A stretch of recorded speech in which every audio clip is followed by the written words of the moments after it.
Oh boy, we're off to a good start, everybody. So, one camera is not showing up at all, even though I said everything right before I started. Yep. All I've got is my face right in front of this camera. Well, if you could see my face right now, I'd be looking at you and saying, "Hi, thanks for coming." Right now, I'm gonna just try to fix this because you're supposed to be able to see me. Supposed to be right over here. Let me see if I get rid of this camera here. Okay. One of these days, Alice, I'm gonna have a stream where there's no problems. Not that one.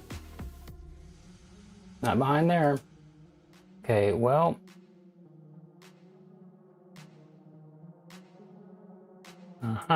Well, this is weird. It seems to be kind of stuck on the side of this other one. So let me just go in there. Fix this up.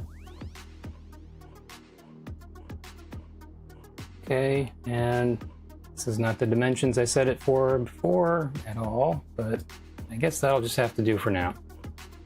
It's gonna look like this model's giving me side eye the whole time I'm painting.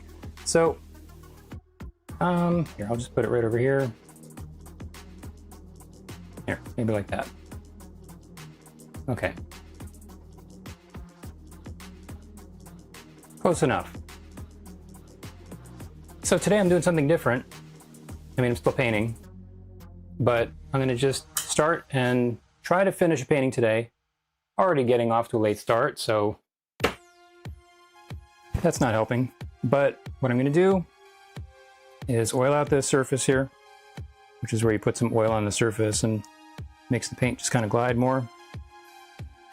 And just getting some slate gray out here now. Then I'm gonna just try to go really fast with this and get as much done as I can. Might go a little bit longer than 2 hours, we'll see. This is gonna be very loose, especially for me. So, just start off here, getting out some oil. And I can do like finger puppets with the shadow happening over here on the palette. I'll just stick this over here. Don't really need a ton of it. In fact, I'm gonna put some right up on the board here.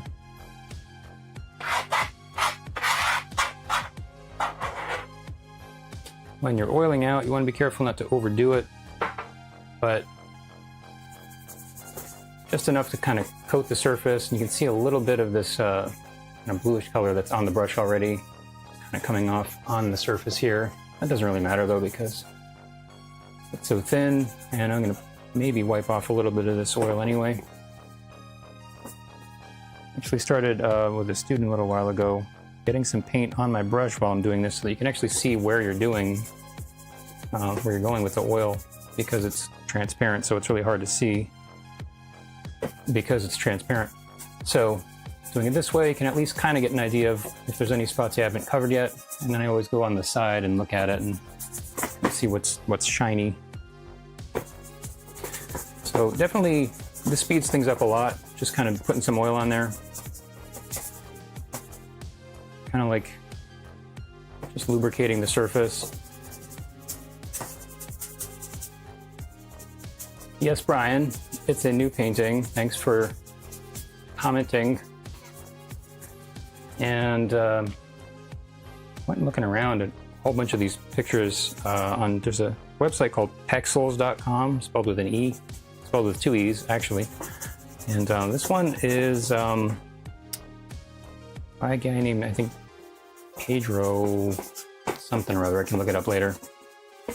But he had a lot of really cool really cool photos, kind of like this. And I think I may be using some of his other ones in a future stream. So something I changed around this time, aside from just what I'm doing right now and going a lot faster than usual and painting a person, is I also am no longer streaming on Instagram because the only place I was doing a vertical format, and I wasn't really getting a ton of people on there, and the few that I did get, I think can just join on another platform, and that's going to be all right. So partly I did that because my computer was, the fan was racing, and I hear it's still racing now, so I guess it just, whenever I'm streaming, that's just what it does. But anyway,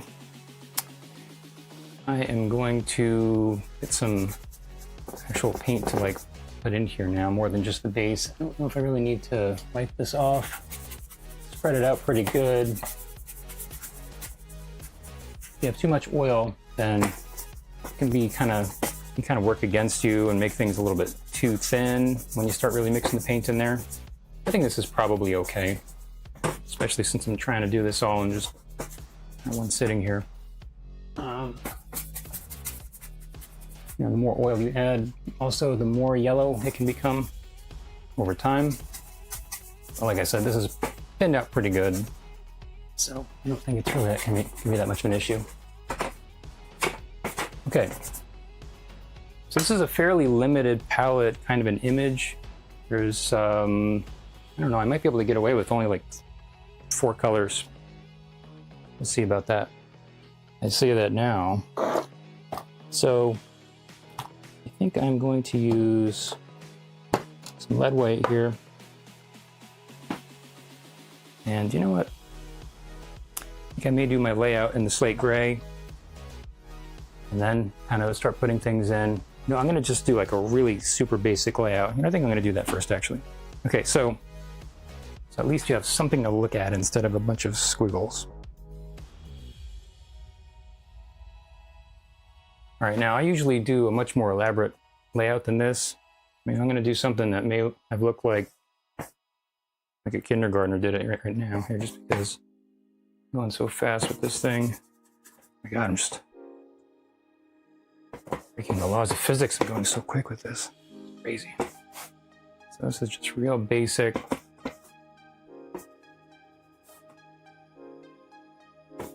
Just enough to get something in there and not make a total disaster when I actually start painting it. Slate gray is a really transparent color, which I like for doing this kind of thing. Also good for glazing.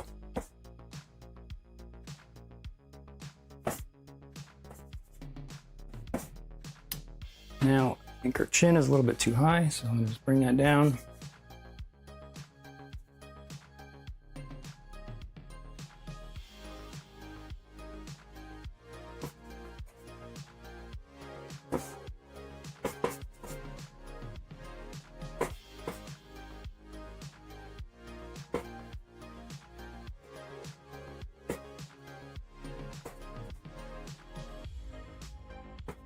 Boy, if anybody's joining for the first time right now, they're probably thinking I am going to only be able to paint like a kindergartner, because this is looking pretty messed up, but it will most likely get better.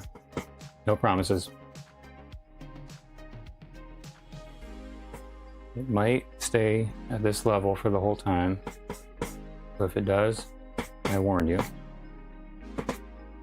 Okay, so kind of tough to block in any big shadows because there's not really a lot of hard shadows with this picture. Not a lot of big areas. A little bit under the chin there, but just see, I think maybe I'm going to bring the chin down a little bit more. Just like this.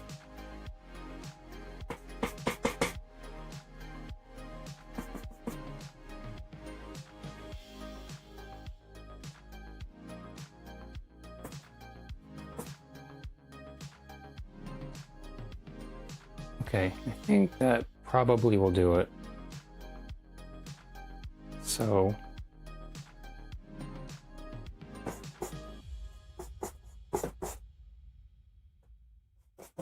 okay, go and get, we've got a bunch of different sort of earthy, kind of like flesh tone type light brown colors. So for this color I'm looking at for kind of for flesh tone,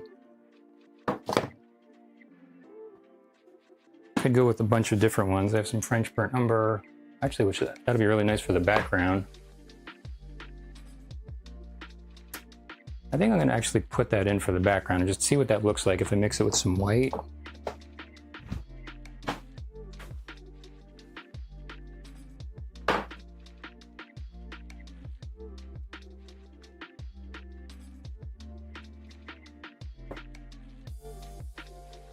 I'm going to mix a couple of these whites together here.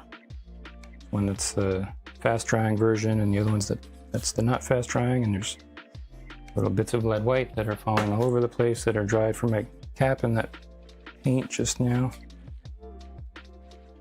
Gotta get them off my chair so my cats don't come in and step on them and then eat them. That's no good. Okay.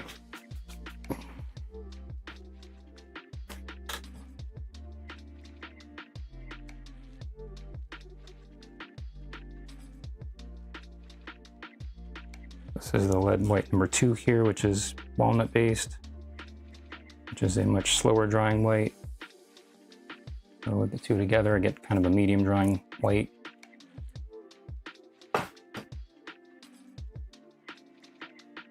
And I'm not sure exactly what I'm doing with these colors yet, as far as like where they're going to go on the palette. So I'm going to just kind of put some of them down. And they're probably not going to be in the best place, but whatever. Just kind of making it up as I go along here. Not sure exactly what that stuff is behind her there, but mix this together. Pretty much half and half here.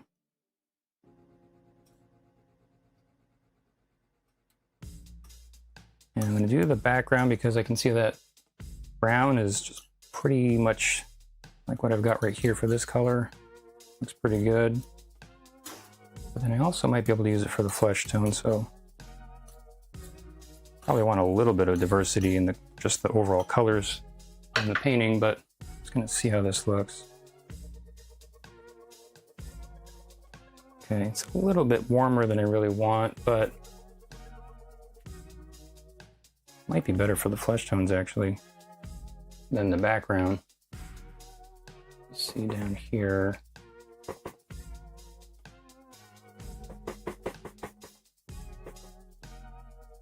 Pretty close. I think I might actually be able to use this on here. I'm a little bit lighter with it.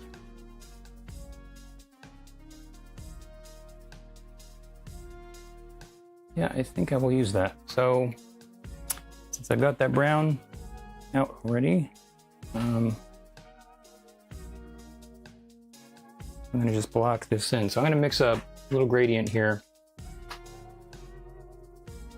with this brown, so I can just put it on there real fast. It's going to look like tiramisu in a minute.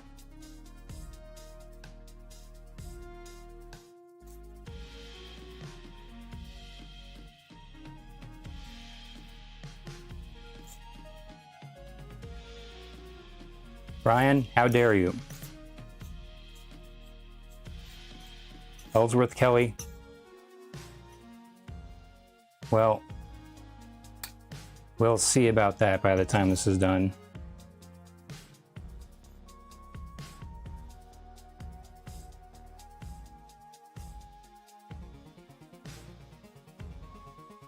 Okay, so I'm probably gonna need some more white very soon, but at least start out with this. Not sure if this is a little bit too dull looking, but it's pretty much what it looks like on the painting, or on the reference, I mean, so I think it'll be all right.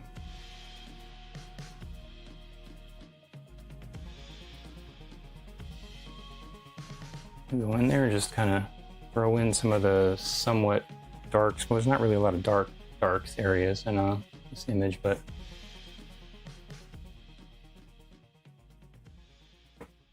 things that are not particularly light would normally be kind of mid-tones. I'm going to put them in there now.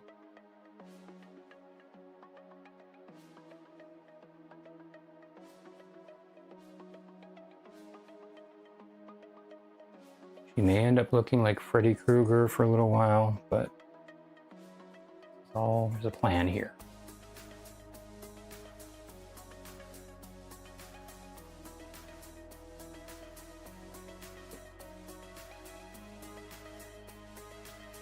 Not sure if I might actually want to wipe off some of this oil, because this feeling, no, I could just maybe swap brushes. It's getting a little bit thinner than I kind of want, so.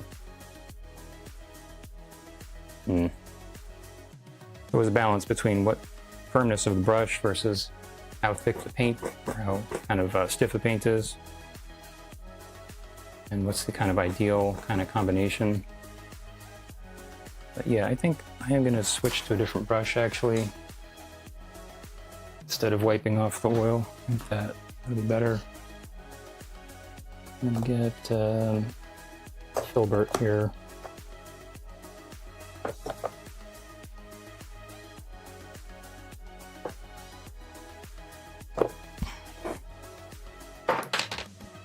Instead of the brush is a little bit too firm.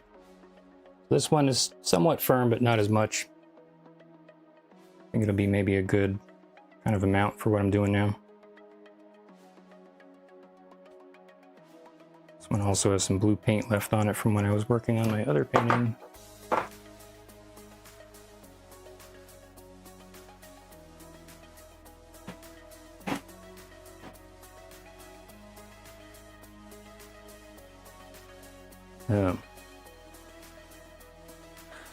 Well, these cameras are not so good at focusing sometimes. They like to just get unfocused and stay that way. See, maybe if I move it and go back. Okay, isn't it any better? No, still terrible. Yeah. Well, they're just blotches of color anyway, so I think you can still kind of get what's going on there. Maybe it'll focus after a while when my hand's back in there.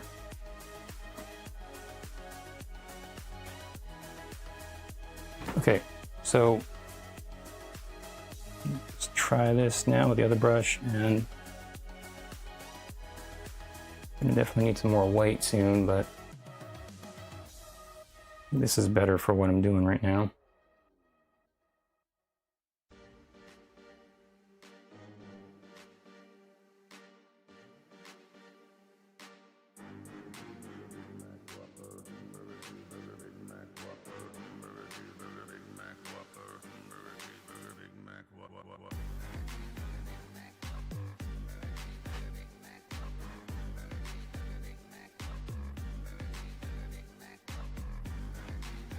One of the things that's good to pay attention to is getting that sort of eye socket shape.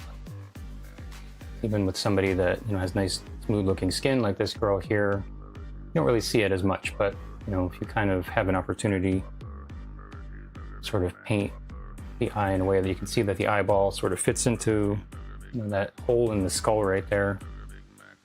One of those things that kind of helps to make a face look really, you know, realistic.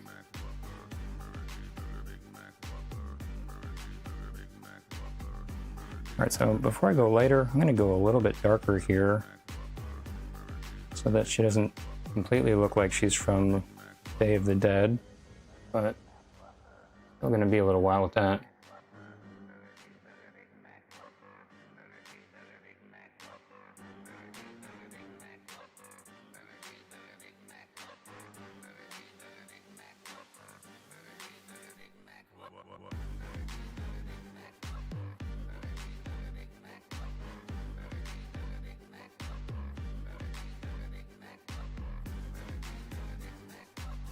I think I might have made the mouth a little wide already.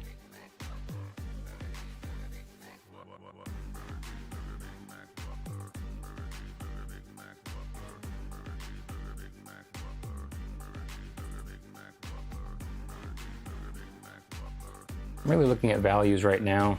I'm just using this simple gradient for the colors. There's not a lot of changes happening with that. So the places where there's darker areas, I'm putting that in and trying to get it right around where it needs to be compared to everything else.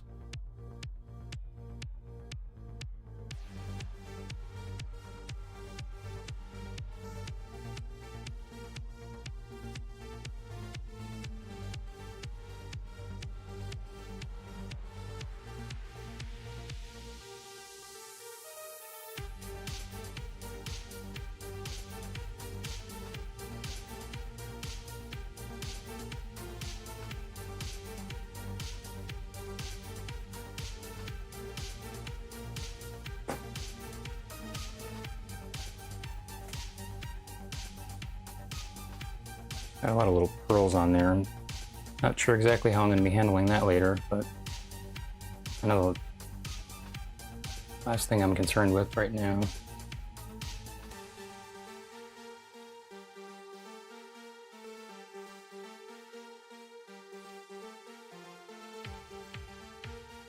A little bit darker here on the corner of the mouth. You notice I look back and forth between the reference and the painting very often when I'm laying things out. It's kind of like on a rapid fire when I'm going really fast like this, so they kind of look like, you know, one of those little moles that's coming up in whack-a-mole. Only I'm just in the same place every time. So, alright, I guess that's about it for the darkest darks. Maybe a bit more right here. I mean, of course, there's the hair, but I'm not doing the hair right now.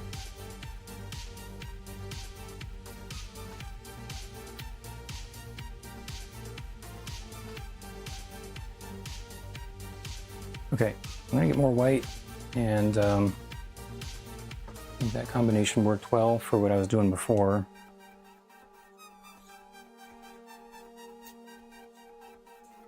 It's gonna be lighter now, though.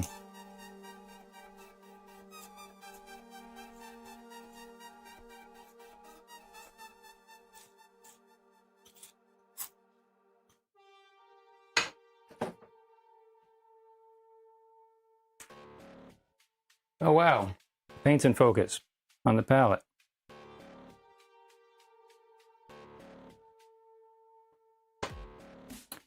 Okay, so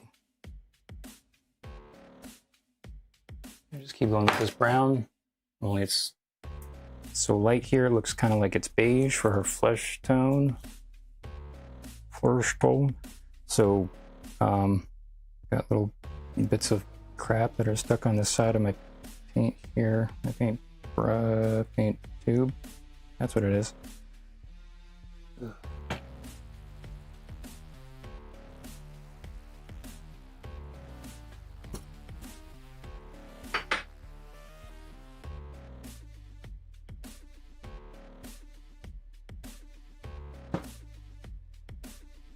And this number 2 is a little stringy. Might be focusing on my hand, that's why it's going out of focus like that. But it'll probably come back eventually.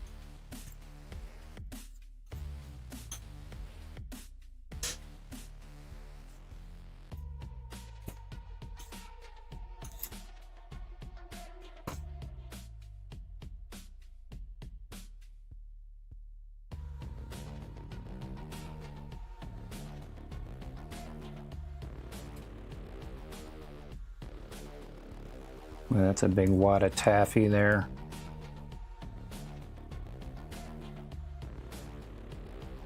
Marshmallow fluff.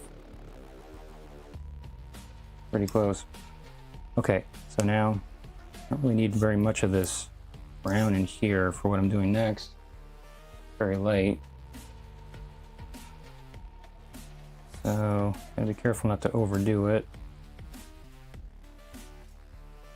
I feel like this is too light, but I'm gonna try it, see what it looks like.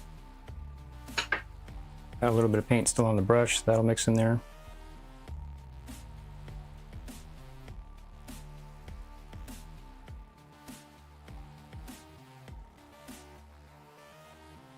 Yep, the paint on the brush made it too dark.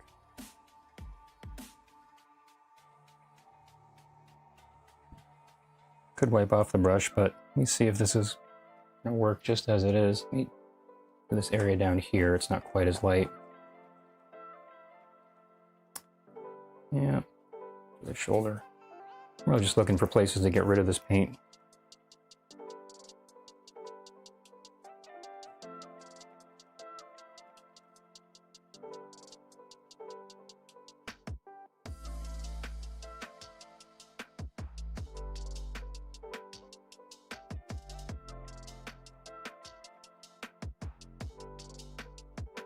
Okay, now let me try it again up here.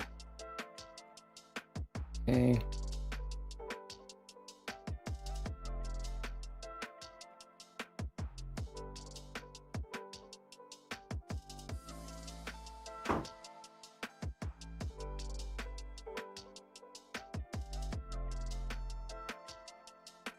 cooling off a little bit with the white in there, but it's still looking pretty good for what I want for that color. Doesn't need to be as dark over here.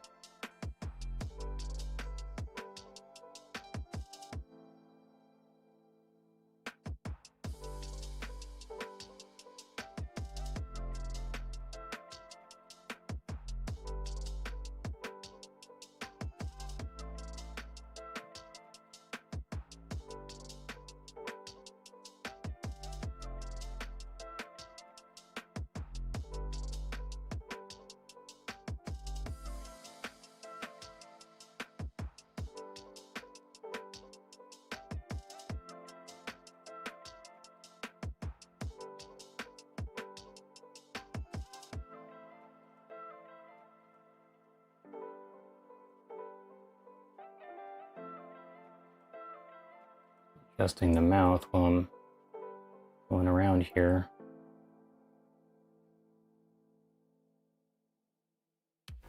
It looks like she's sneering right now.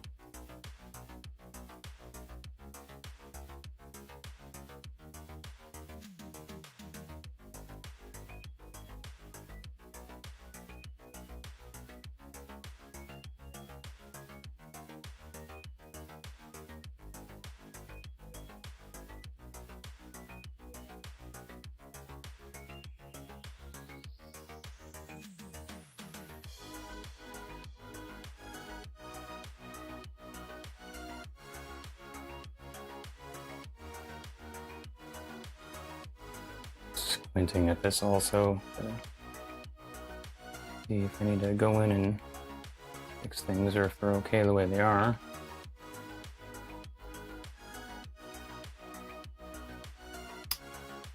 Okay, it's all right.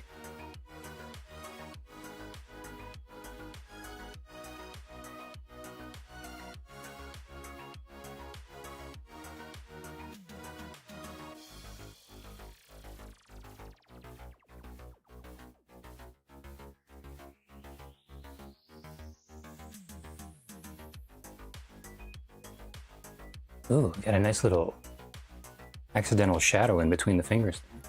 Looks kind of nice. Well, when things like that happen, you might call them happy accidents, but going really fast like this, there's a lot more chance for that than when you're just shading the bejesus out of everything and blending it until you can't see any brush marks.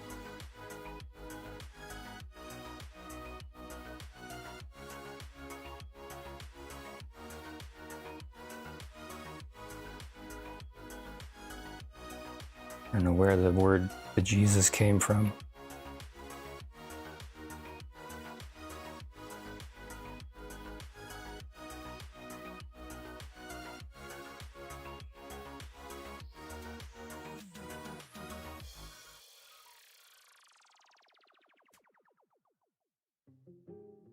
The collarbone right over here. I like the collarbone. Kind of a unusual bone. Just sitting there on top of the ribs. You don't really have things like that happen too much in the body.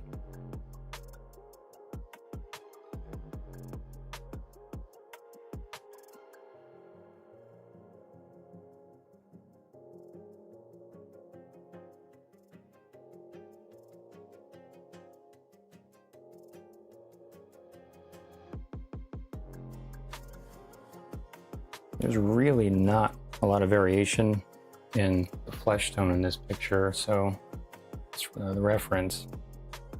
What I'm doing right now, it's not too far off from what I'm seeing on there.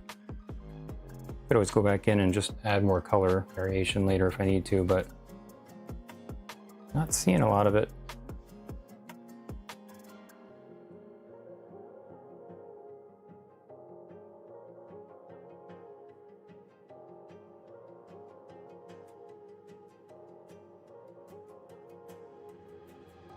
So by pressing a little harder, you can kind of control how much the new paint is sort of sticking on there compared to what's been on there already. Now, I think that I'm just gonna leave this little area for the pearls there. I'll lighten this right here some more.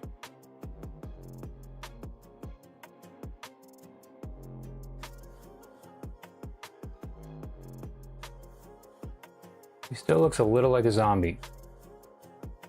I mean, it is October.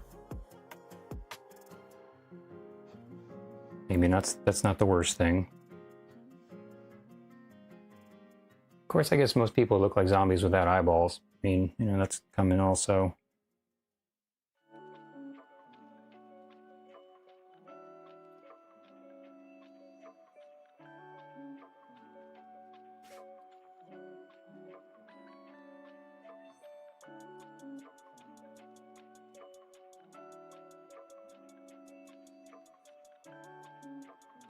Ear is a little large, but we'll fix that at some point.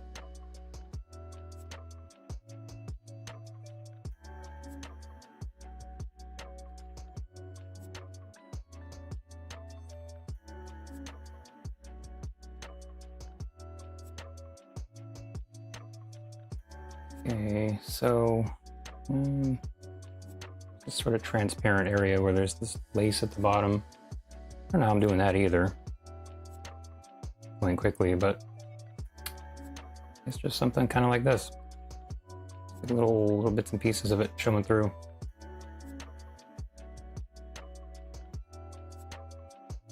Oh, and then there's this other little trap area over here.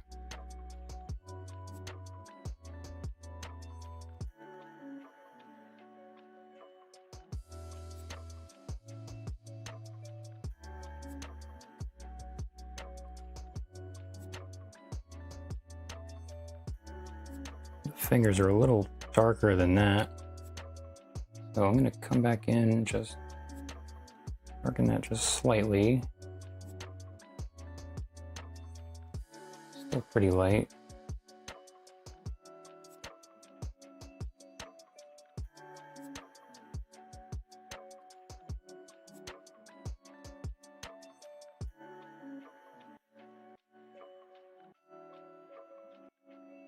And then there's this shadow under the hand, which has to get softer on the one side.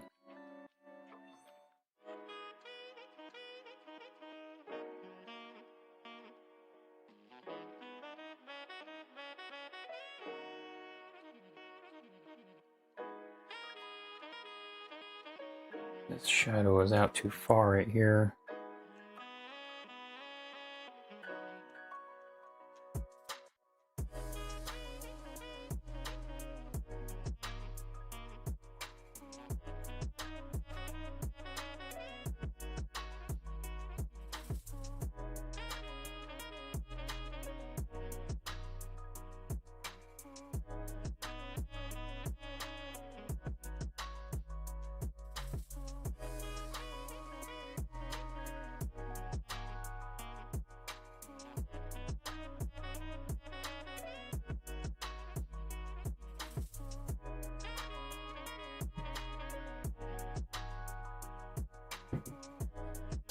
Okay, so you know what? That neck might be a little thick. Kind of bring that in some more someplace. But I think I can cover this one little spot here. Then I am gonna move on to the, well, I'm gonna do the black, but I'm gonna just actually throw the brown in there first. This is a little darker than the tip of the nose right here.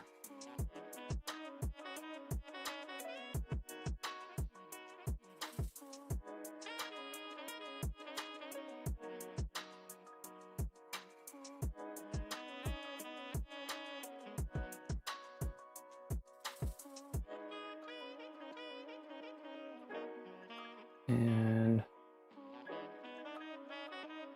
maybe I want to bring this up actually also from the eye right here. So the eyes seem like they're more the right size together. I mean, she still doesn't have eyes, but if she did, Maybe better now.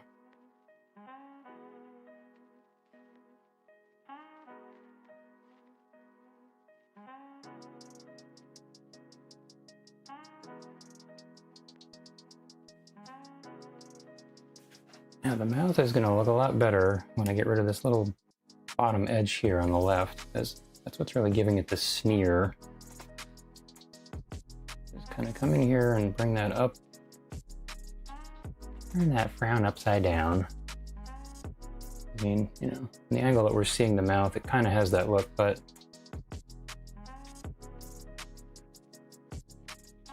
that edge there really makes a big difference with the mouth and getting it to look the way it does. I'm gonna bring up a little bit more of this darker brown on the edge here.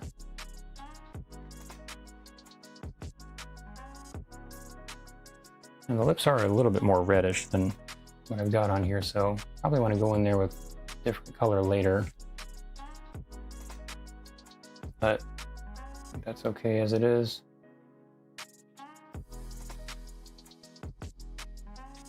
This little area on the side of the nose here, just make a little adjustment on that.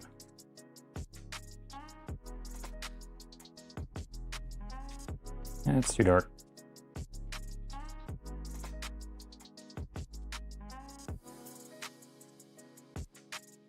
All right, so I think now I'm going to throw that brown in the background in there just real quick.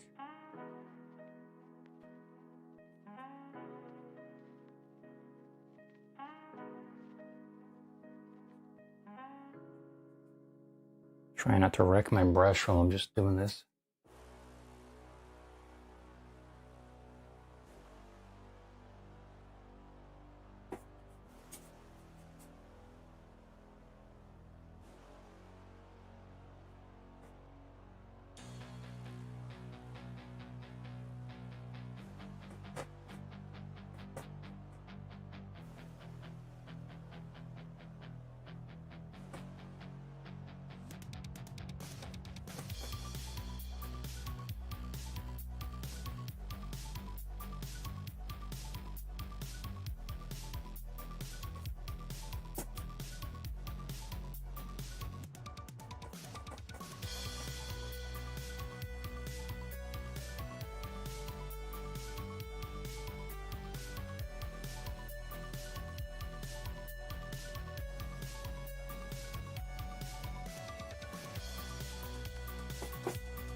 Not sure exactly what that is that's in her hair. Sort of a scrunchy, I don't know, Victorian era scrunchie. I mean, pretty large.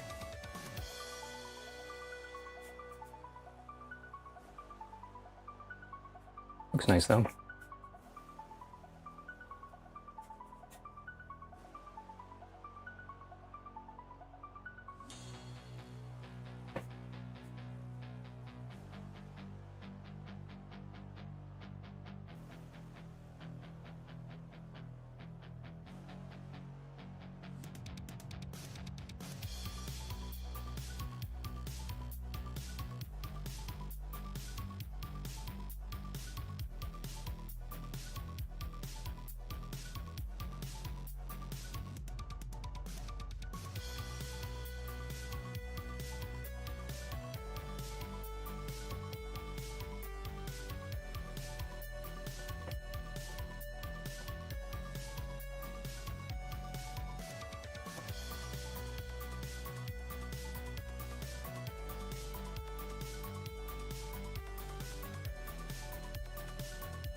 Now, since I'm working on this area over here, I'm seeing like which side do I need to shrink that neck on.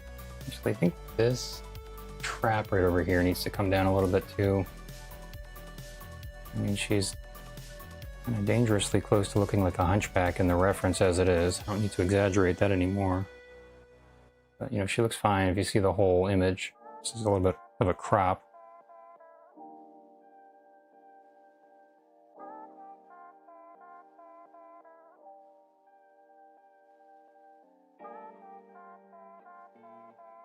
Inclusion's really in, though. I mean, you know, hunchbacks deserve to be represented today also, right? Guess that's fine. All right, so this is going to be coming over maybe to right here. And I think I'm going to bring this one in on the other side. Make it thinner over there.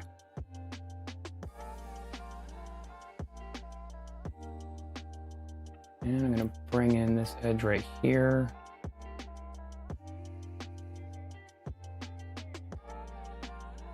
That Victorian scrunchie is reaching over to the other side also, but whatever, you just go over the brown later.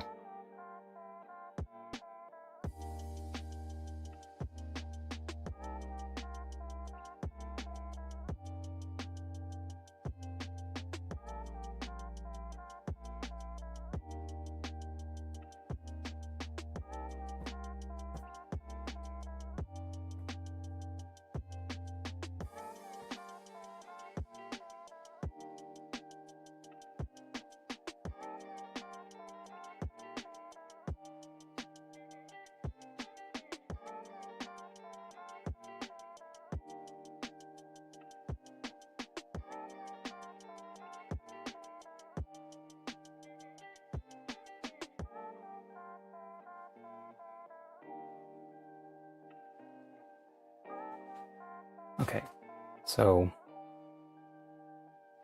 this kind of red thing on the right there, that's actually a leaf. I'm not going to put that in because it's the only red thing going on in the image, so it would look kind of weird. But I think I am going to switch to black now. Before I do that, actually her eyes are brown. I think I will just put her irises in first.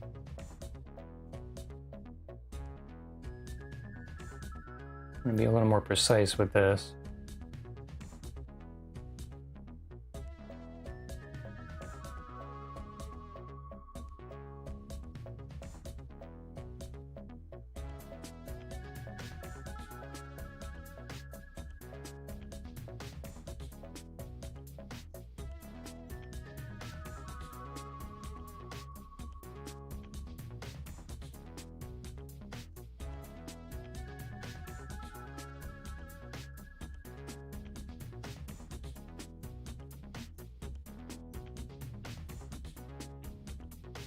I think somehow that made it worse.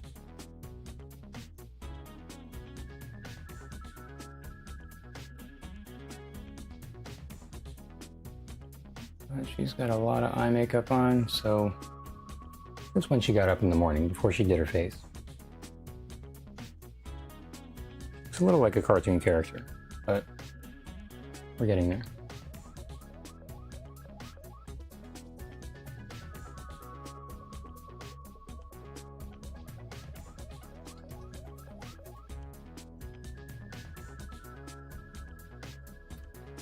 Okay, so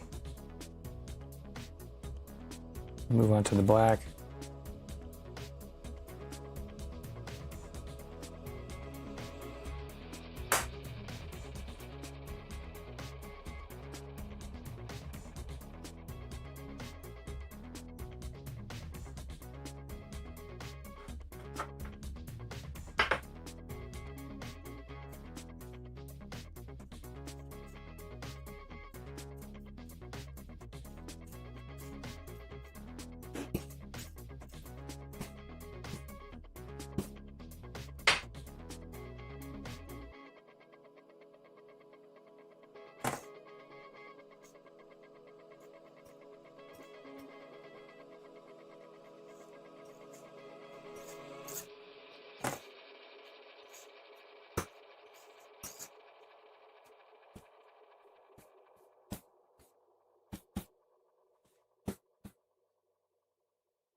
So here's my natural black oxide, which is extremely strong.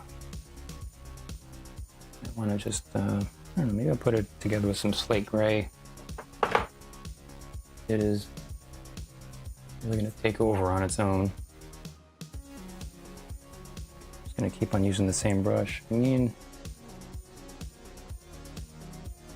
kind of tempted to try and use it on its own, but that's gonna be too dark anyway. Gotta cut it with something. This is definitely not black here, but I don't want to overdo it. All right, that's too light. I think she's kind of got gray hair now.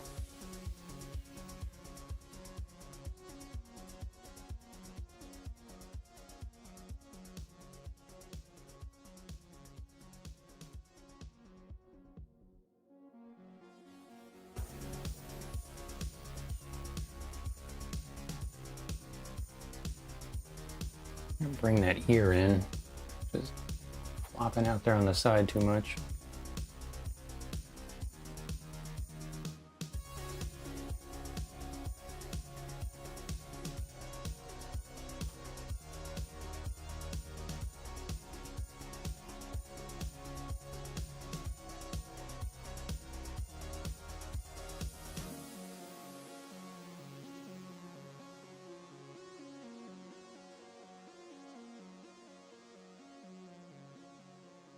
Trying to blend this edge here to give it that sort of hair texture right at the hairline.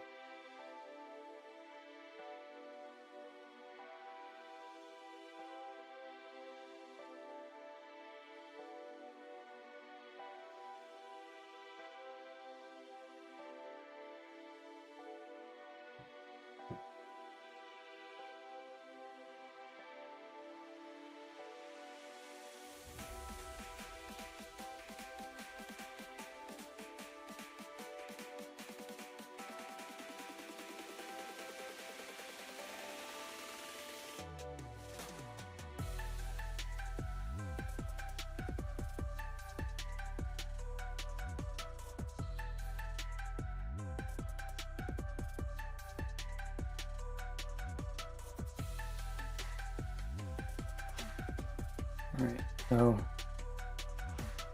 give her a little bit of shine up here.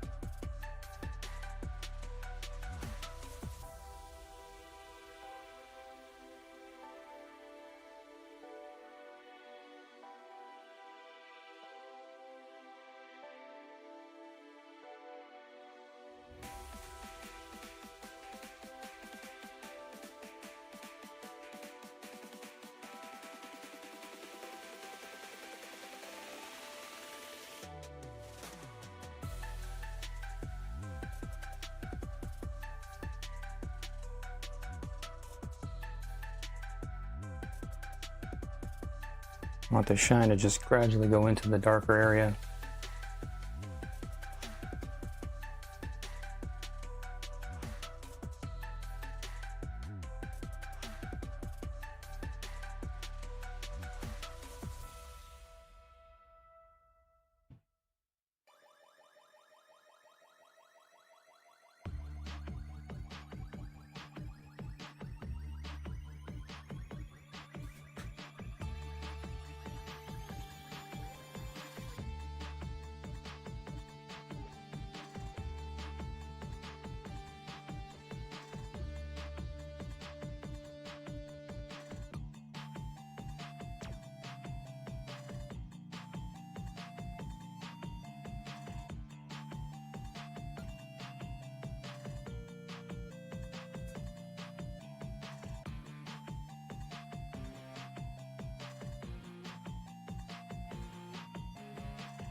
Okay, I'm gonna move on now to the eyes. And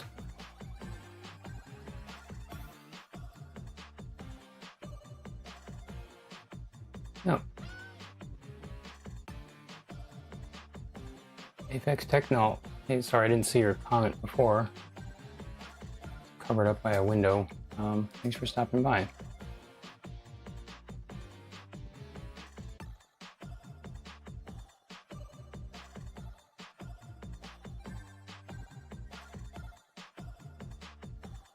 And my OBS smaller before the program decided to turn on me again, and I had to go back in there and fix everything in the beginning. Okay, so yeah, Apex Techno, I saw some of your Commodore videos. Left you a comment. I used to use Commodores, well, I had one Commodore anyway, a long time ago, growing up.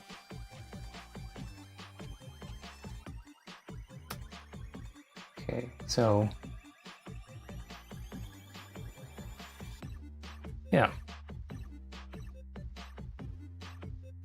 those were the days of 8-bit or whatever it was back then.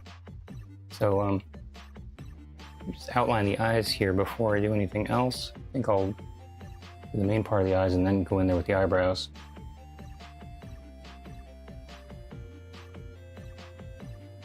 Definitely another part to really not rush through. Taking a little trip, I don't know, do they do makeup at salons? I don't know, they do hair, nails.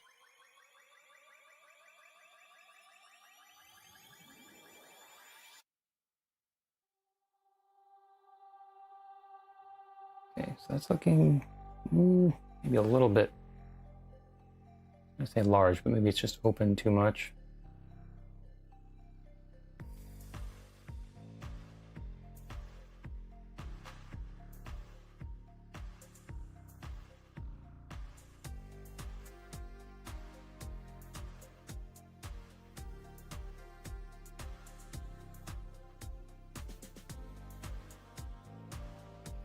And make sure the axis is the same for the eyes here, going across as everything else on the face.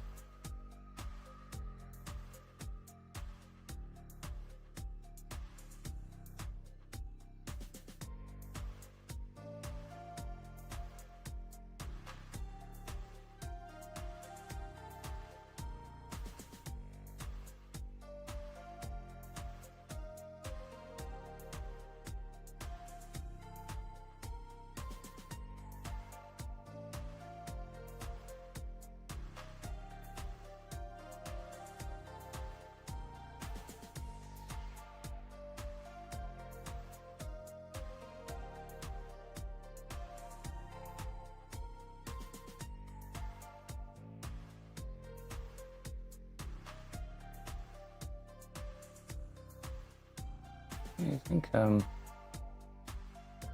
eyelashes came out pretty good.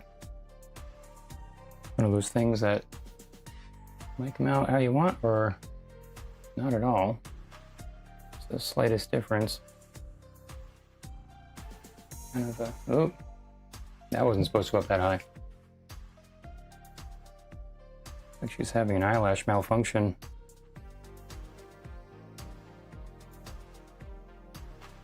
Yeah, gotta fix that. All right, well, I'm gonna do the eyebrows first. Got some pretty substantial eyebrows.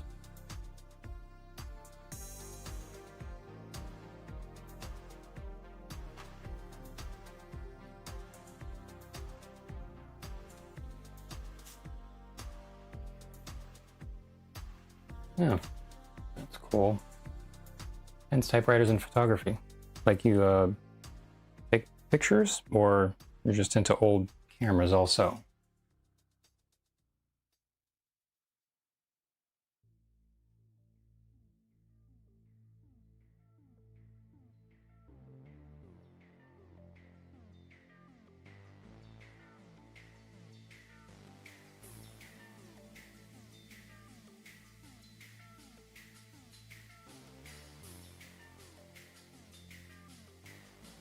Gotta be careful not to make her look really mean. These eyebrows. The slightest little angle change and like they're about to kill somebody.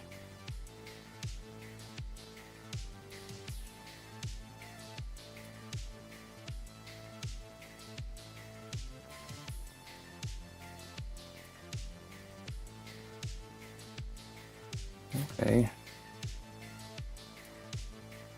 I have a Sony Nex 7 camera. It's 15 years old or whatever at this point, but still good. Not really like the most expensive camera even when it came out, but the last one I bought.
No. Hi Dad, thanks for letting me know. Like you mean it. Yep. Hey Dad, trying something different today with just seeing if I can finish this whole thing in one shot. Probably not gonna happen.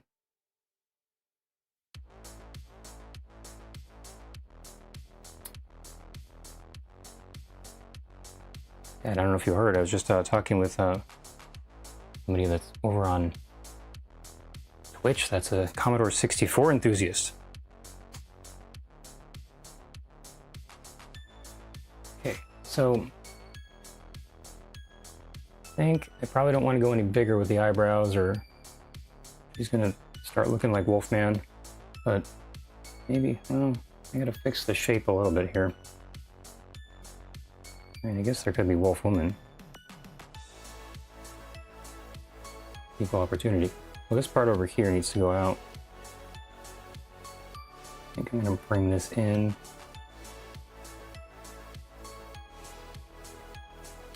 That looks about like where it should be. Brian has a question on YouTube. Oh, a little chat.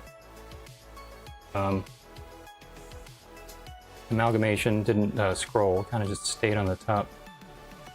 Okay, oh, look at all these comments I'm seeing now. Okay, how do I like working quickly versus at a slower pace? What's the difference for me? Well, working quickly is nice because things go fast, and working slowly is sometimes painfully slow.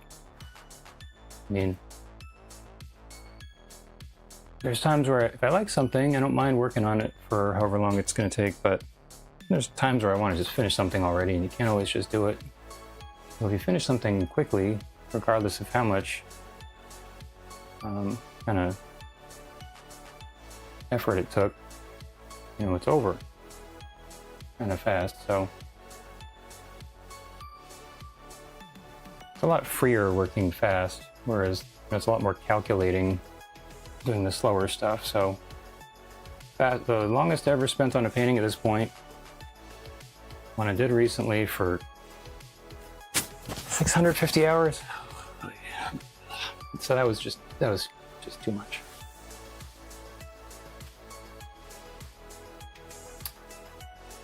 Hardest part of the portrait, well,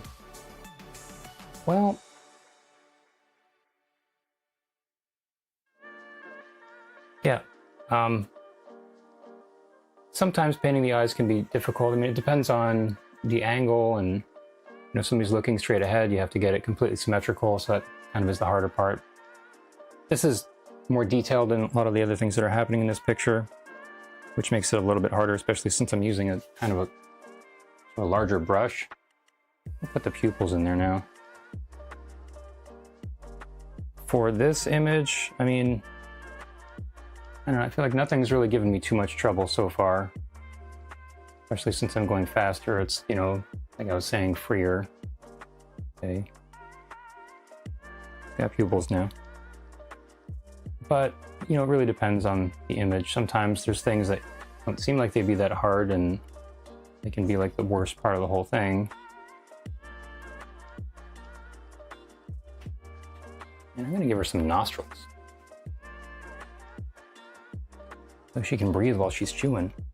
I'm gonna be careful with this black because it's just so strong, but it's working okay for what I'm doing here.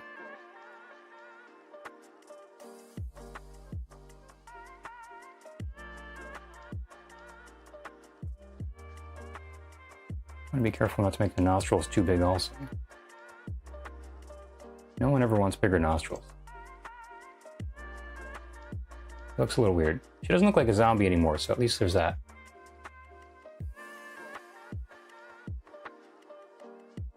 Bags under the eye, big nostrils, and double chin. Those are like the 3 things you want to avoid, or at least not overdo.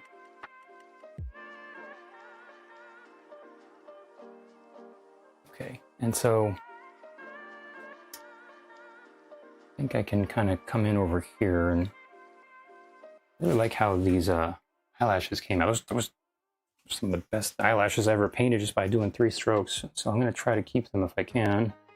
I need to chop off a little piece here. Bring that in. Be careful not to get too attached when there's something like that, because then it can mess up something else if you really need to change it.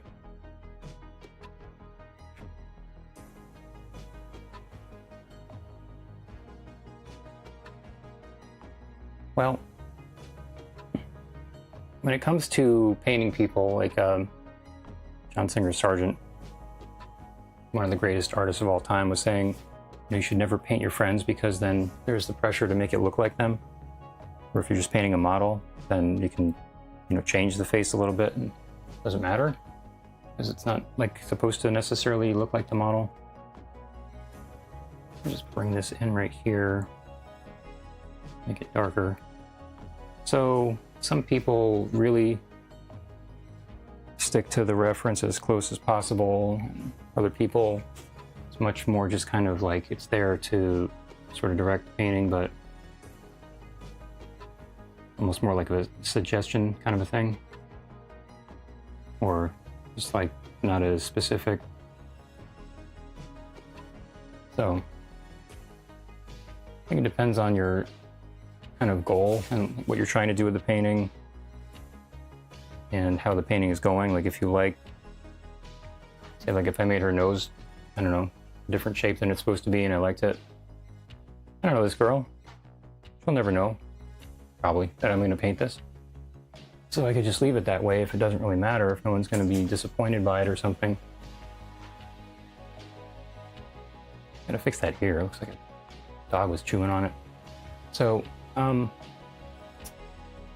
think that there's a couple little things I gotta sort of touch up with the eyes, but I'm not liking how it looks. I don't know if the face is a little wide now that I'm looking at it.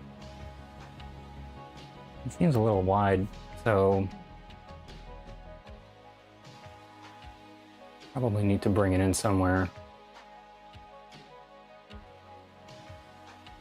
But again, I mean, if it doesn't look kind of weird, I could just leave her like, you know, wide face. I'm gonna bring this in some more on the left. You have to be careful when you start messing with the reference and changing it, because it might be fine or it might lead to problems. So I always say, like, you know, it's good to have reference when you're painting pretty much anything. You don't have to do everything exactly the same, but the further you stray from it, the more you're kind of getting into the kind of the woods, you know, off of the path, and you might get lost there and not find your way back. Okay, that thing is a little better.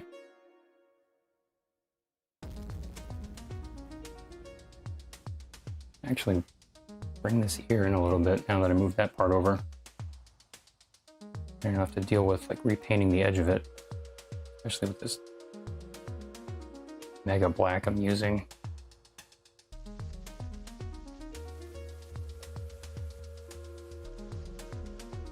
I'm gonna actually wipe off this one little spot.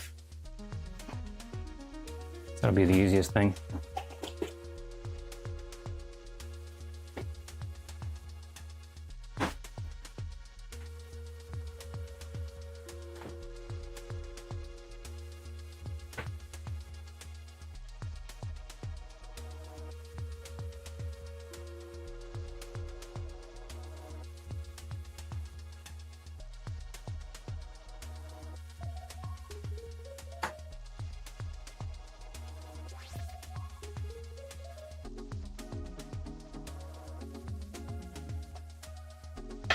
So, looking at the bottom of the jaw, I feel like, I don't know if that's a little bit wide too.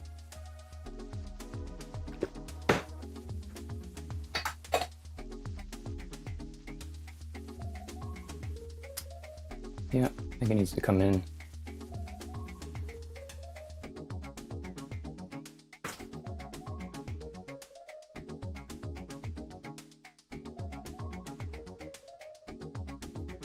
I have had paintings I've done where people ask me to take off 20 pounds also, so that's another thing. Sometimes people don't necessarily want to look accurate in the painting.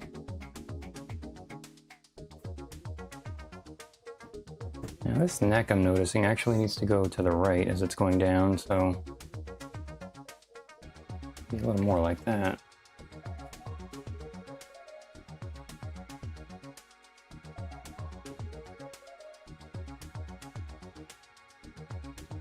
Looks like that little kind of like a tied area in the back there. It looks a little like she's got a fortune cookie just sticking out of her neck. So this earring over here, probably not going to get too detailed with all that stuff, but just bring that over now since I moved the neck.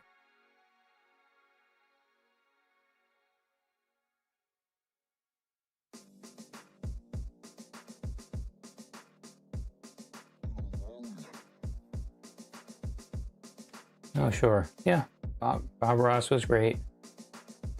He kind of had his own way of doing things.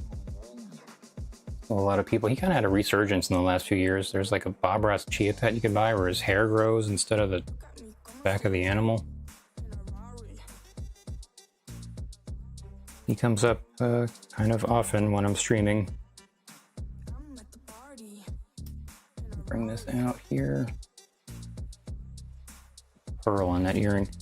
So I guess I'm not doing too bad time-wise. Yeah, it looks like a person, I think.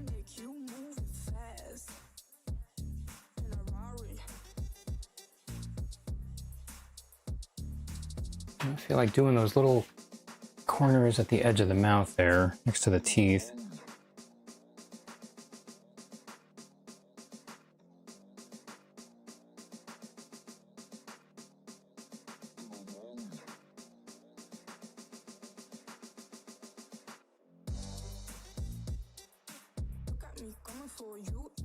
I don't even know what song's playing right now.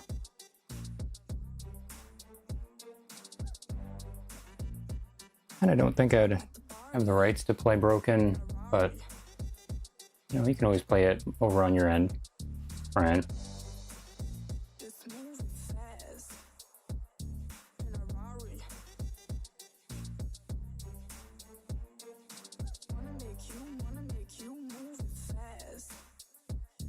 I'm gonna have to go over these teeth to actually make them a little bit more of a kind of gray, like middle gray.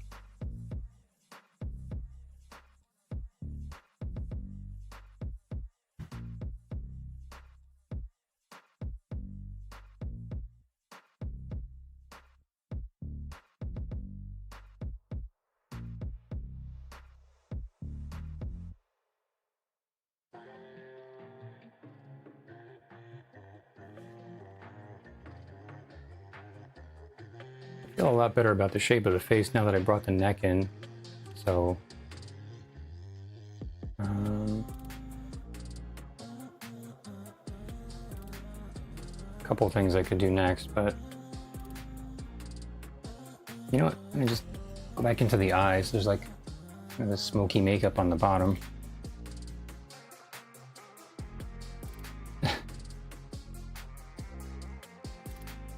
Yeah. AFX Technol. Actually, my friend Brian is watching right now, who is a Nine Inch Nails enthusiast like me. He was suggesting Broken. You're not. Your name is not influenced by Aphex Twin by any chance, is it? Because we also like him. I gotta fix this eyelash. It's kind of crazy looking.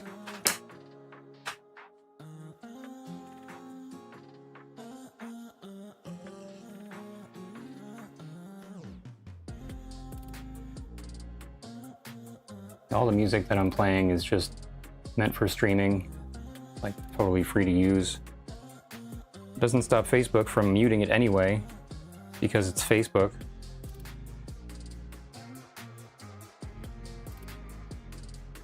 Okay, yeah, we were just talking recently about like how weird it was that Richard just kind of dropped off the face of the earth, but apparently he's been maybe working on some new stuff.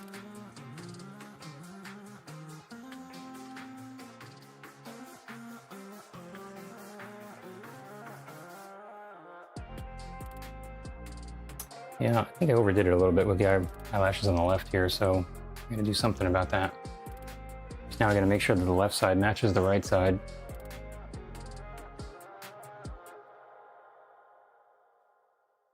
So I'm gonna get a little mixture with this kind of black together with the gray, or the brown.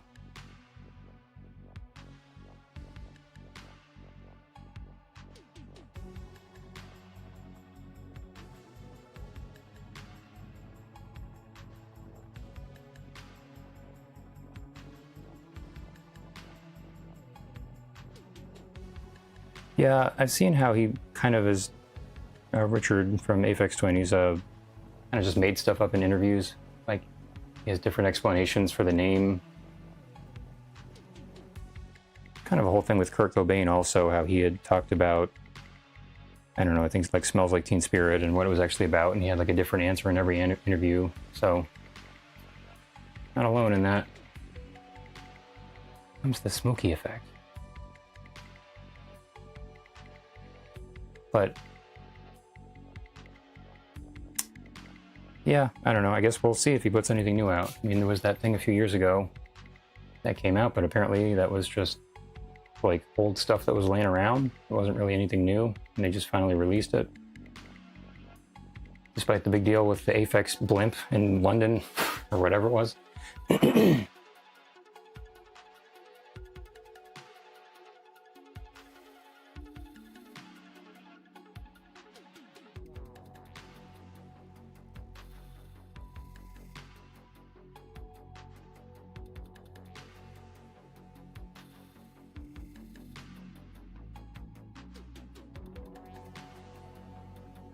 Oh, well, new stuff aside from that one thing like 5 years ago?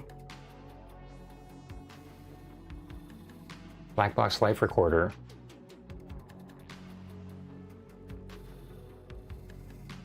Brian, is that what you were talking about? I don't know, I haven't heard anything new lately.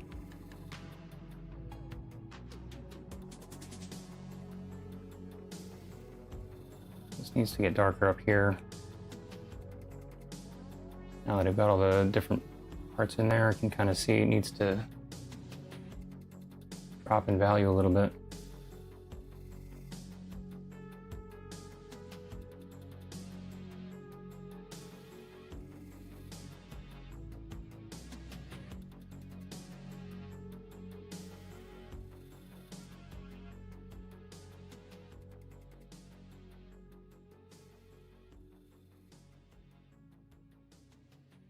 Oh yeah, the new Cure song is really cool. I like it. Looked at the video and I thought it was just like some weird loop that somebody made, like a fan person, but a rock spinning really fast in slow motion while it's falling.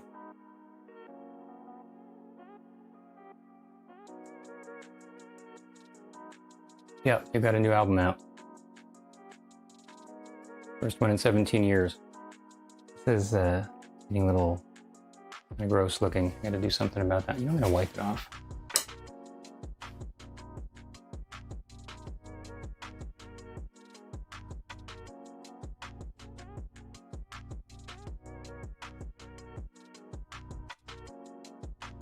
Actually, it almost looks like a brush stroke, but I need to go back over it with something.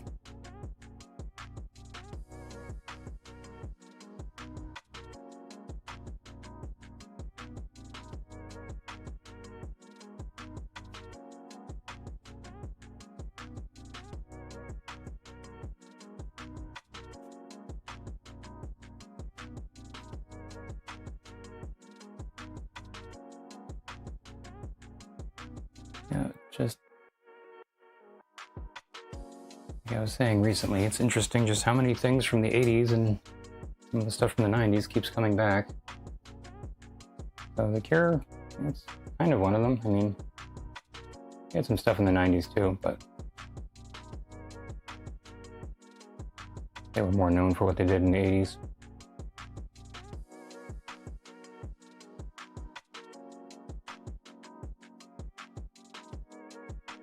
So this gets to be kind of one of those tricky things where sometimes, like, doing the freer stuff like this, trying to make everything look like it still matches, but going in there and fine-tuning things that are not done necessarily the same way as they were in the beginning. I gotta give her eyelid a little highlight here.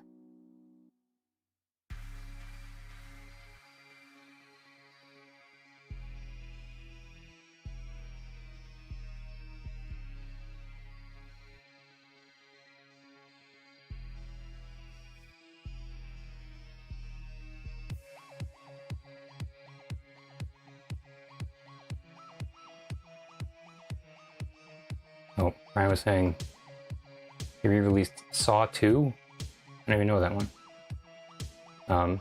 Aphex Twin. 3 different chat boxes open here. I keep on looking at the different ones.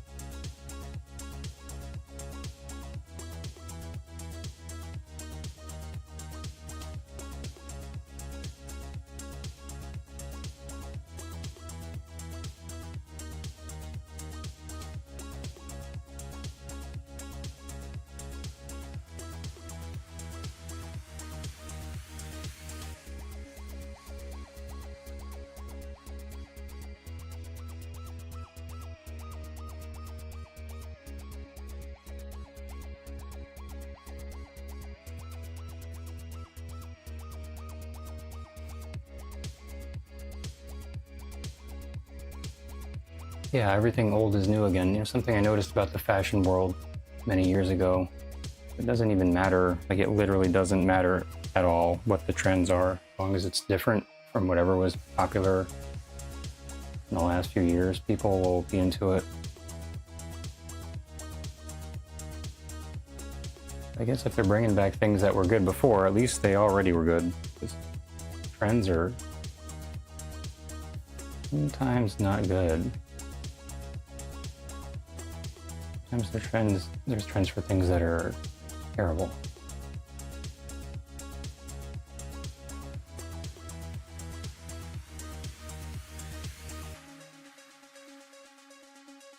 I'm gonna bring this dark area here down just a little bit along the nose, but pretty subtle, so I want to make sure I don't overdo it.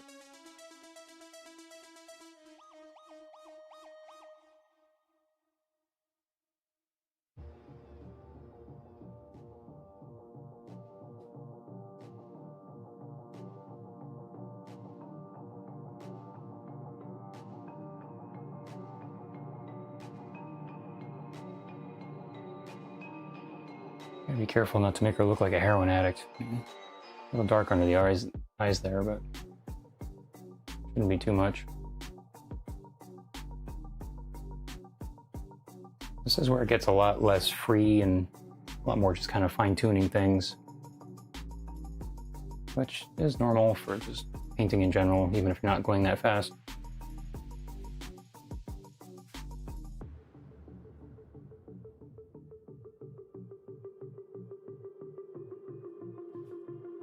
Yeah, I always feel like anything that was ever really good will always be good. There's certain things like, I mean, your Vanilla Ice nowadays. I don't know, is that one of those things that anybody's listening to?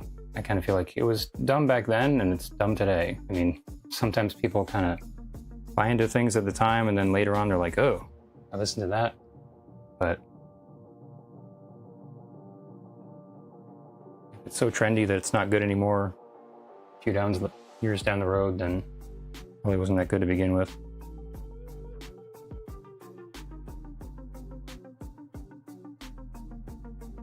Vanilla Ice, I think, is still touring, though, by the way. Last I heard. Which is so weird. Nothing against Vanilla Ice, but, you know.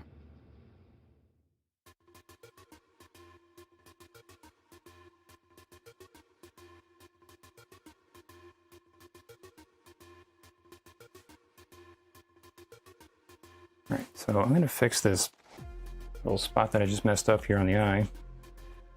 I was putting her eyelid in there a little better.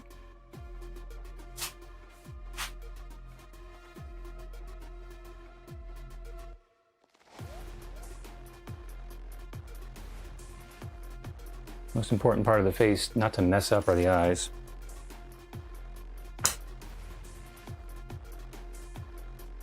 That's what everybody looks at, whether it's a real person or a painting.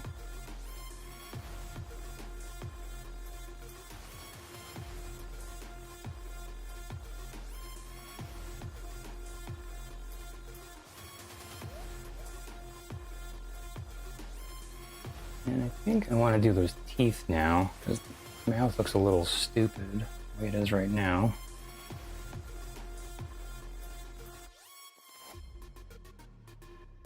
Need a pretty subtle light gray.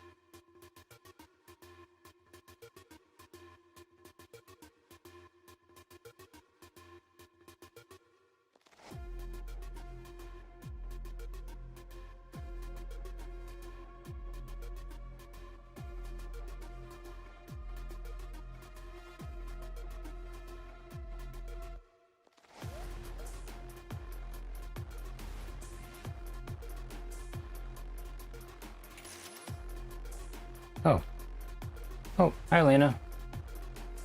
Thanks for joining. I just started this all today.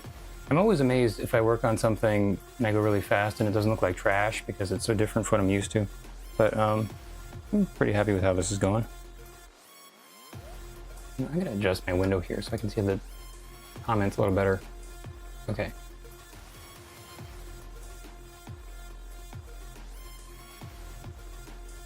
Yes, Brian likes selected ambient works from Aphex Twin.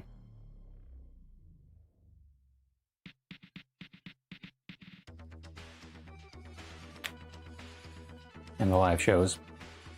Yeah, I think we were just talking recently. I never saw him do anything live until on YouTube. Saw something recently where he was playing live and it was pretty cool.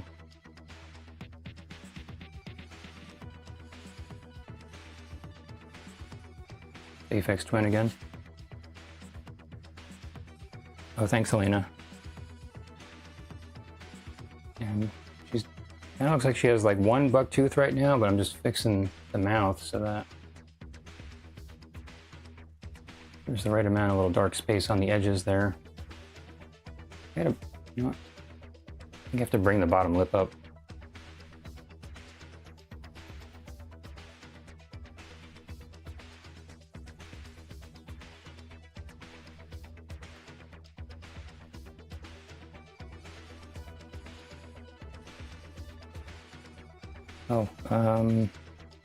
Well, I've been doing like nothing but commissions for a long time, and just recently decided to really make an effort to get back to doing my own things. So this is not a commission, but you know, so I'm doing it for myself, like I picked the image and everything.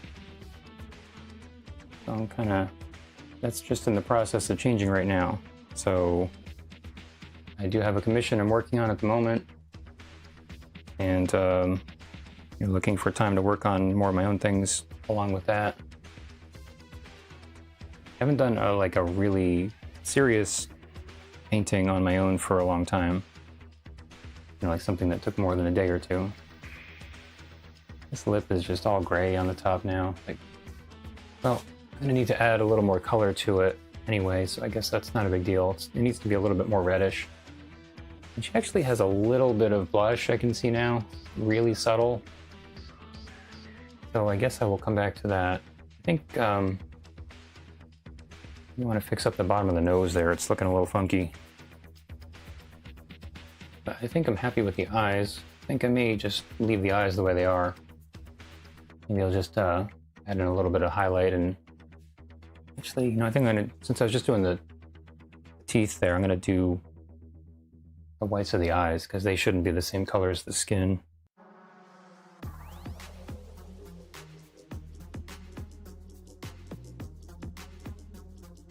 Of course, now I gotta try not to mess up the shape of the eyes. I already did it with the, you know, like black part of it. Should be a little bit darker at the top.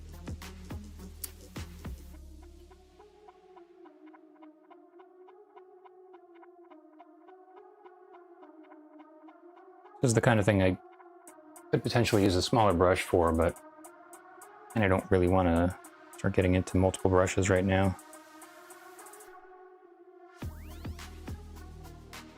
Elena, did you find the feed okay, or did it take a bunch of looking around? I don't really know how lives show up if you actually go to look at a specific person.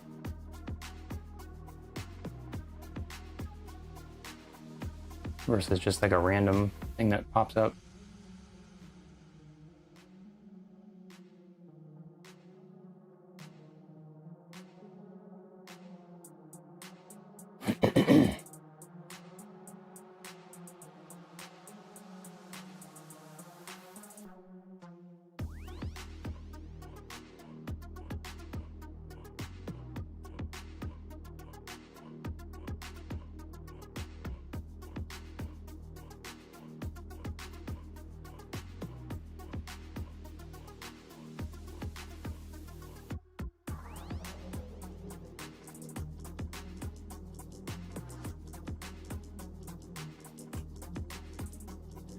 I'm just wiping my brush off on a paper towel over here every once in a while too, so.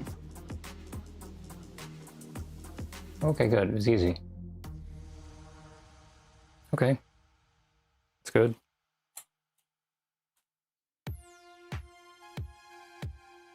Yeah, my computer is still getting really hot, even though I'm only streaming the horizontal format now, but there's not much I can do about that. That's one of the reasons I stopped Instagram. I'm gonna do a highlight now on the eye here.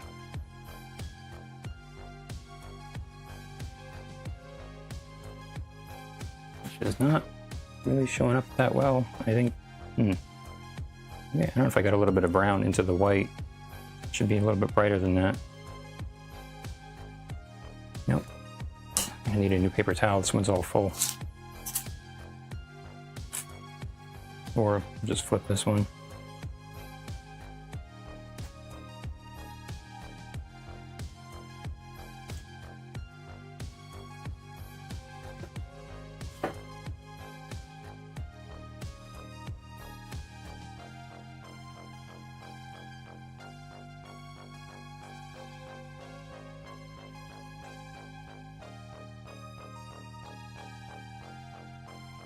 Sometimes with a highlight on the eye like this, you can just really get a wad of the paint on the brush there, and then it'll show up really bright.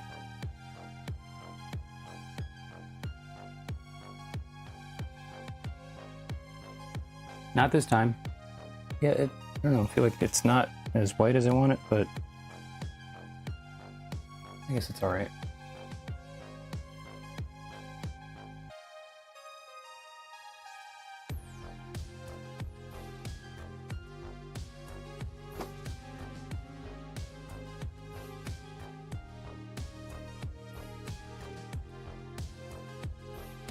on the right. The eye has to get a lot lighter. Just added some shadow in there.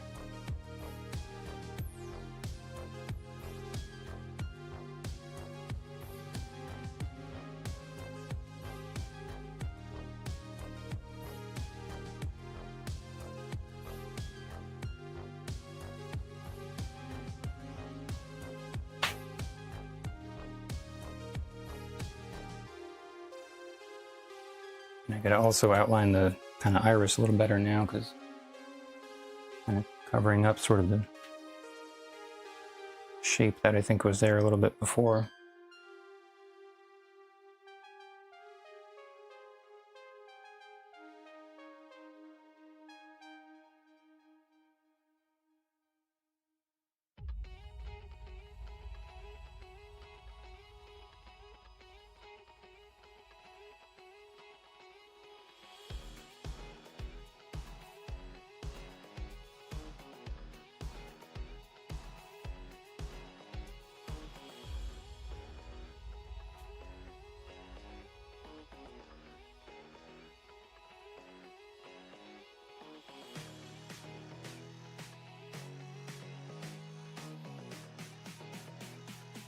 Oh, I don't know, I guess that's fine.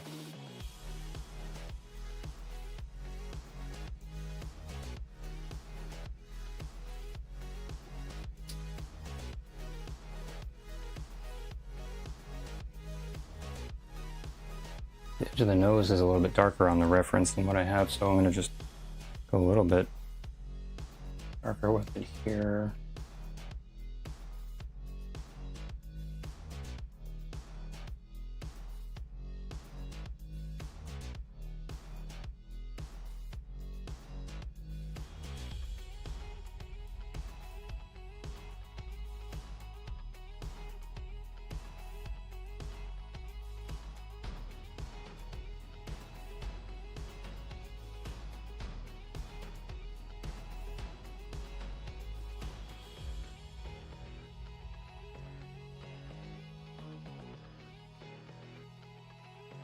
Could just fix something with the nostrils there, they're kind of crooked.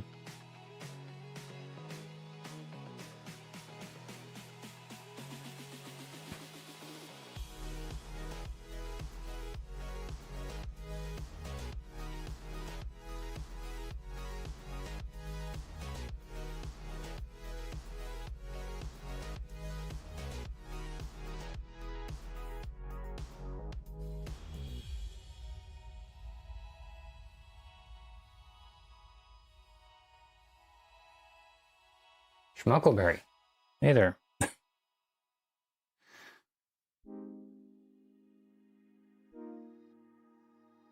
Thanks for joining. Oh, thanks. I just started this one today. So, going really, well, pretty fast with it.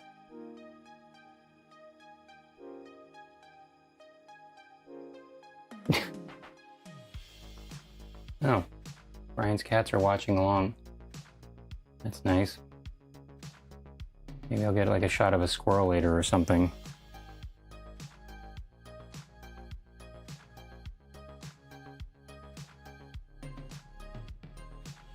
I got that. There's this little area right here I didn't do. Bring that down. And then this part here.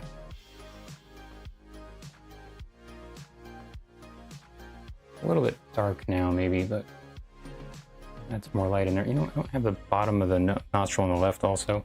Not sure how kind of detailed I'm going to get with all this, but I'll just try to throw this in there.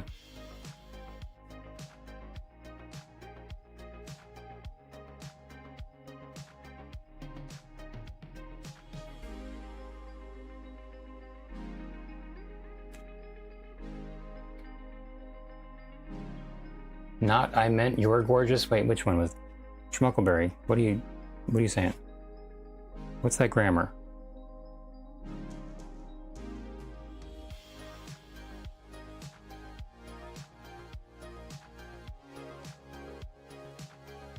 Yeah, so Aphex like certain things I'm doing, I'm only using the corner of the brush.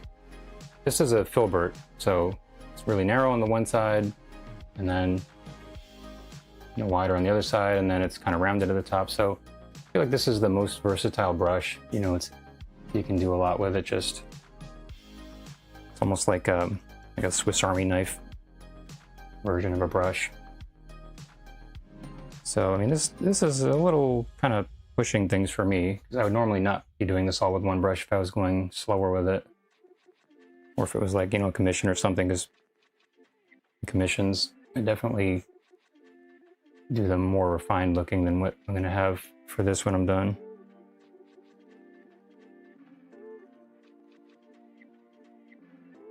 So just definitely how you hold the brush makes a big difference, and kind of like turning it, getting just like the one specific part you need for whatever you're doing. It's a little dark here. It looks like she, I don't know, got a bloody nose or something. I gotta fix that.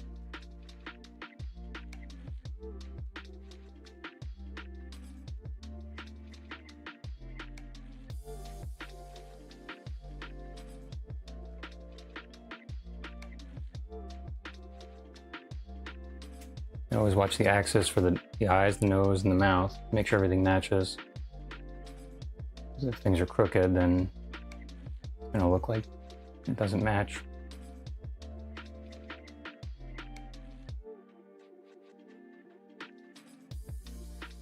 Alright, so I think I might be done with the nose here. I mean, the nostril on the right side's a little bit too pointy at the top. I guess I'll just fix that real quick. Sometimes it's just the littlest, that's too light. Littlest change, all you need.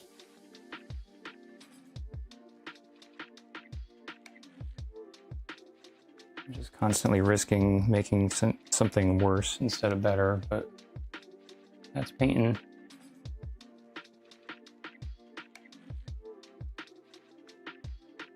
Okay, I think that's fine the way it is, so.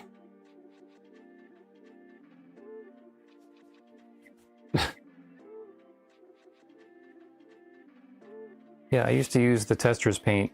I used to paint little metal figurines called Dragon Lords when I was little. Enamel paint, so I have definitely experience with that also. I guess well, I can either do the mouth or something other than the mouth.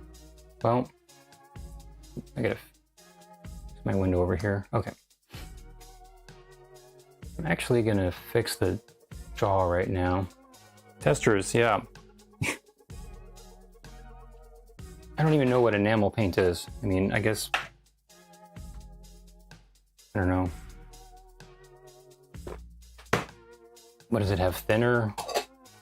And I guess there's, pigment. I don't know what else makes it enamel versus other paint. Yeah, I'm gonna come in and just fix this bottom edge right here.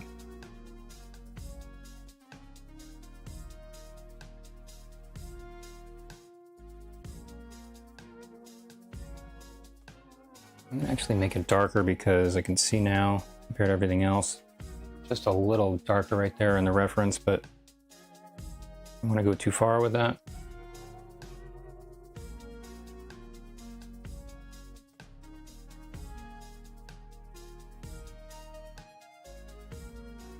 Yeah, I guess there's still people that paint models now for D&D and all kinds of stuff. You look at like some places, like I think on Twitch I found this, if you look up figure painting, which in oil painting terms usually means painting, full body people. You find little figurines that people are painting just, with the gloves and a clamp thing holding it or whatever. Some of them are really elaborate. Like some of the people that do that are really good.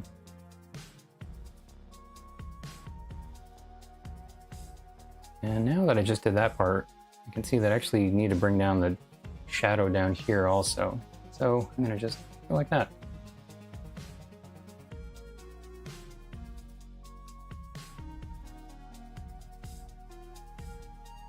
There's the shadow kind of at the bottom of the jaw, and then there's the shadow under the jaw. It's like really close to what I have already, so it's really just fine-tuning things.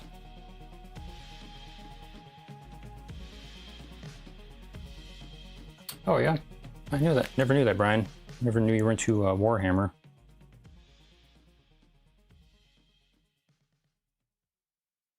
Or just the figurines.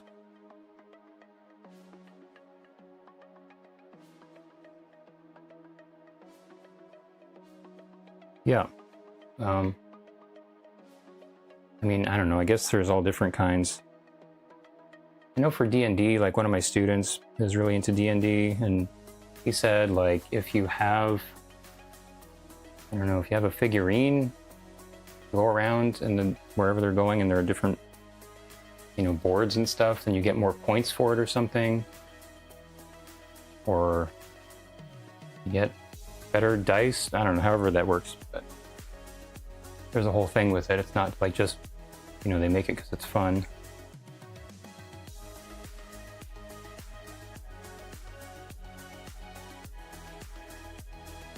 I'm just fixing this edge over here, and you know, things look a little weird now.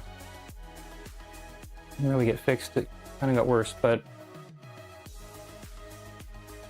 I need to add some more light back into it. But there's more of a shadow on the bottom underneath the neck, or, well, underneath the jaw, I mean. So that's what I needed anyway.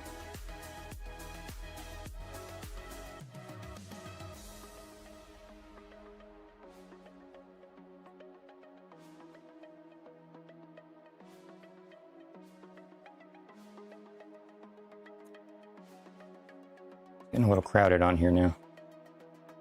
I'm gonna go off to the side to get a lighter beige color for the side of the jaw.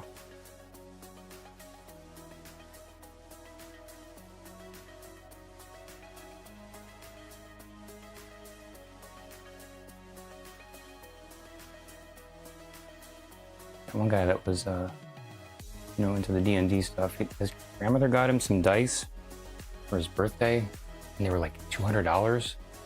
These like metal dice that were hollow, and they had like wrought iron or something.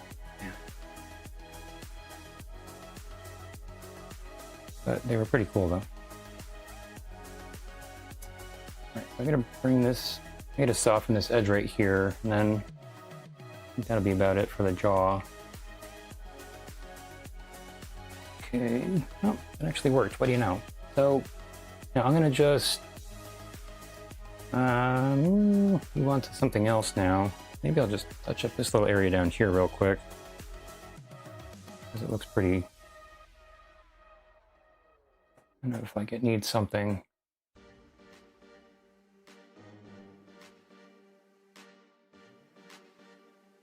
This actually needs to be darker over here. Wouldn't necessarily think so, but just looking at the reference, that's how it is. I don't know if I got some black in that brown. Well, whatever, fine.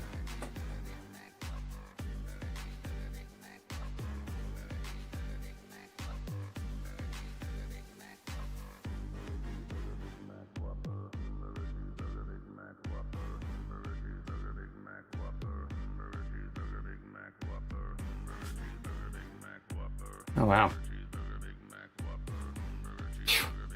So, FX Techno has seen dice for hundreds or thousands of dollars. Boy, don't lose them. If you throw them and one goes under the coffee table, like, you better find it quick.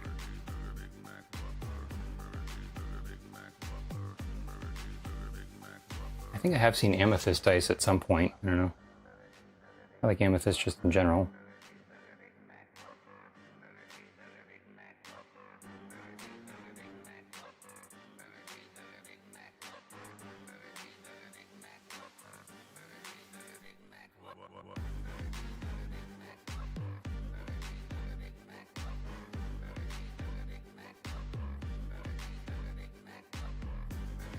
His shoulder is looking a little weird.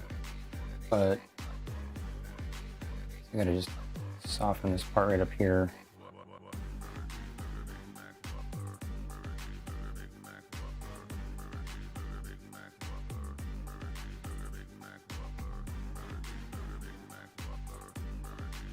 Yeah, there's some pretty elaborate chess sets out there. I don't play chess because I'm really terrible at it. Of course, I haven't played for about 25 years or 30 years or whatever. Maybe it'd be good now, I don't know. Probably not, it probably still suck.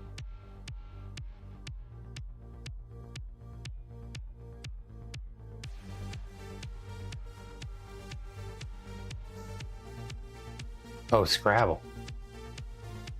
18 karat gold tiles? I don't like Scrabble. You ever get one of those? I'm like visiting or something. You're on your own. Scrabble. Uh-oh. I'm a little too far here, but you know what? This shape actually does not actually match how it's supposed to be now that I'm really looking at it. I'm gonna wipe that off, but I need to bring it down on the other side.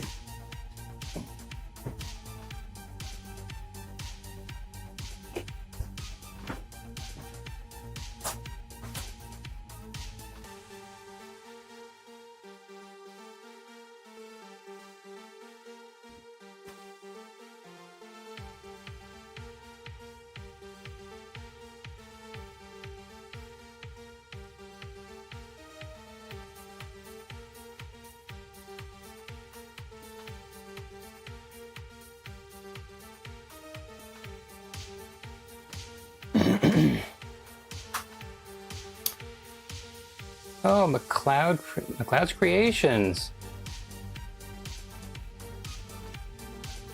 Thank you. I'm seeing you've hosted, so I guess that's like a raid, right? Well, thanks so much. I haven't seen your stuff before. I'll have to check you out. Creep Tart.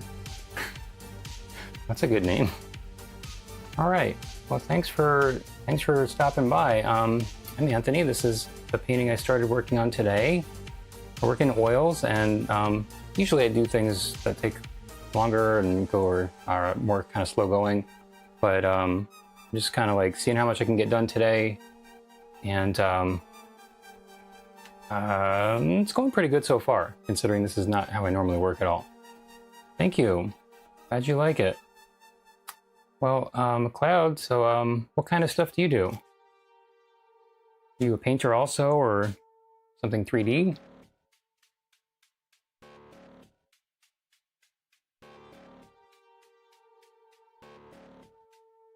Need the reference closer, Schmuckleberry?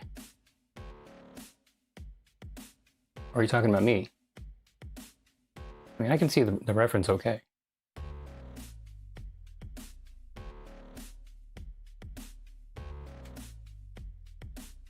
Well, like I said, I don't normally go anywhere near this fast. I'm gonna touch up that little spot right there. Wiped off some of the hair before, now it's just white. So, yeah, this is kind of a new thing I'm trying right now. I mean, I've painted things this fast before, but not my typical way of doing things. So, and now that I painted that part, it actually needs to be darker. There's actually a little shadow right there. Oh, traditional pencil. You know, I've been seeing a real, I don't know, it seems like there's been a real big kind of surge in pencil work recently. Like there's a guy named Arinze that shows at Arcadia Gallery, Arcadia Contemporary in New York, which is my favorite gallery. He does, I don't know if you've seen him, he does these like extremely realistic, large pencil drawings. And there's been a lot of things that have gotten entered into contests recently that have been winning. They're really good. You know, this has been for a few years now, but it just seems like charcoal also.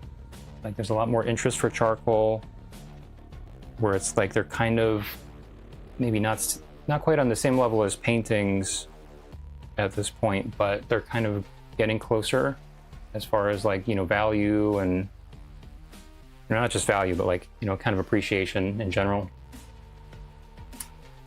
So pencil I always feel like is a very slow medium. So if you're interested in going faster, have you tried any charcoal before? Another thing I've been seeing, which is another interesting trend, is people have been doing, like for pencil and charcoal, they've been doing stuff with brushes.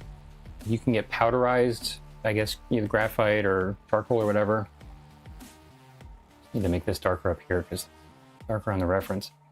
But yeah, it's like you can just get a container and use a brush and just kind of like put it on, almost like you're painting, but it's this powderized, you know, carbon of your choice.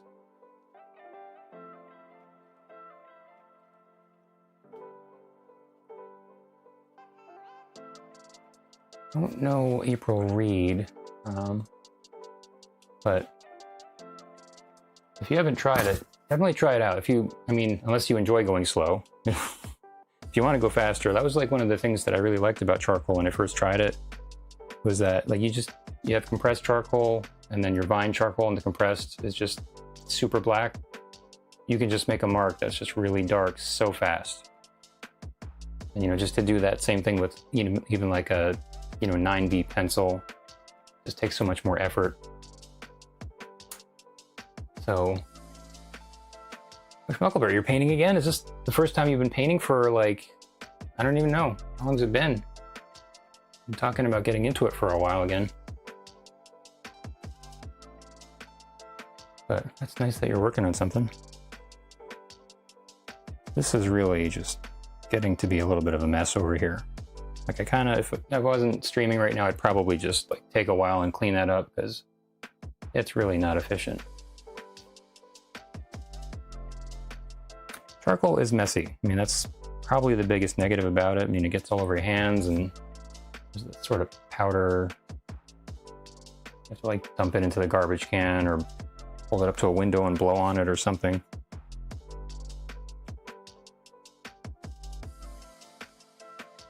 Happy little mountains.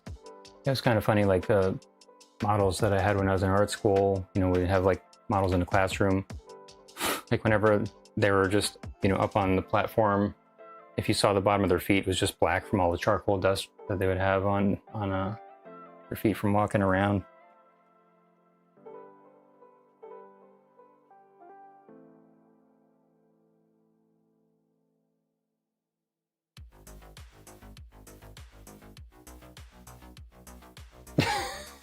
Crappy little mountains, you know, that could be like a good name for a book or something.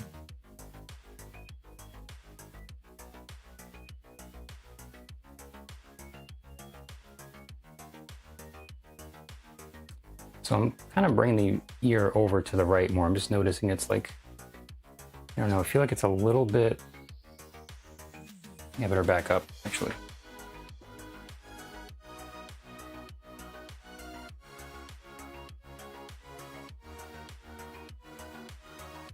Yeah, just try it out. I mean, you might like it a lot more than pencil, or you might say this sucks, and then you just go back to pencil. But, you know, from far away, I'm just feeling like, I think she just has a really small ear. That's what it is, actually.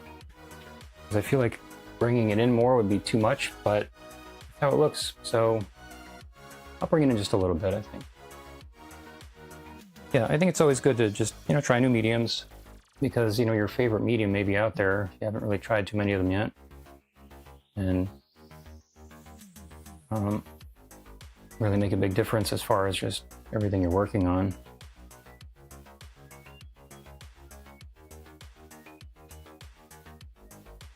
Oh, thanks. Yeah, I just got this chair a little while ago. The other one broke. Can you even see my chair?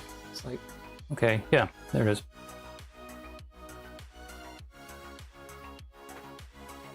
Yeah, get all the mediums one day. Catch them all, like the Pokemon.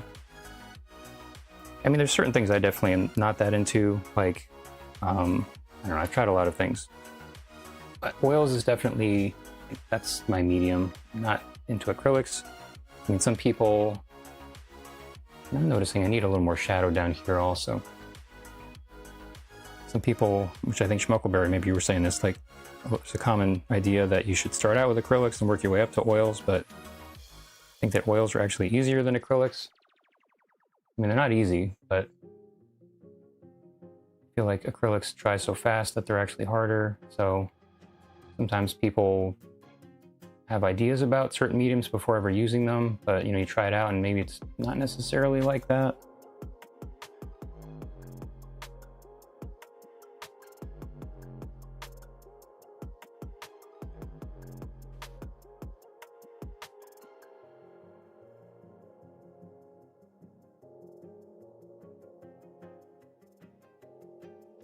Okay, yeah, I do Photoshop also.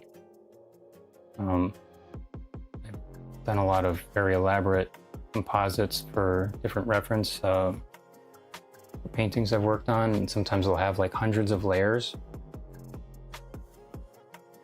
which can get kind of hard to manage, as you might imagine. That's when you need to really make sure you're labeling them. Okay, so I'm just seeing there's a whole shadow under the mouth I never even did on there. So that needs to get put on, and let's see if I can just kind of do it kind of quick. If this was like Pee-wee's Playhouse, today's magic word would be quick.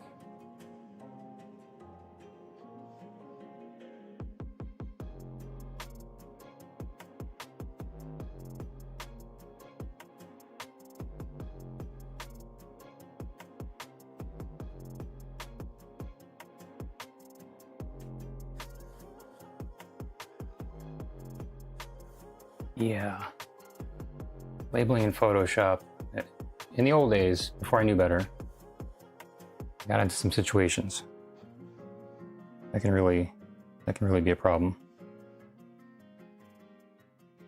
They kind of gang up on you after a while. I gotta just get some of this white, separate it here. This is just kind of a mess.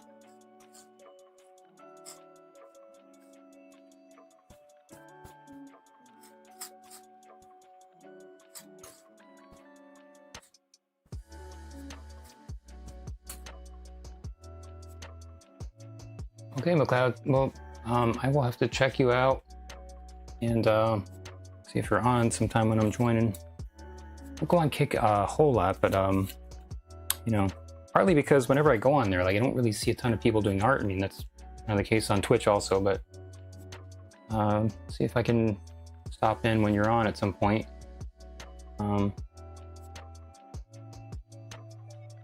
Okay, well, thanks again for bringing some of your people over. That was cool.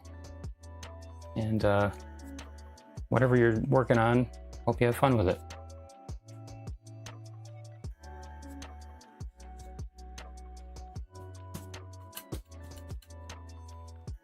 Okay, so got this ear here. I think that part is okay as it is now, so I'm going to leave that.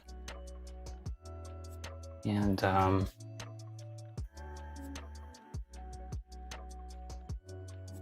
I forget what I was just going to do. There's something. I mean, we've got plenty of things I need to do, but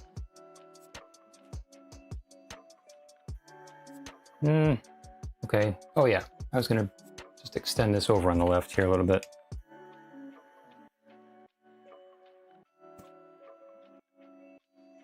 I gotta make a little separate location for my brown here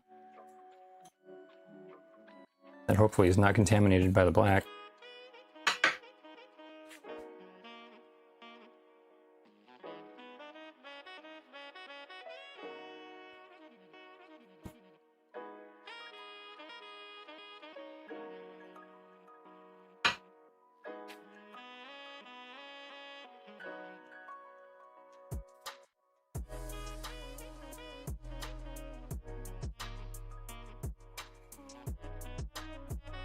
I guess at least my computer's going back and forth between the fan racing a lot and just a little bit, instead of just being like up on high the whole time. Sometimes what happens with going back over an area like this with like a light, lighter area, like light color, it doesn't look the same if the transparency is kind of different. but I guess this is fine the way it's going. Sometimes it can be kind of cooler than what the original kind of layer looked like.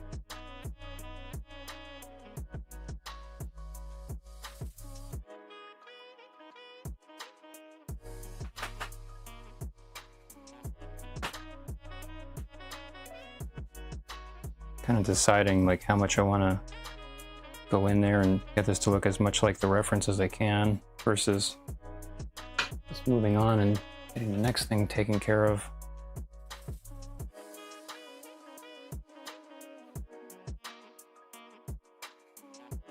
And that's one of those things when you're working a little bit looser, there's kind of more decisions to make about exactly how you want it to look.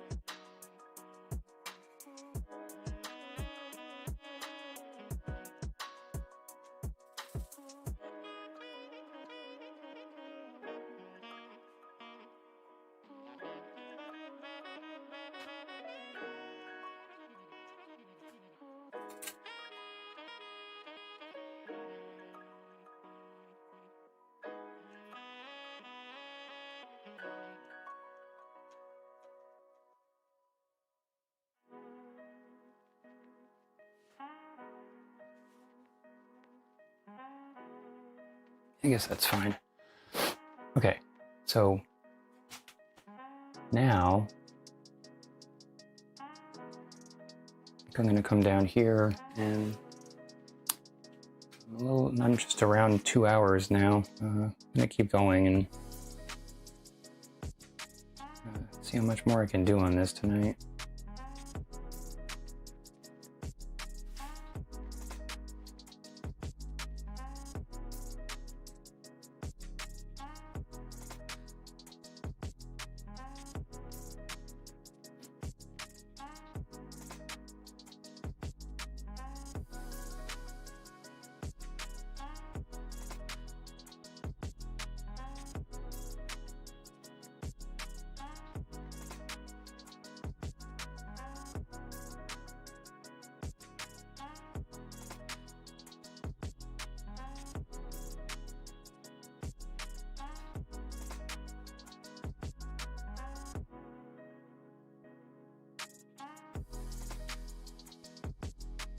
I guess I don't really need to do too much with this area down here. I mean, of course, there's going to be a necklace down where that weird shadow is. I go over this right here some more.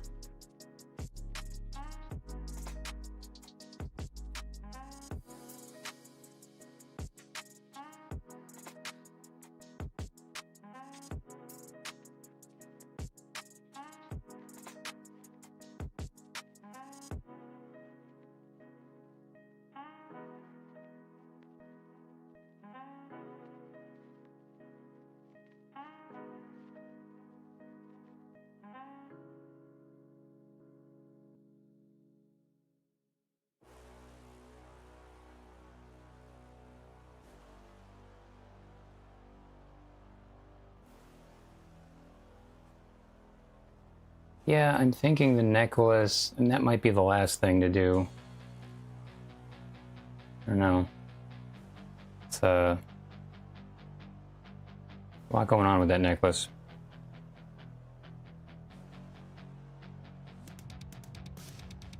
I don't know. I think, I mean, the background is kind of the least important part, so at whatever time that happens, I mean, there's the white kind of showing through, which is kind of interfering with some other stuff that's going on over here, but in this case, I don't know, I feel like it's not a huge deal either way when I do the background.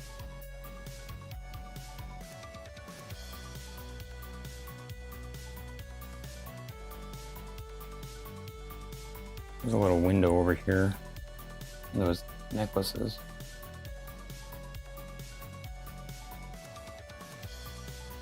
Maybe it's one necklace, I don't know.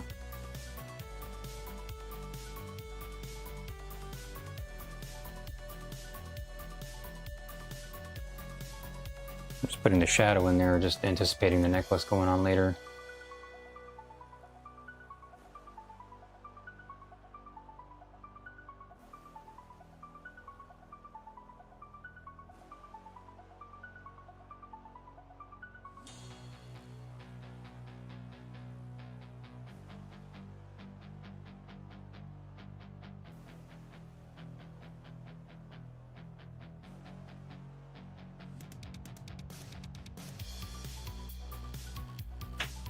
Yeah, um, I'm happy with how it's coming out. I mean, like the whole like working fast thing. I mean, it is definitely nice when you have a lot happening in a short amount of time. Sometimes when you're going really slow, it almost seems like painting's going backwards at times. So being able to see things happen pretty quickly, you know, it's nice. You can actually see like there's something going on. It's not just like you're sitting there staring at a thing. It's not even changing for hours and hours.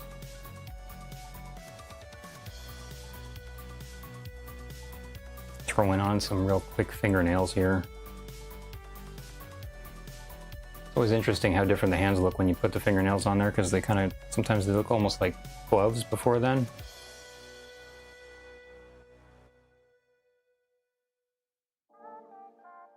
And how weird are fingernails anyway? I mean, they're just these things growing on our hands. Like, what are they there for?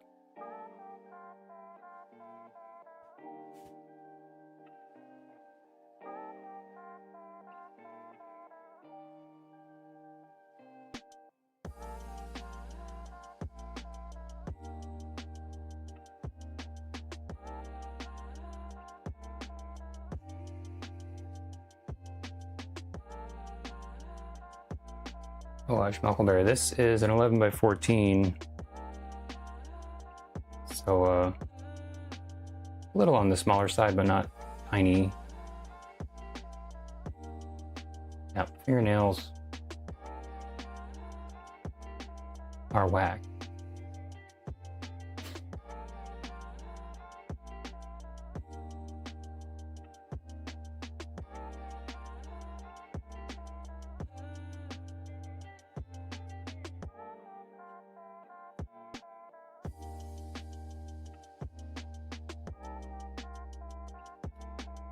You know, I heard recently the whole thing about fingernails and hair growing after the time you die actually is not true. What happens is there's like a sort of shriveling that happens of the skin, and then like hair will kind of come out more, but it's not really growing anymore. But weird either way.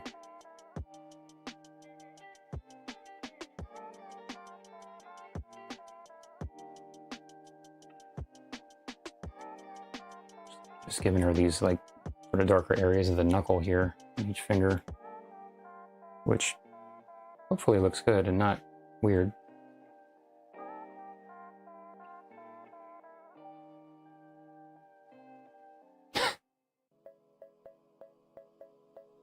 Well, it's just like Ryan and I have watched a movie called 21 Grams, which of course is based on the whole kind of claim that your body weighs 21 grams more before death than it does after, but I've heard that's also not really true. That like whoever kind of came up with that number just had an inaccurate way of measuring, and just there was like a little bit of like a inaccuracy with just the machine or whatever. So I think people have tried to kind of check that, and it just didn't really pan out.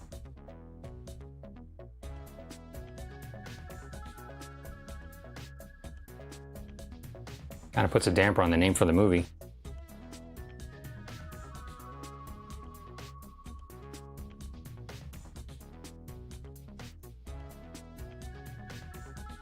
Now this finger looks a little skinny.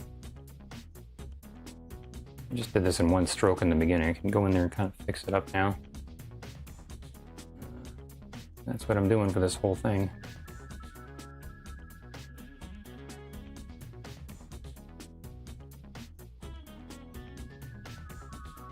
Oh yeah, what did Art Bell say on Coast to Coast about the 21 grams thing? Were they like agreeing with it, or were they like kind of skeptical of that?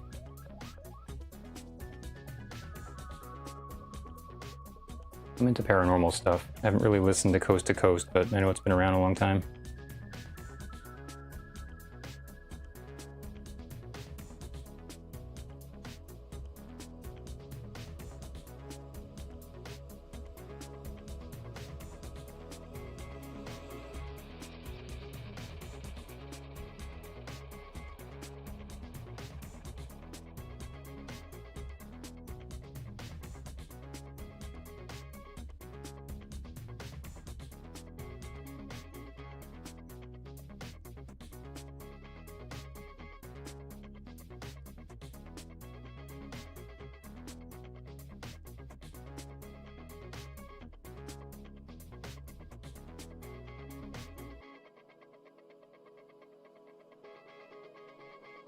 Well, who knows? They were claiming it was, done scientifically and everything to measure the weight of the soul. I don't know. I mean, I forget where I heard that it actually was not, able to be verified, but beats me. I think it's important to be careful with paranormal things, to like not just take it at science or at a face value, and you know look for hopefully ways to scientifically kind of confirm things. But I think at the same time there are things that just don't work the same way as other things that you would normally test with science and kind of confirming, and like spirits and things like that. I mean, it's just a little different.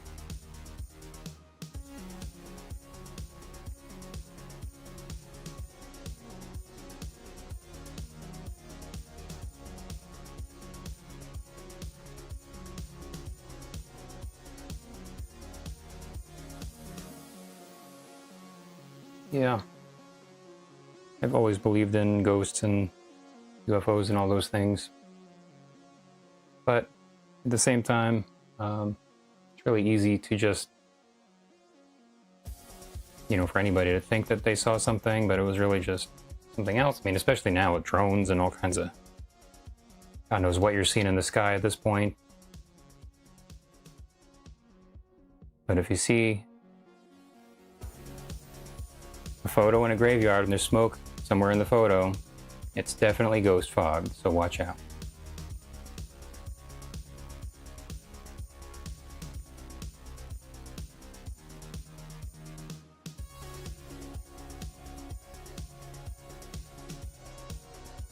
I feel like this hand is a little small. That's probably because the hand is too small. Now that I'm really looking at where this ends right here, that middle finger actually should be up higher. So, well, maybe if I bring it up, see how this looks if I just can bring the middle finger up, and not like you do in traffic, but just bring this up a little higher, and then maybe the rest of the hand will make sense. Yeah, I definitely seen plenty of things on YouTube that, especially with all the AI stuff now, there's definitely some fake stuff that I've seen, like videos of things where there's something weird in the sky and people are like, what's that? Whoa. I just saw one, I mean, I don't know if this might be real, but I just saw one yesterday. There's like a circle of smoke that's floating through the air in Florida, and I don't know, it really looked like it was just like something from AI.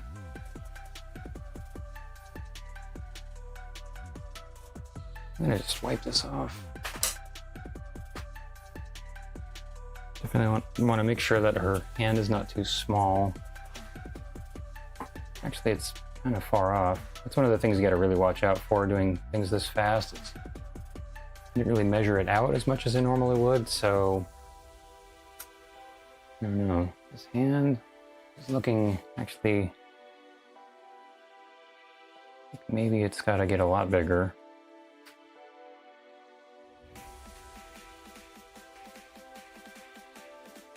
Or it could be that the bottom part is fine, I just need the fingers to be longer.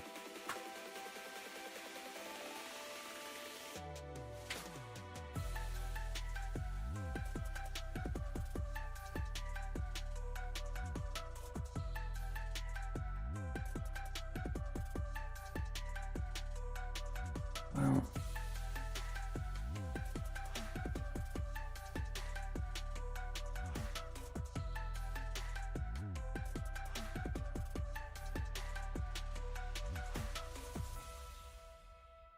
I can tell you this much. I saw a ghost deer almost exactly at this time of year, back in around 2003. Which at the time I didn't know that animals could have ghosts, but if it wasn't a ghost, then it was definitely not something normal. Because it was there and then it was gone.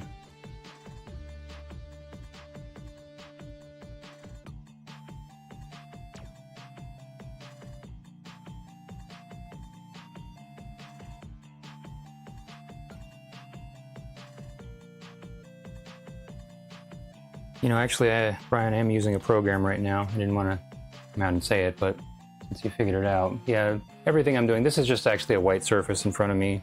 All the image you're seeing is just completely made by AI.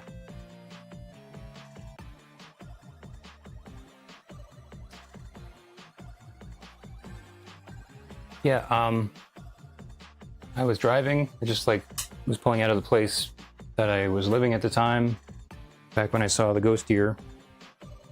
And I was going onto a little road, kind of back road where there was no cars around. And 1 second. Yep, just bump the stand.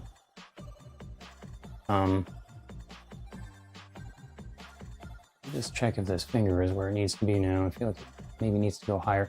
I'm also not sure if the chin is in the exact same place as the painting, but seems like it. Yeah, I think I'm gonna have to move both of these up. So I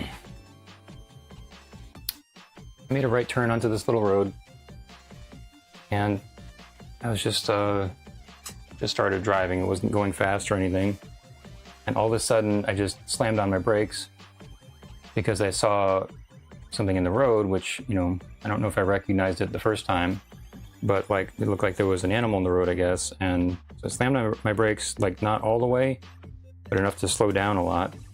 And then there was nothing there. And then I took my foot off the gas, and then I slammed on my brakes again to the point where I came to a complete stop in the middle of the road. And because I saw it again, and it came back, and this was all in the course of about maybe, no more than 2 seconds probably, or 3 seconds. And what I had seen was what looked like kind of a fawn, like a little fawn, and it was walking in the road, and it was bobbing its head the way that horses do when they walk. And it was I couldn't see the legs because it was close enough to the car. I think the car was blocking where the legs would have been. But when I remember back to what happened, there was no color. It didn't look brown. It was whitish or grayish. But it was there, and then it didn't run away or anything. It just instantly it was just not there anymore. So I even went back the next day and looked at that area just to see. I stopped there for a while, and I was just kind of looking around, and there was nothing else to explain what happened. But I came back the next day and just looked around for any manhole covers that could have had a weird reflection off of a street light or something, and there was just nothing. So it was maybe, I don't know, 4 days before Halloween or something, which they say the veil is thinner than normal. So this was White House Station. So not when I was still in Ledgewood. So that was my little experience. That was the only time I've seen that, and this was, I guess, what you would call a full-body apparition, which I've learned since then is extremely rare. Some ghost hunters that go their entire life, going looking for things like that, and they don't see that. But it was definitely not my eyes playing tricks on me. I mean, maybe one time hitting my brake pedal, I could have said that, but not to the point where I came to a complete stop in the road, and I was sitting there looking around to see what happened. So that was my ghost deer story.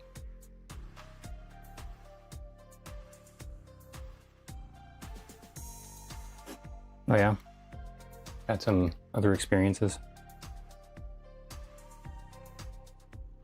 I think part of it might have been, they say sometimes, you'll hear some people say that you see ghosts not with your actual eyes, but kind of with the third eye. And that's sort of, I kind of think that might be what happened, why it was there and then it wasn't there. Because it was almost like I was seeing it in my mind. I mean, that wasn't what I was thinking at the time or anything, but kind of fits with that. So, there may be something to that.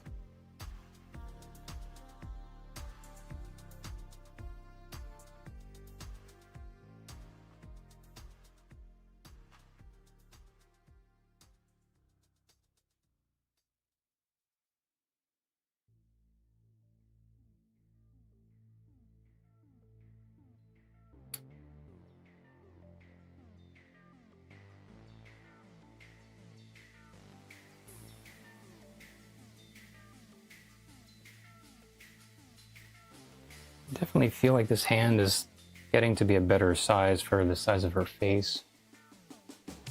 So that's good. It seemed a little small before.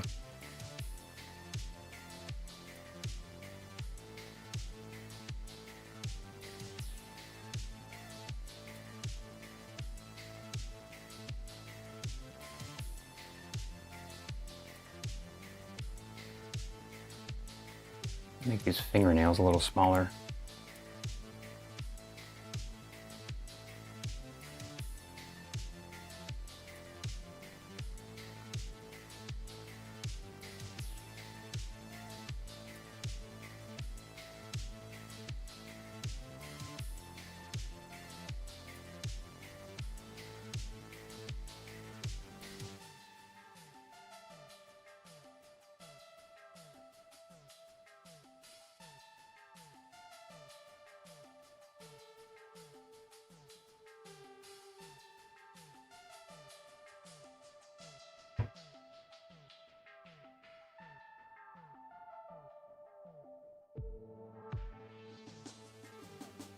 I have to move the ring finger a little bit too.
Kind of just checking if the hand is like the right width at this point, because it seems like maybe the pinky or the ring finger is a little bit narrow. I guess since I moved the index finger, it looks a little bit thick now. Maybe I can bring this over. This is how it is when you're painting fingers a lot of the time. It's just kind of like pushing them one way or the other just to get the size right.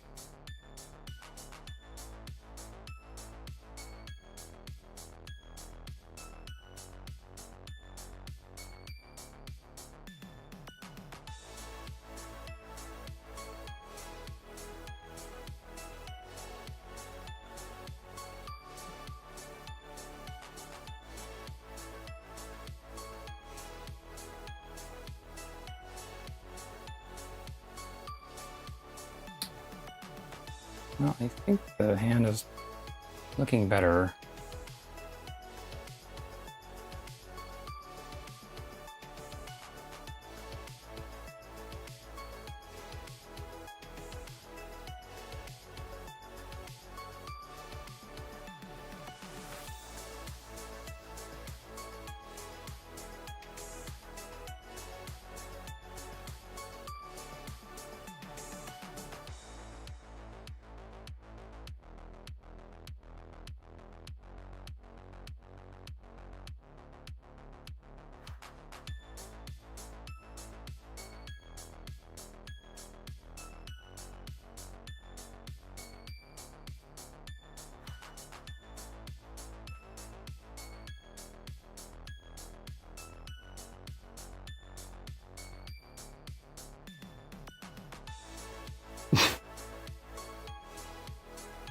I think her hand, well, I think it's, you can only see one of them.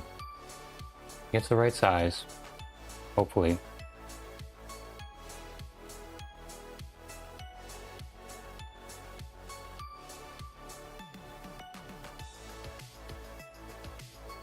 You don't even really know if she has another hand. Not from this view anyway.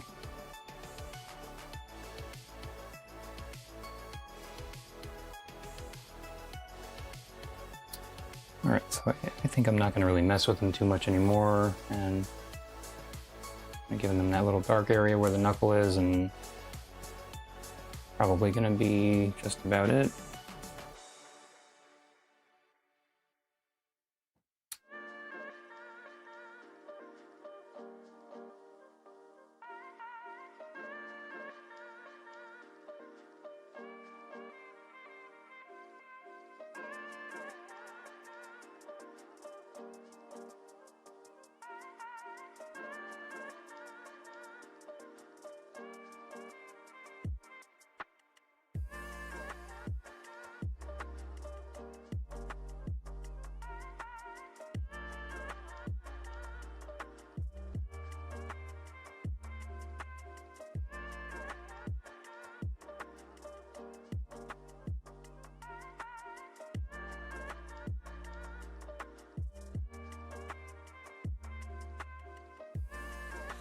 Keep trying to get this one place to get lighter, and it keeps getting darker.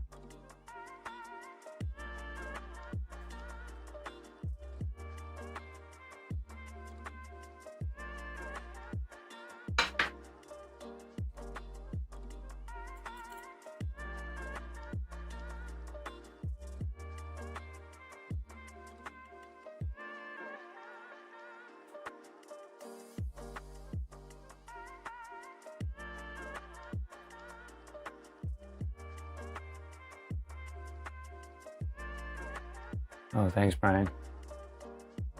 Well,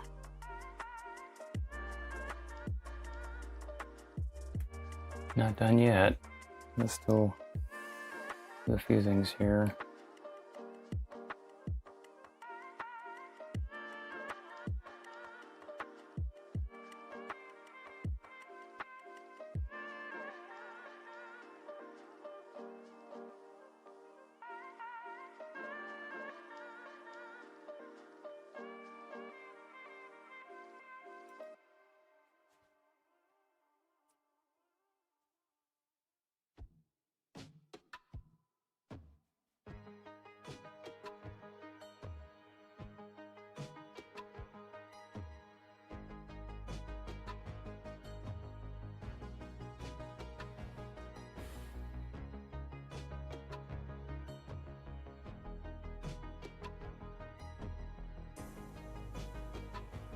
I think I'm going to...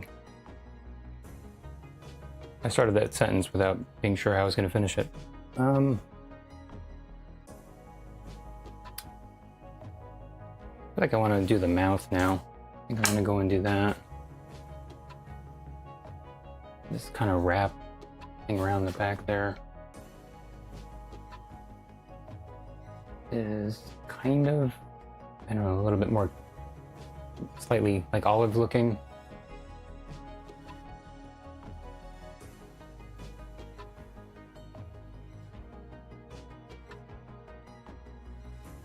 I think I'm actually, before I do the mouth, I'm just looking at what I can do before I put a different color on the brush, especially since I'm using just one brush. Well, there's this kind of material down here which actually looks a little bit yellowish.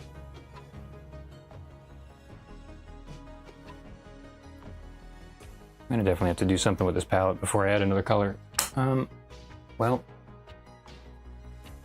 yeah, I guess I'll have to just do that.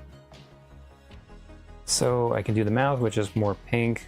There's a little bit of pink on the cheeks, and then there's the more slightly yellowish material on the bottom there. So I guess I'll do one of those things next.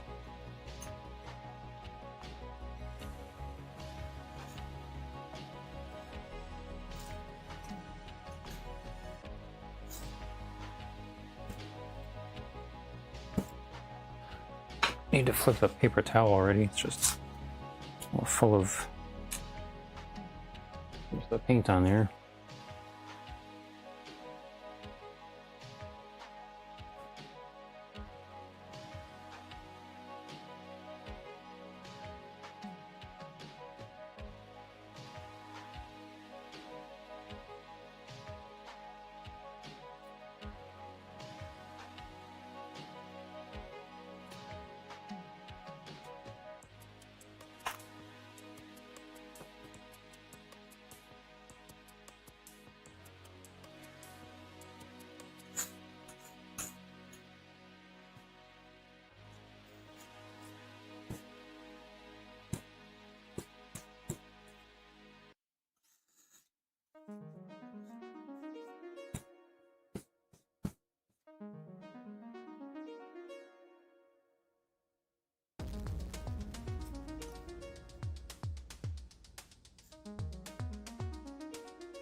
Okay, so I think I'm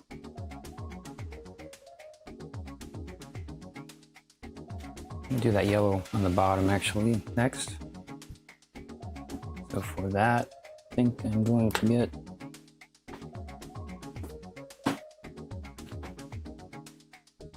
some, well, have some Armenian gold ochre.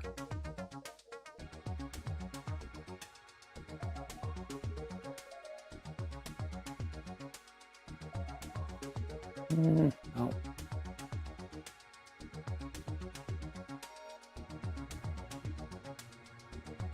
I'm gonna get some lemon ochre actually.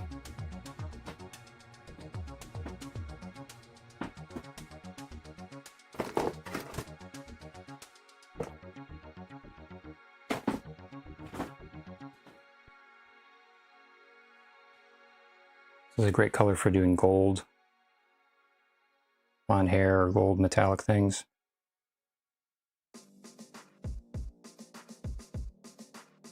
I don't think I'm going to need very much for this, so that might be all I need.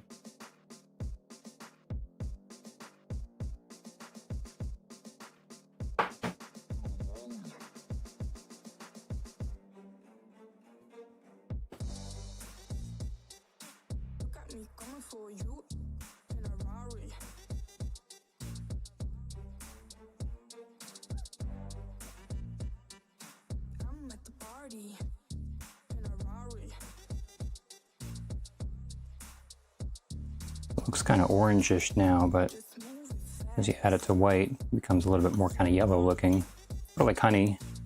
You have a container with honey and it's just really thick. It's that sort of orange look.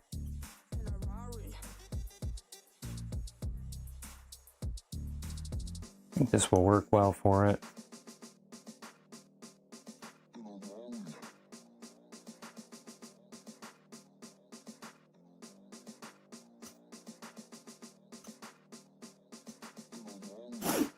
So this color is pretty subtle compared to what I have for the other colors on there, but sort of stand out, I think, enough when we actually put it on the painting.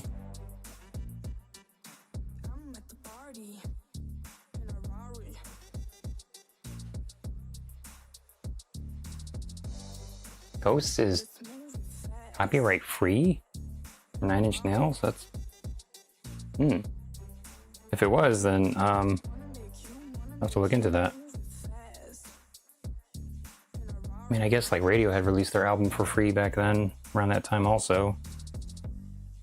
Whichever one that was. Maybe that one's copyright free also. I don't know if that's copyright free though, as much as just like free for fans to listen to and download.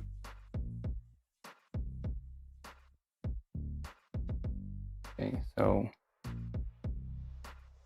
this is a little maybe more intense than the reference, but I think that's kind of a nice color to add in there.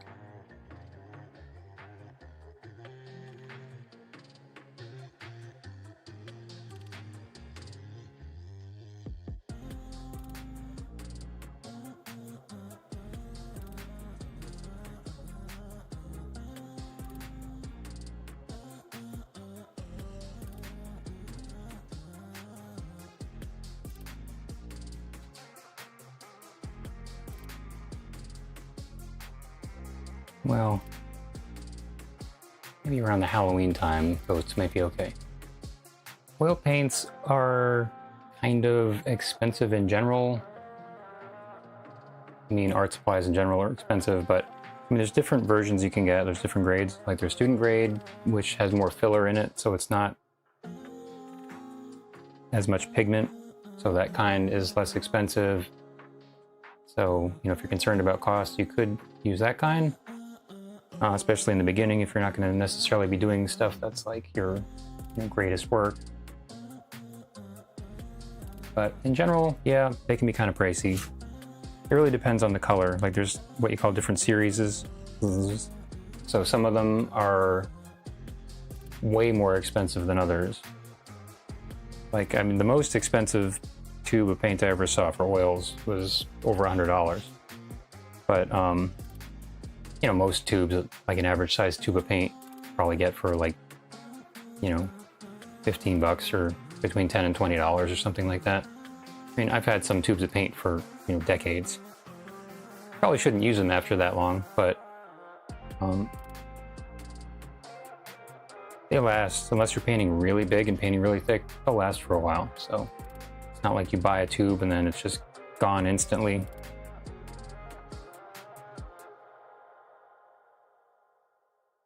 Not really sure how I'm going to handle this lace business going on down here. I think I want to go a little bit thicker with it than what I'm doing right now, though. Which means I got to mix up some more of this. Sometimes with things like this, you can kind of, like the thickness of the paint almost really adds to just the actual appearance of the design. Having a little kind of curve here or there that is raised up.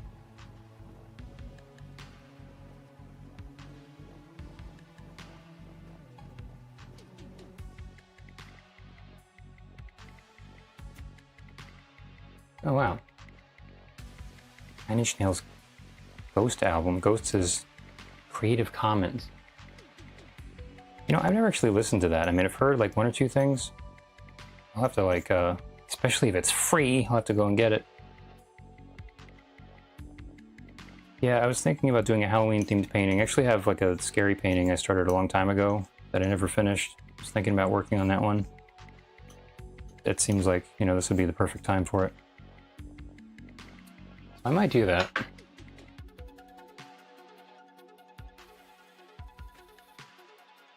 So as far as toxic pigments go, I'm using them right now. So, you know, lead paint is very toxic. You can't even get it in Europe because it's so toxic. They don't even allow artists to use it, I've heard. And then there's cadmium, which is also toxic. I mean, some people kind of say it's not toxic, but it's toxic. And then there's, you know, all kinds of other stuff. So the only thing that really matters is you don't want to get it in your mouth. You don't want to ever like swallow it, or if you're sanding or something like that, you don't want to breathe it in. But aside from that, it's not that big of a deal as far as the pigment, like the toxic pigments go. You don't want to get it on your skin. I mean, some people are not capable of painting without getting it all over their hands and their face and their ass and just everywhere. So if that happens, you know, clean it off as soon as you get it on there, because then it can travel and get all over the place, and you, again, don't want to swallow it. But if you're using some of the lesser expensive paints, like I was saying before, those tend to be made with pigments that are not toxic, just specifically because, you know, it's less expensive, you know, so the, you know, some of the more expensive ones tend to be the more toxic ones, but also they know that kids may be using them. So, depending on the manufacturer, that may not be as much of a concern with less expensive ones. The other thing is what kind of solvents you're using, or, you know, different mediums or things like that, because these solvents can definitely be toxic. And like, I don't paint with solvent. A lot of people do, but if you're using solvents or something like that, that's, you know, petroleum based, or just whatever solvent that is just toxic, as vapors, you know, you want to make sure you have good ventilation, because that will definitely mess you up. I've had experience with that. So, you know, there's been a few times in the past, I used to use something called Liquin, which is a Winsor & Newton fast drying medium. It's petroleum based. And I had been using that, and then there was also paint I was using that was algal based that had kind of the same kind of stuff in it. And, you know, just one day I was just like woke up and I felt really dizzy and out of it. Like I felt like my brain wasn't connected to my body, and it was like really not fun. And I thought I was just like getting sick or something, but then I eventually realized that it was from the fumes of the paint, because I didn't have the windows open when I was using them. And so, you know, that kind of stuff really led me to not want to use those things anymore unless I absolutely have to. So I don't really paint with anything that's toxic at this point, aside from just the pigments, but as long as you don't get them in your mouth, then you're fine.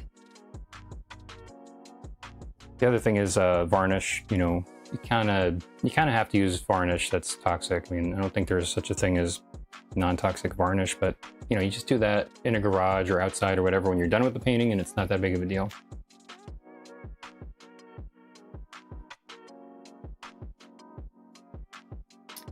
Well, I mean, as far as the toxic paints go, I mean, there's several things that relate to it. I mean, like, there's the transparency and like how transparent it is versus like how opaque.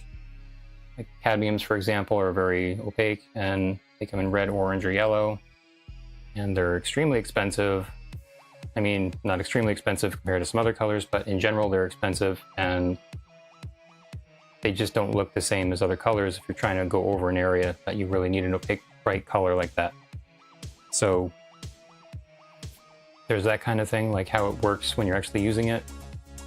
Lasting over time, I mean, you know, the cheaper ones are going to be more likely to fade, probably, in some cases, compared to the other ones that are more expensive.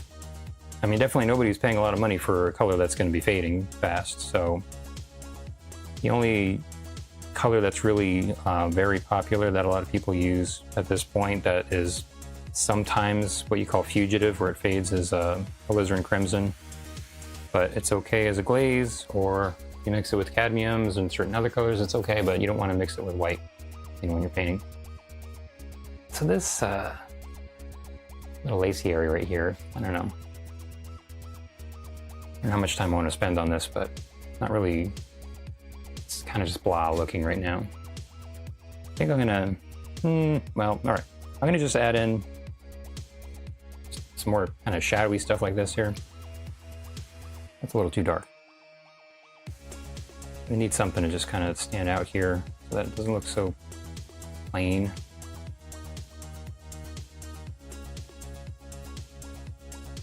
This is where it's starting to, my like extreme detail part of how I work is starting to kind of come in.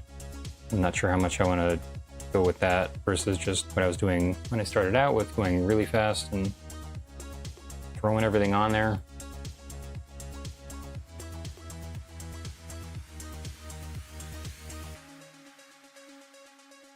Still maybe a little bit too dark.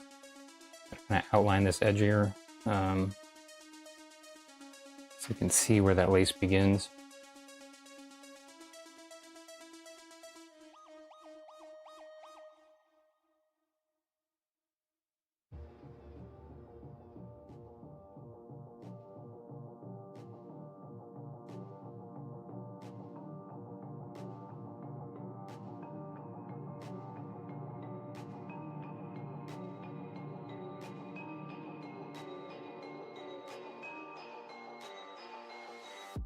All right, well, this is not great, but I guess it's fine. It's not really that important of a part of the painting.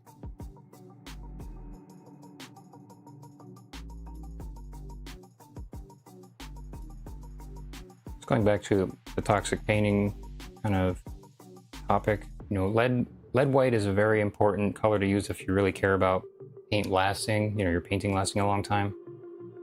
I always recommend to my students just to start off with titanium because lead is so toxic, but lead is really the way to go if you're really concerned about paintings lasting a long time. And it's actually the strongest color, like, out of everything. It's the, you know, holds up the best over time, basically. And titanium was not even used until really not that long ago, so there are people that are like in the art historical kind of like field that are really concerned that all those paintings are not going to last even like 100 years. I mean, some people say that, some other people are not necessarily looking at it quite that extremely.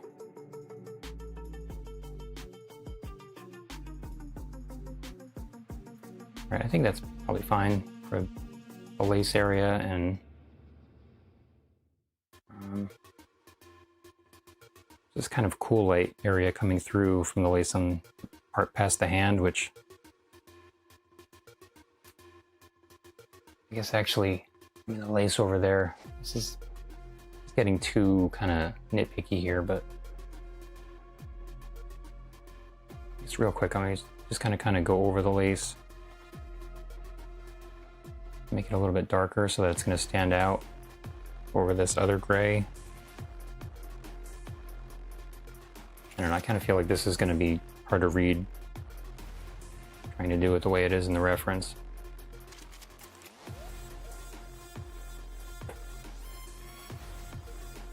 But I gotta do something with it.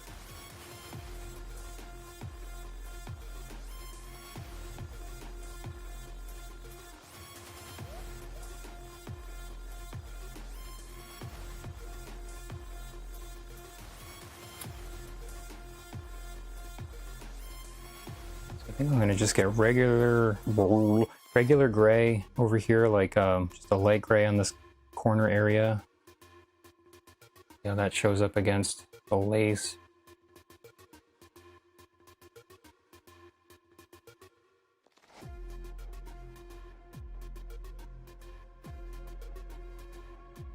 The answer is it doesn't really show up very well.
Alright, I think I'm not gonna spend too much more time on this one spot in the corner because it's not really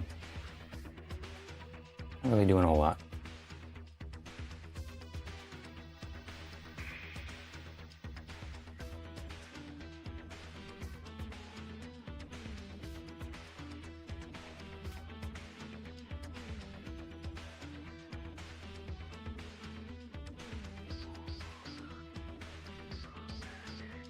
Right, I guess that's fine. Okay, so I'm gonna move on to, oh, actually there's this little strap I have to finish over here. I get just a little bit of black. There's kind of this little lifted area right here.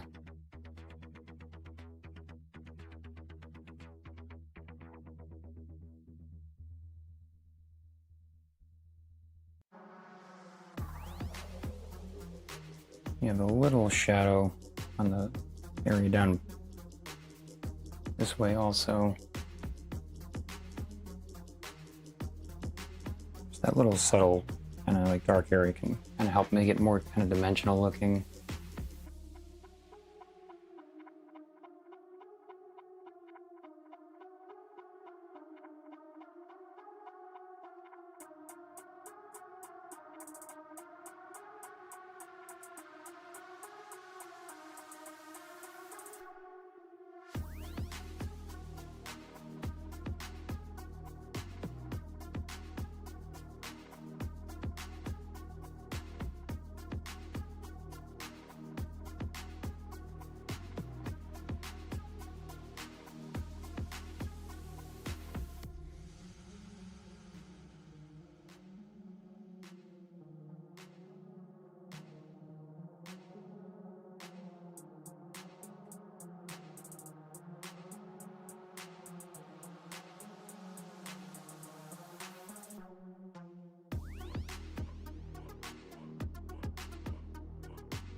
And just touch up the top of this strap here a little bit, and that'll be all for down in this area here.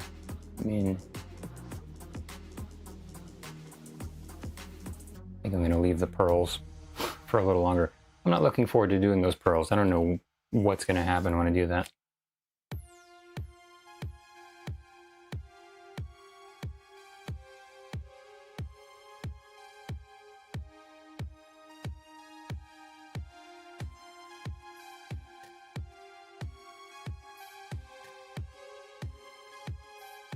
Oh, thank you, the Sweet Siren. That's a cool name. Thanks for following. Are you an artist or just someone that likes art? Not that just being someone that likes art is a bad thing.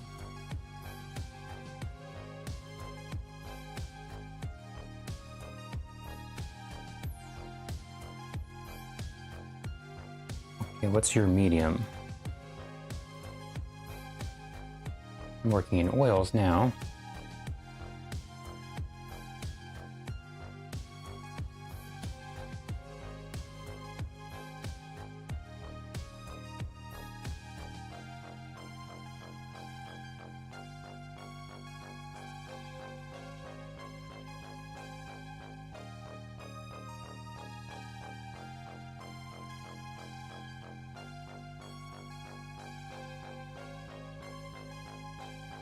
Used to acrylic. You'd think you've tried everything but oil though. Well, have you tried dry point? Or, well, actually that's the printmaking thing. How about silver point? Silver point's pretty rare. I'll bet you haven't tried that one. It's where you actually draw with a piece of silver or copper or something like that. Flip this paper towel over again.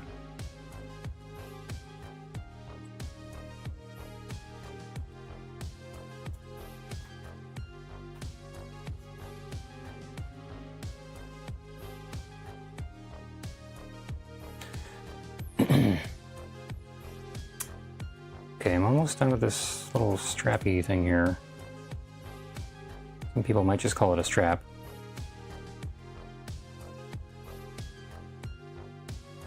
And I don't really like how this dark area is coming down, but I guess that's fine. Okay.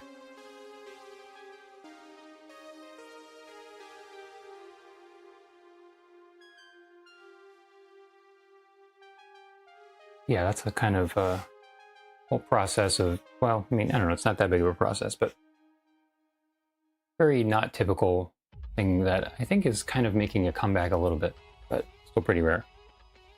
All those old Leonardo drawings that you see of like the anatomical stuff, I think that I had heard at some point those are dry point. I mean, silver point, dry point is just, that's a different thing. So are you interested in oils, or are you happy with your acrylics and everything else? Just thinking, I think I'm going to leave that ear. It may not be 100% the same size as the reference, but I like the way it looks, so I'm going to just leave it. And I'm going to do the lips now. So this is going to be a little bit more pinkish.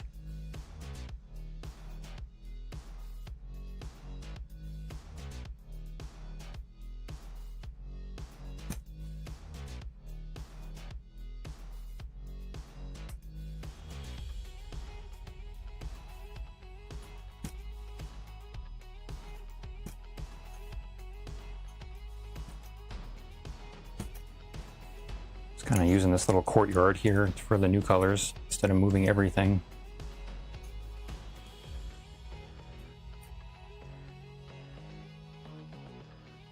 Oh yeah, watercolor can be kind of tricky just because, like, once you put it down, it's staying there. You can always go darker, but you can't go lighter unless you use gouache. Some people like to use gouache also together with watercolor, so they're kind of like, you know, medium buddies sometimes. Not sure if I want to lighten the thickness of the eyebrow on the left there. I was kind of thinking about doing that before, but I guess it's maybe it's okay the way it is. All right, so for a red-ish color, this is so subtle, I guess I could use a few different ones. It's not like a huge deal, but I think I'm going to get a cadmium.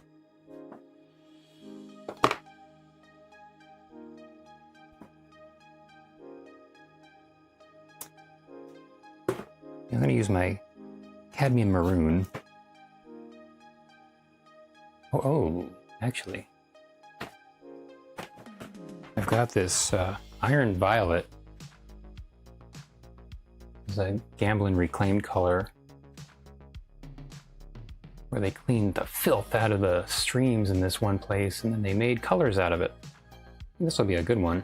So this is kind of a maroony sort of color. I think I want to try this. I haven't really, no, there's some oil. I haven't really done too much with it, but it's a really nice looking color. That's probably way more than I need. And I think I'm gonna maybe need, not sure if I can use this for the cheeks or not. This may be a little too dark for that, but add some white in there, I'll see what happens.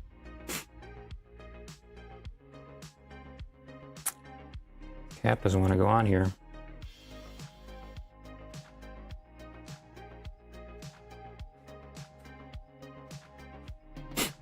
I live in between two fire departments, so I hear sirens all the time. They're not very sweet though. They're just kind of loud and, you know, different kind of siren.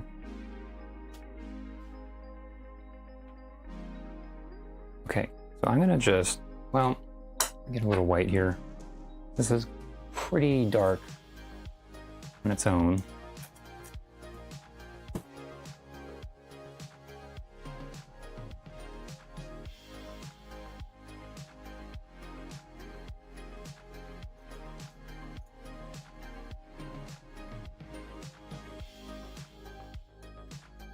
Okay, so it's going kind of purpley when you add white to it. It's not extremely far off from what's going on in the reference. I don't know, I'll see how this looks mixing it in there. I'm not sure this color's gonna work, but I'm gonna try it. I mean, I've come this far with it. I don't really need that much. And even if the color is not exactly the same, it's lipstick anyway, so not that big of a deal.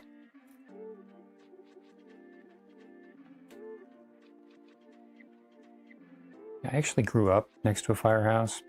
Now I'm living in another place next to a firehouse. I kind of like the sound of the alarm. It's like the, you know, sounds you hear when places are getting bombed. It's that type of alarm, but I kind of like it. Okay, we're doing her makeup. Guys, here it comes. gonna do her lips. Okay, so far, I don't know, maybe it's going all right. Not sure.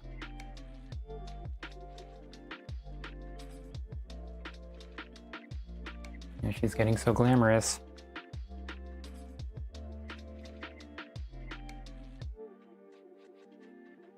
I mean, she was just a hag before. Look at her now. Maybe going a little dark. Add some more white in there.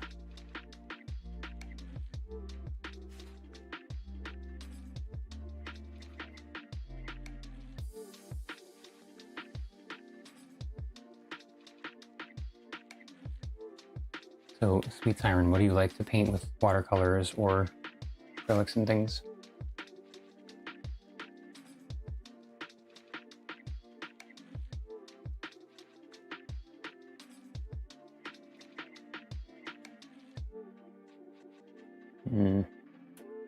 No, I think I'm going to need something a little bit more sort of pinky. This is kind of too purple with the white.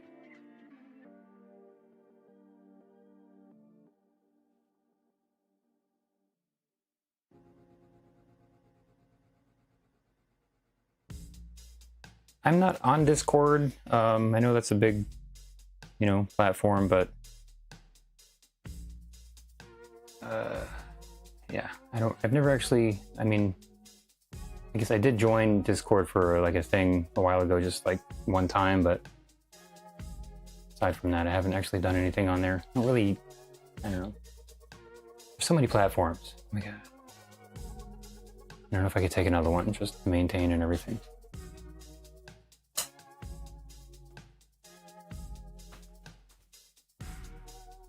Okay, yeah, I do landscapes too. Done plenty of landscapes. I'm gonna have to get a different color because this one is just a little too purple. It's a nice color, but not exactly what I need right now. So I think I'm gonna actually get my cadmium red medium. I don't know, do I need the medium? I'm looking at the cheeks too. Yeah, get the medium.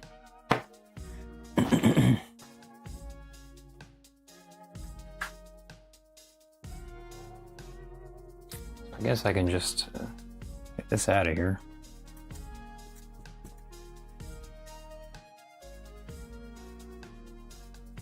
Got a real scrapyard of unneeded colors just off to the side here.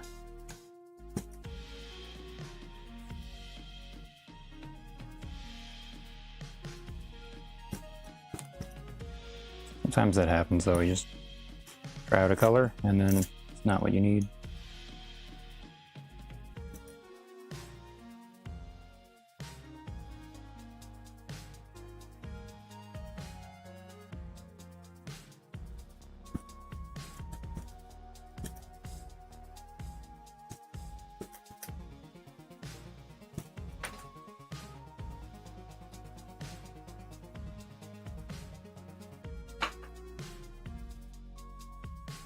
Oh, Aphex, where are you at?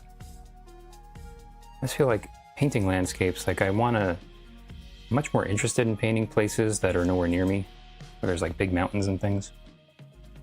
I'm not so much interested in like barns and, not that there's nothing but farmland by me, but it's nice trees and places to paint.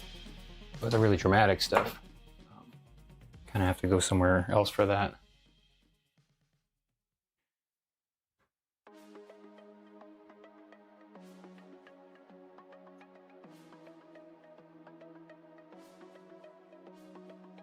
Alright, this is a little bright.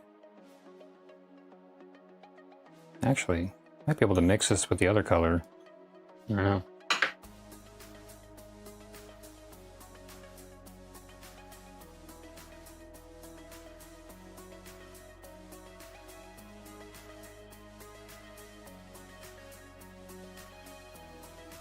It is definitely a little bit too bright, so bring back that other color and just put them together. Maybe that's just right. It's a Goldilocks situation. So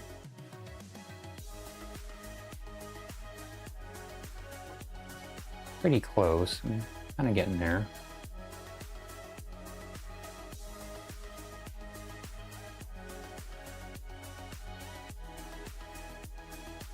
I want to try the bottom, see how that looks before I do anything else to the top.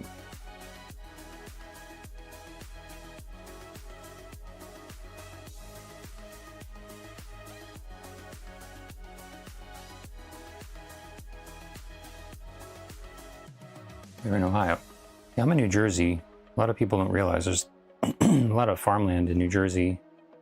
I mean, not as much as certain other places, but it's not really a hellhole that some people think it is. Got urban areas too, but plenty of trees. A little too warm. Let's just get more of that other color again. Gone into Central Park and painted the bridges there in New York. Got a lot of cool places in Central Park.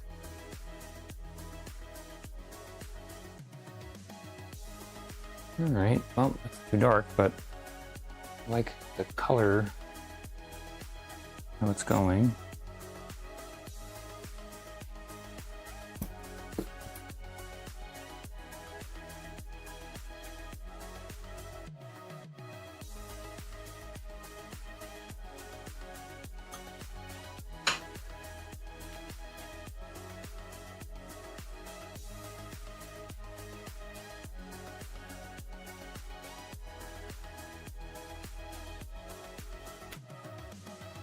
And one website that I'm streaming through has just completely stopped giving me any new updates on any kind of comments I'm getting. So anyone on YouTube, if you're commenting and I'm not responding, it's not showing up, because the last thing I got was from a half an hour ago.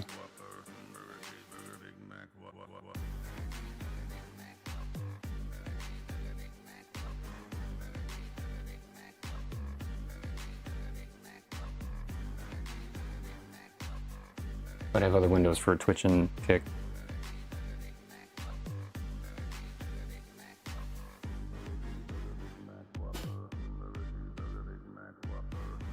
Yeah.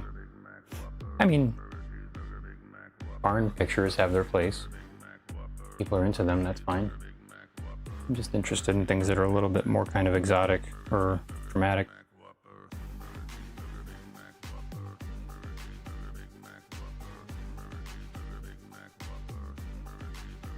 Well, this is the exact color here. Actually what I need right here. I was living on a fake farm back when I had my ghost experience. That was, you know, an interesting experience. Just on its own.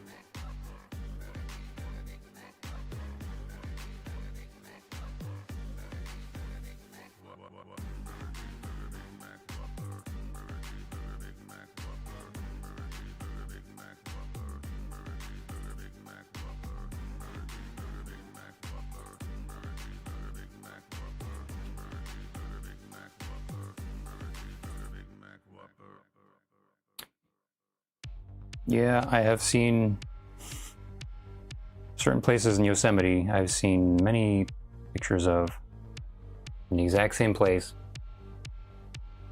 So I know what you mean.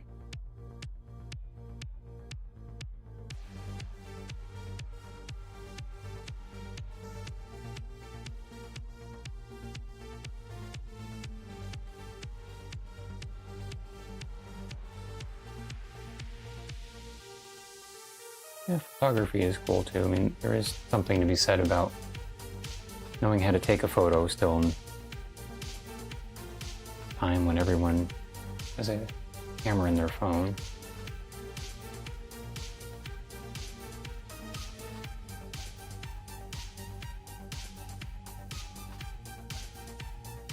I'm gonna have to add in this shadow underneath the lip here.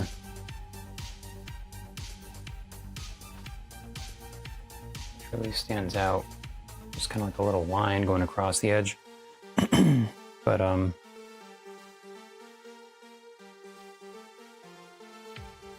kind of getting there with the colors on this. Sometimes these really in-between colors like this, it's just, they can be some of the hardest ones to mix because they're kind of, you don't even know what to call it. It's just not really pink. It's not exactly purple. It's not gray. It's just sort of like in the middle of nowhere.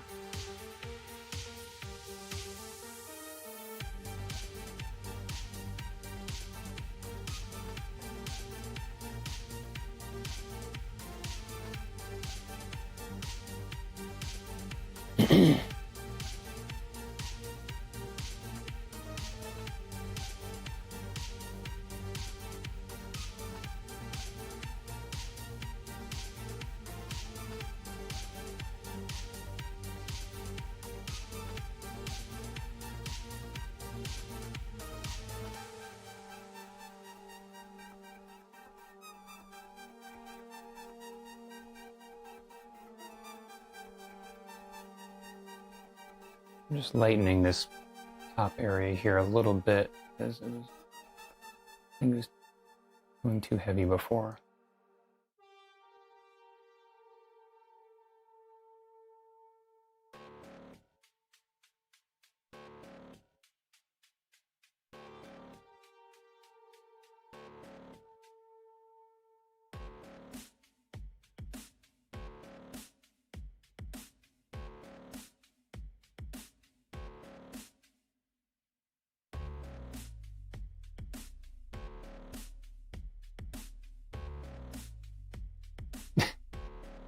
Is that a cat?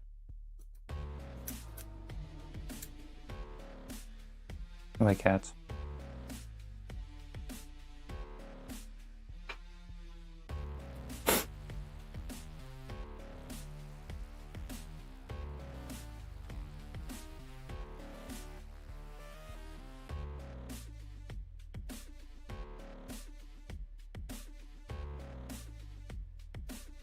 I'm gonna see if I can get this these messages to show up as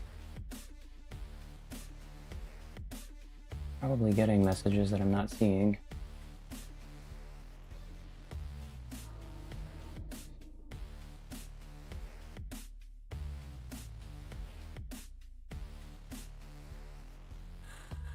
Well,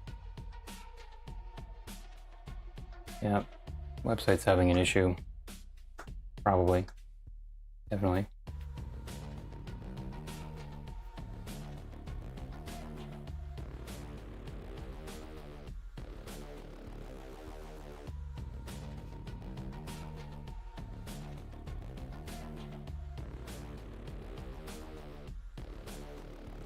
Yeah, I've got an army. What do you think? You think 4 is an army? I've got an army of cats here as well.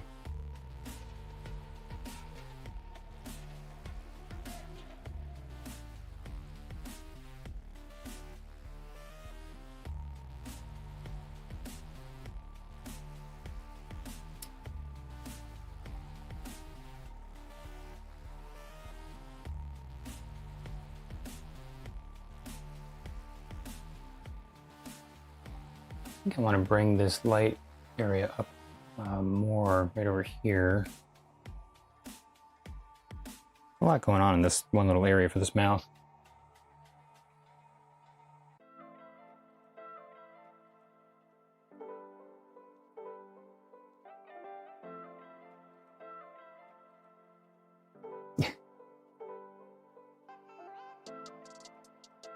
I saw something once that said, dogs have owners, cats have staff.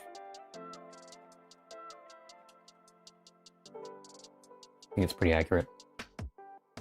We don't really call, the humans owners, but you just say pet friend here. But staff, about right. Now I did this really without blending it in there. Kind of liking the way it looks, actually. Might leave it.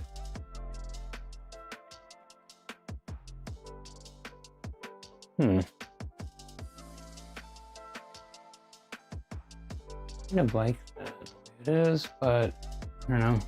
I think I want to add in that little shadow on the bottom and kind of see how I feel about it after that. This is a little too red on the top though still.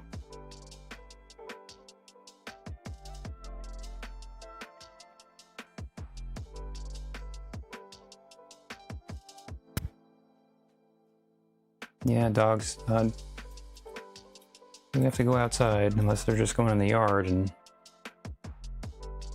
making a minefield out there. I'm not sure what color. I need to zoom in on this picture. Sometimes I definitely have to zoom in on my reference. See what I'm actually looking at. Even when I zoom in, sometimes I can't really even tell what I'm looking at.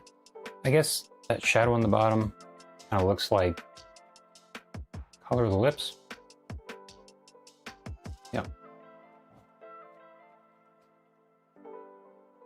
So anybody on YouTube, saying before in case you didn't hear, my multi-streaming service is taking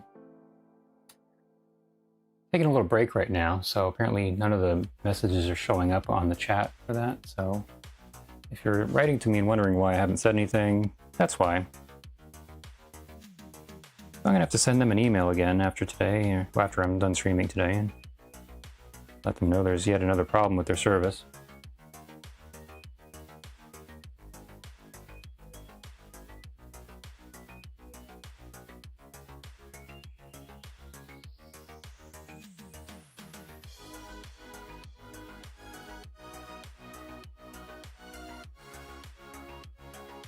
Oh, that's too dark. Looks bad.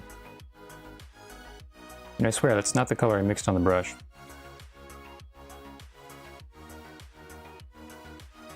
It's better. It looks less awful.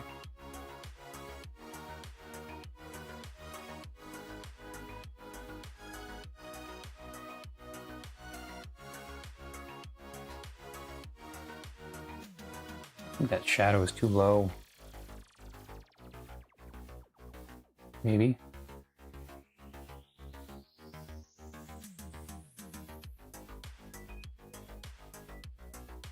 So as far as reference goes, I far prefer having actual reference, like, you know, a person, an actual person versus a photo. Almost every serious artist I know that's like, you know, selling in New York and stuff, like almost everybody prefers having an actual person, but you know, unless you have a good buddy that has nothing better to do, that wants to just sit there for hours and hours, probably gonna have to hire a model, and that gets expensive. So sometimes you have to just use a photo, like right now. And then there's just the simple fact that you know, certain things you kind of have to have a photo for because it just can't be done from life. Like, say, like a landscape, if you're spending a lot of time on it, you know, you can't just do all that in person. So there's situations like that too. It's way too dark right now, but I'm on the right path, I think. Head or I'm not. Yeah, there are a lot of negatives with painting from photos, like the camera often will not get the exposure right and not get the colors right, and things will be sometimes out of focus and you don't realize till later, and maybe they look okay, but you don't realize that everything is too red or whatever. So there's all kinds of things that can happen that, like, it's fine in some cases, but there are other cases where it can just really not be as good. I cover this bottom area up a little bit here. Then there's just the whole fact that you're working from a copy, like you're making a copy of a copy. So you don't have any depth perception when you're looking at a photo, which may not seem like a big deal, but it's just different. It's like, it's hard to really explain. Like, I can explain why, but you can like understand the description, but it's not the same as trying the two different things and seeing the difference. Another thing is, if you're working from like a real person, like right now I have a 27-inch screen, so my reference is pretty close to life size to what I'm painting. Not quite, but you know, I can zoom in. But you know, if I'm painting something larger than this, and the reference is significantly smaller than the painting, it's just kind of a pain to look back and forth at something that's not the same size. So that's what's called working site size. That's like a whole another thing, like just like a system of working, basically. It's not just that, but that's the kind of main part of it. It's just you can look back and forth and not have to like readjust the size of the thing you're looking at every time you're doing that. It's just easier.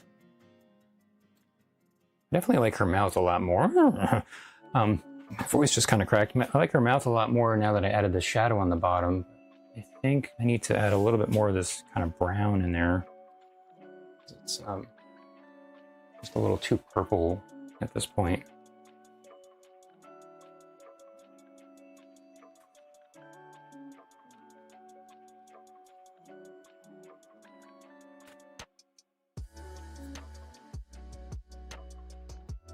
Yeah, so painting outside, the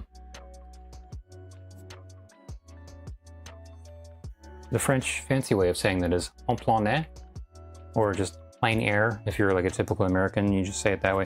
That's like when you go outside and paint the scene that's in front of you.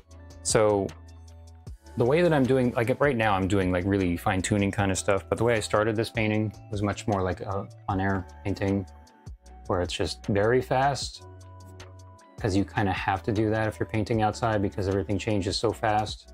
And it's a very different way of working than, you know, having a photo where nothing is changing and you have all the time you want.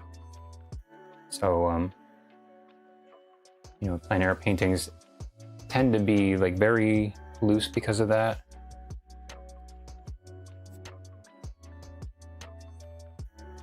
What some of the Impressionists used to do is like go back to the same spot.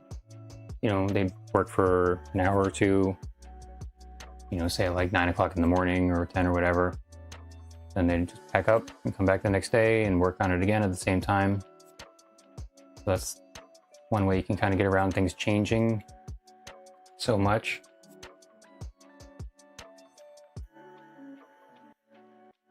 All right. I think I'm going to leave the bottom lip the way it is. I kind of like the kind of looseness of that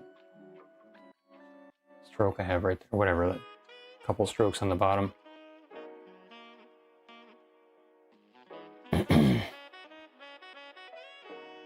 I'm glad you're learning things, Apex Technol.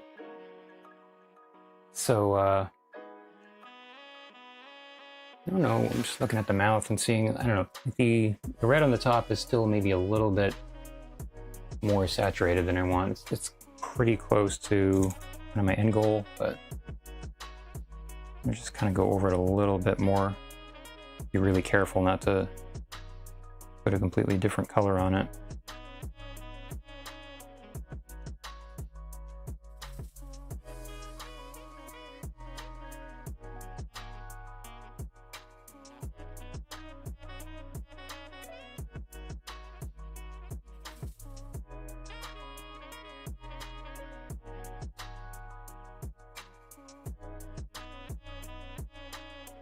Kind of very lightly tapping this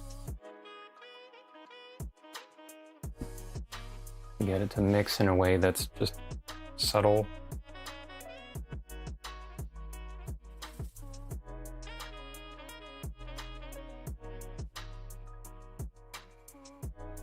Once again, public service announcements, anyone on YouTube, I can't see anything you're saying if you're writing to me, so normally I could if my website, not my website, but a multi-service, streaming service that I'm using. If they were working correctly, then I would be able to see everything, but that's not happening right now.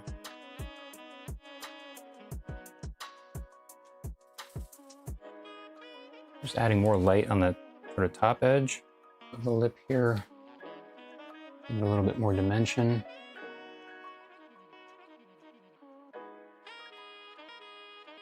So the lips, the eyes, you know, they have kind of getting a little extra detail compared to some other parts of the painting because there are areas that stand out more and are more unique. Yeah, I kind of like that.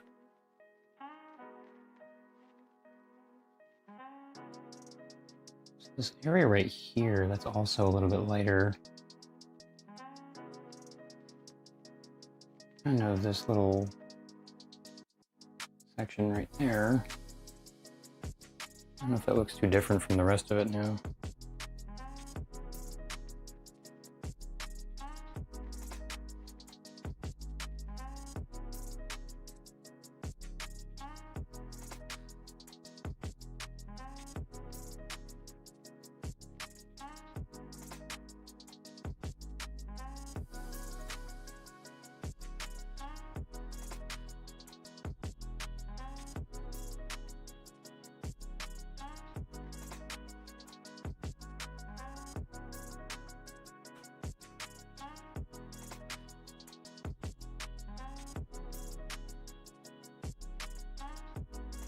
I want to add a little bit more here.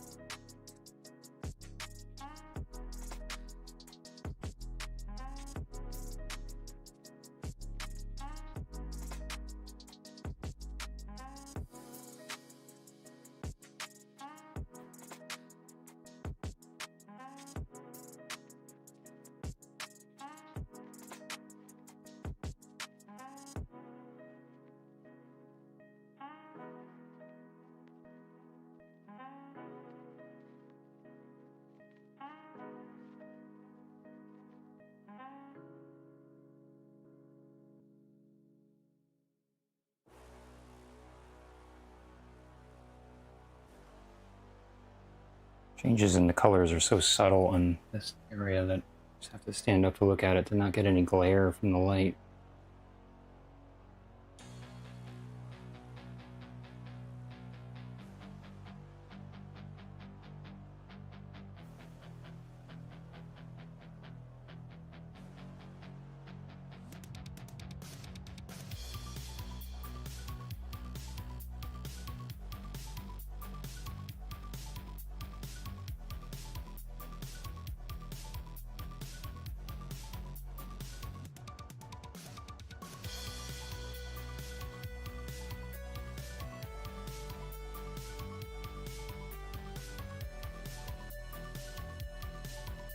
I think that might be it for the mouth. So there is a little bit of color on her cheeks that I'm going to just still also put in there. And for this, I'm going to be extra careful. I don't know, I almost don't want to mess with it because it's so subtle anyway. I don't know, maybe I should just leave it, well, yeah, I'll try it.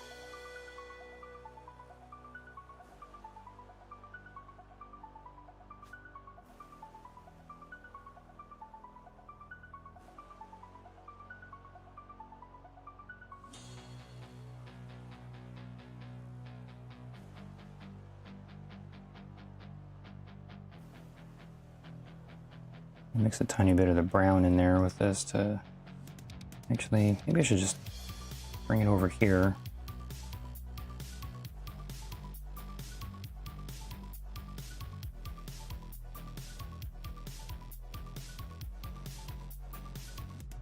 Palette is kind of a mess, by the way. Not really like an ideal way to set this up, but it's also very scrunched, but in order to have this show up on the screen, so you can see what I'm doing, I'm kind of keeping it close together. Okay, so I'm going to come over here. It might be a little bit too much of the red.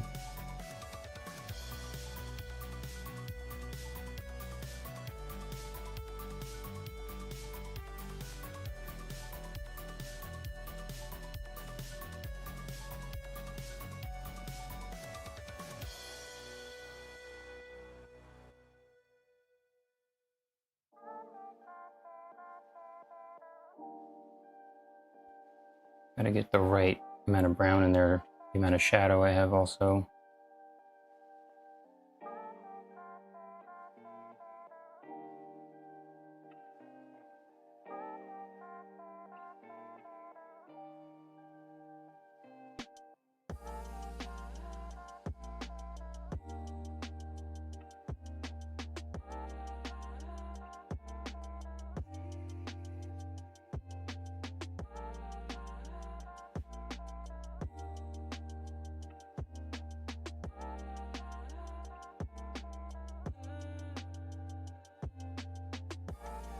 Really be careful not to hit that black for the hair. I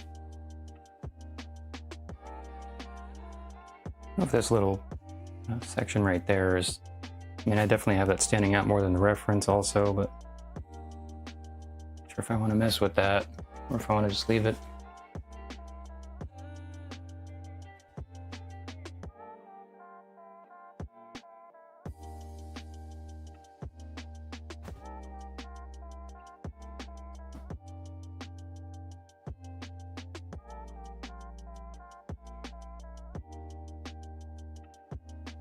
Okay, so I think maybe that's just enough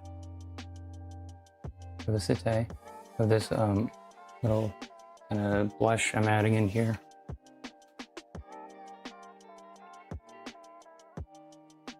Yeah, so I'm going to do this area on the right, which is much darker. This could go horribly wrong, what I'm doing right now. So kind of risky just with the way I did everything so fast. I really want to mess with certain things. So, let's see here.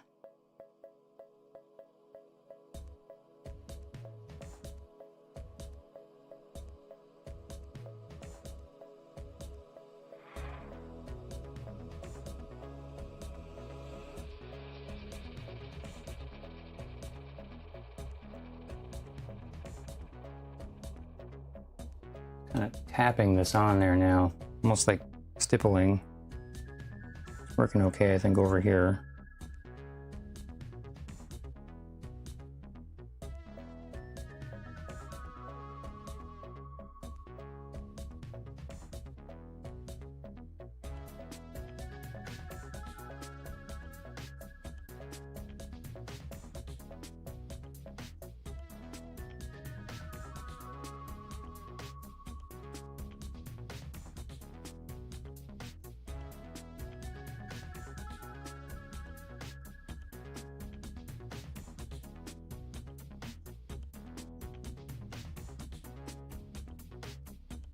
Maybe a little bit too much on the right, you know.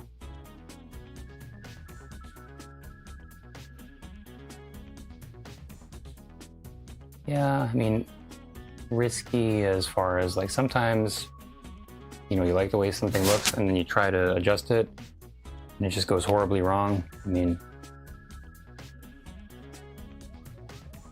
there's definitely been times where I really liked a thing and then I kept on working on it and then I just really messed it up.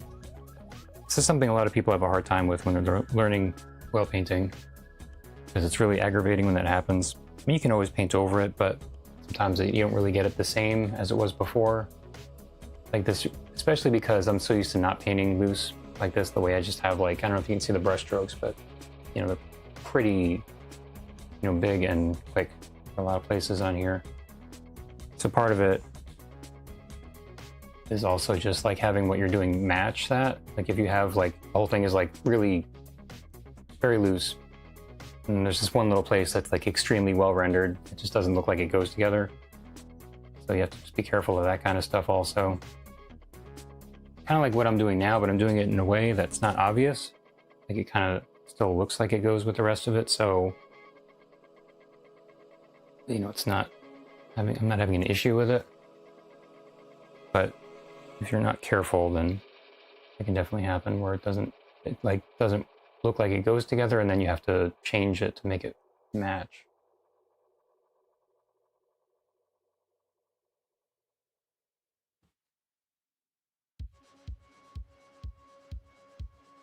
One of the worst things you can have in a painting is that it's not consistent.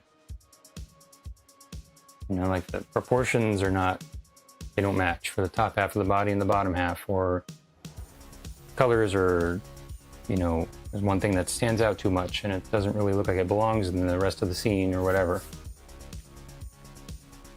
You know, I guess we'll do her fingernails now that I'm doing this kind of pinkish color. I think that might be it for the cheek. I'm gonna just say that's fine as it is. And let me just get a light color to go down over here.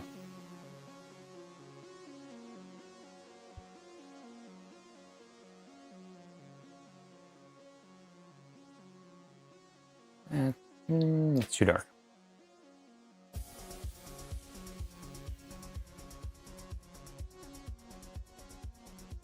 The fingernails are the same type of weird purplish pink color.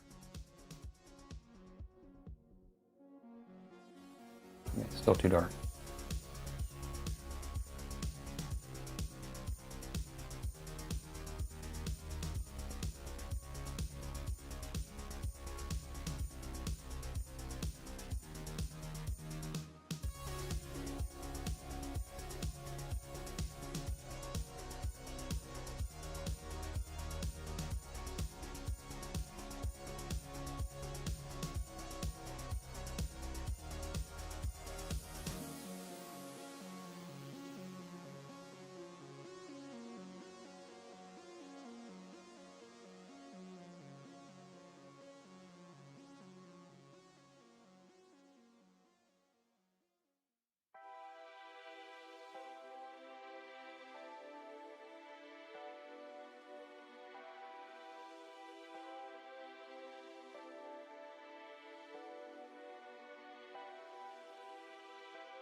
Trying to get these fingernails to kind of match.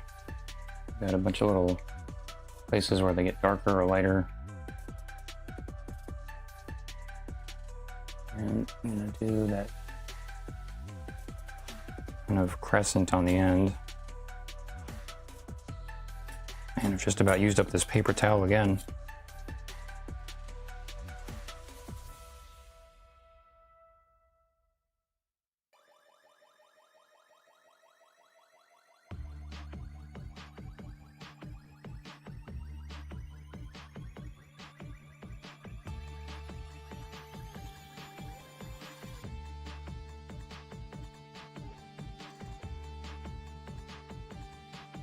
Now this is a place where I'm doing these little tips on the fingernails where, kind of like with the lips, it's like much smaller, more precise than what I was doing for like the cheek up here, so I think it's okay. Like they go together, all right. They go okay, but if it was too different, then it might just kind of look odd, like they didn't really match. So that's the kind of thing you have to be careful about.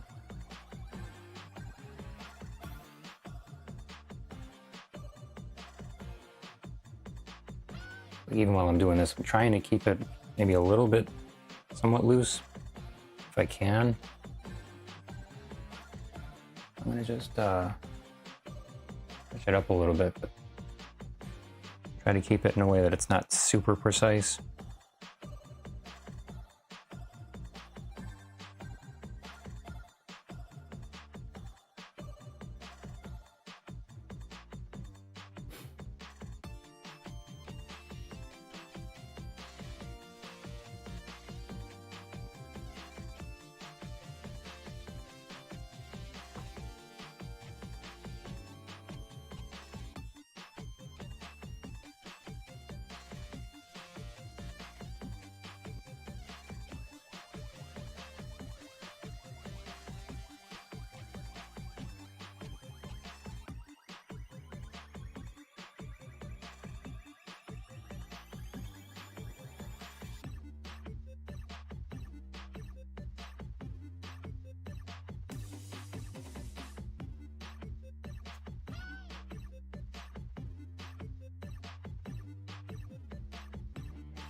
And thinking maybe the hand is okay now, and that pinky is too skinny. But it's maybe all right. So yeah, okay. I'm gonna just make that pinky a little bit thicker because it seems a little too scrawny compared to the rest of the hand.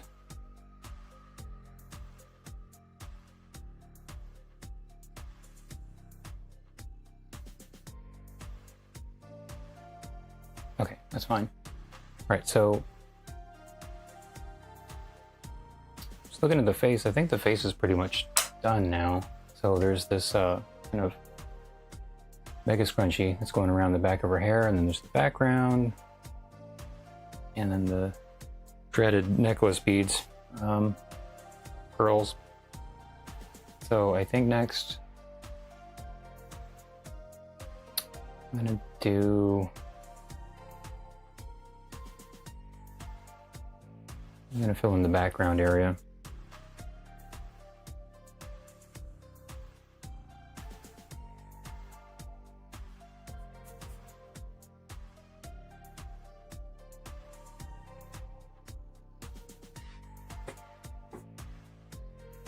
Definitely a place that can get really loose because it's all out of focus anyway, so it doesn't really matter.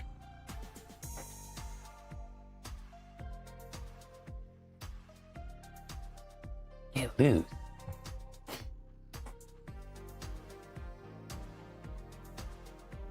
Like I said in some old disco songs. Or whatever that was, I don't know.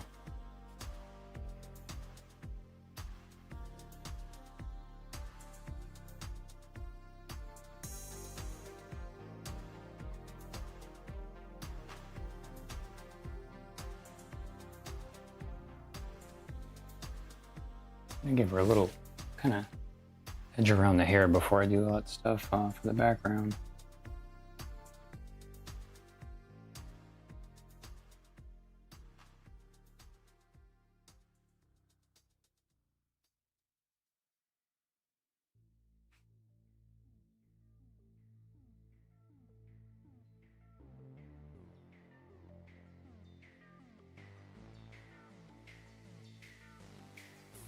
Trying to keep this edge not too completely hard.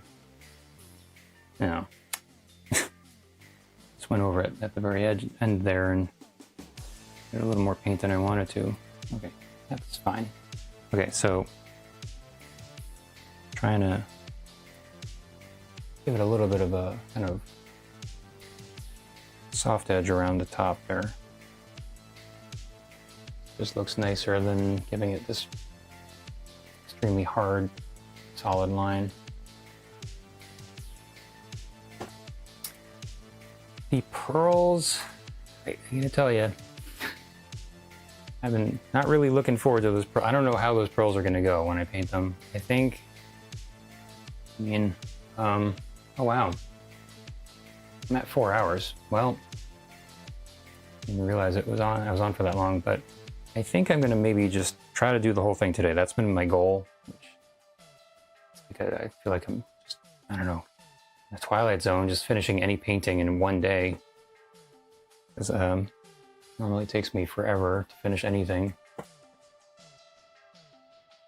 But yeah, I think maybe I will do those pearls after I do the little thing around the back of her hair. That's the only thing left.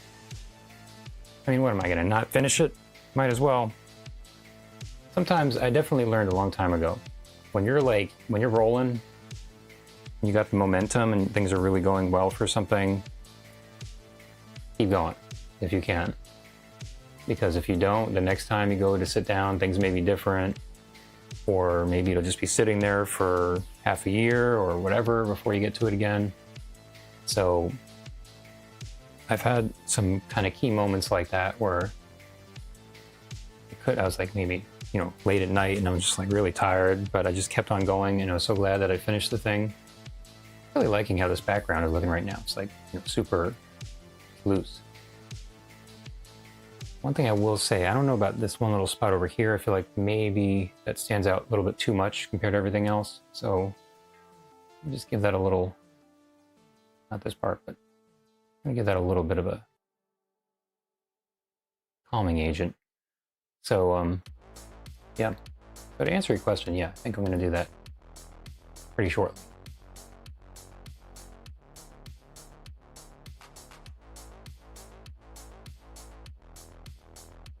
Add a little bit more over here. I feel like I want to just give it more light over on that side. So like this kind of stuff, like I was saying before about kind of like being risky sometimes, like just going kind of quickly, you get a certain look for what you're doing with this kind of thing. If you try to calculate it too much and get it to look like things that you're doing fast, but you do it in a way that's not fast, it often doesn't work. It's like if you're painting plein air and going really fast and then you go back to the studio and finish the painting later, it doesn't have the same look a lot of the time. I've had that happen where there's this one painting I did where I just was never happy with the clouds. I just felt like they didn't look at all like the tree I did when I was actually at the place. So kind of unfortunate when that happens, because it's just a different situation. So it's like you don't have the same pressure on. Some people just paint really fast no matter where they are, and that's just their style. So, you might not have that kind of issue, and that, if that's like how you are in general. But other people like me, that's not always going to work the same way. All right, so I think I'm going to move on now to the ellipse, whatever it's called in the back there. Oh, hey there, Cavernous Rival. Thanks for stopping by. Best viewers? Oh, okay. Oh, you know what? There's also that little earring there on the side. So I guess I'll do that at the same time as the necklace. I'll have to try not to forget.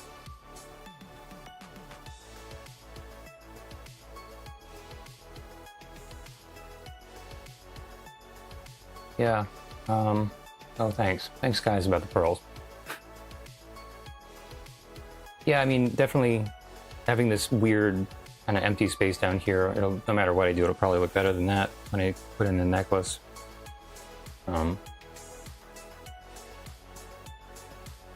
Thinking I might do kind of like an averaging sort of a thing, where just instead of doing every little pearl, maybe I'll just kind of you know, do a string as like one stroke or something like that. I could try that and see how it goes and kind of give it some texture if that doesn't look like it really works. All right, so I'm gonna get a color called Antica Green, which I think will be good for that little part in the back there.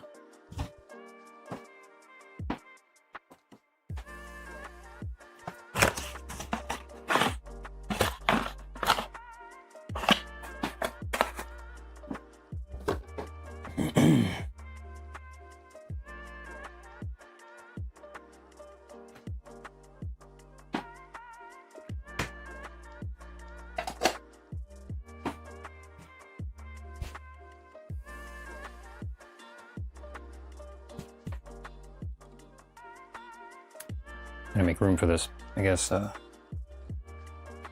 Push this over here.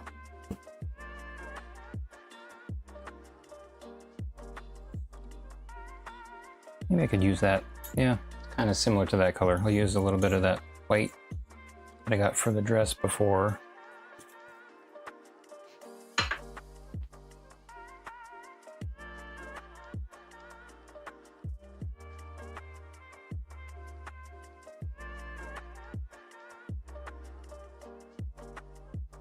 So this is an earth color, which means it's just dirt.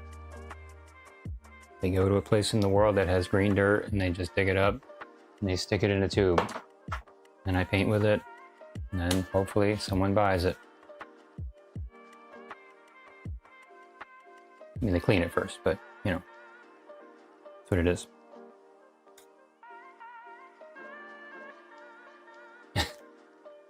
Are you into jewelry, Siren? My brother had a cat named Siren once. So I think this will work well. It looks like it's about the right color for it. I'm gonna need to bring more of the white over. This is again a very subtle color, just like the yellow on the bottom. And we got a lot of kind of muted colors happening in this image.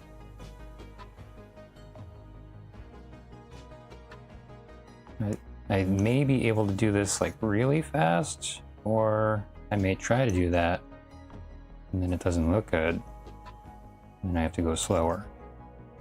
I think it's going to be one of those two things.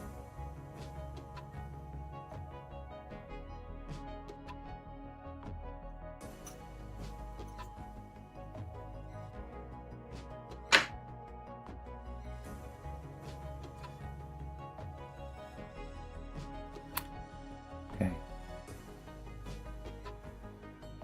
I don't know if I should do the darks first or the lights, but let's see how dark this is.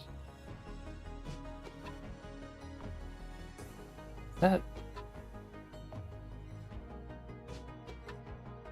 pink on the brush that somehow got out. Okay, gotta get a new paper towel. This one is really done.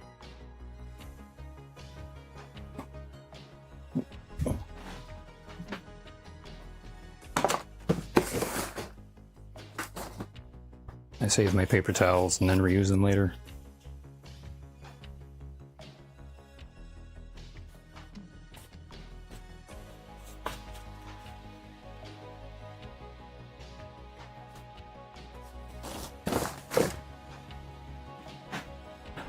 Here's one now that I've used before. Now I'm going to use it again.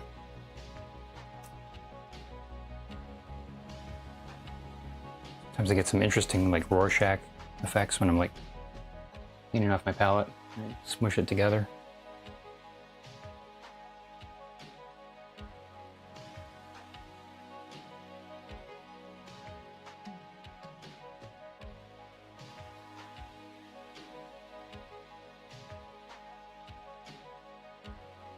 Yeah, that looks about like the right color.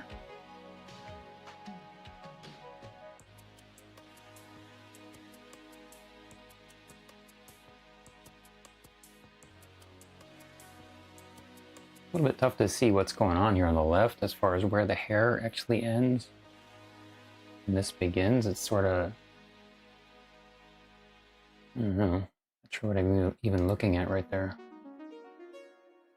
But I'll just put it in as it looks in the reference.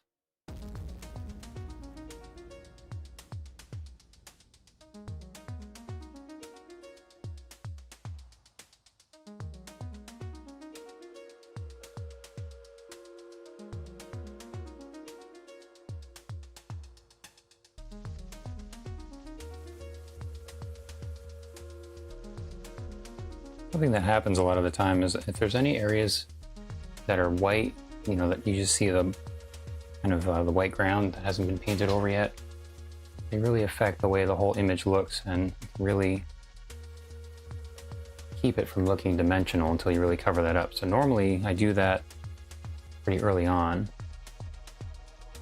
Getting pretty thick with this right here. I feel like it's really helping with those little ruffly things. I mean, I'm not painting it exactly as it looks in the reference, but it's kind of working pretty well for it.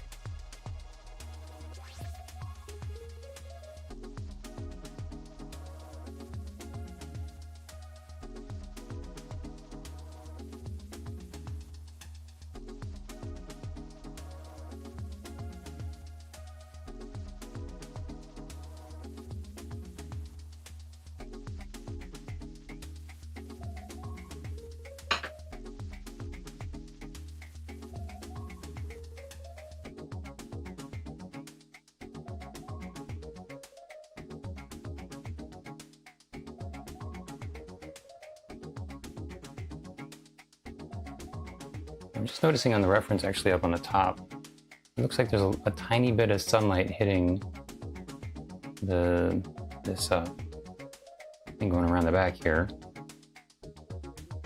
which looks kind of nice, but I don't know if that would really work if I try to do it on here, so I think I'm going to just leave it out. Like it just kind of wouldn't really translate.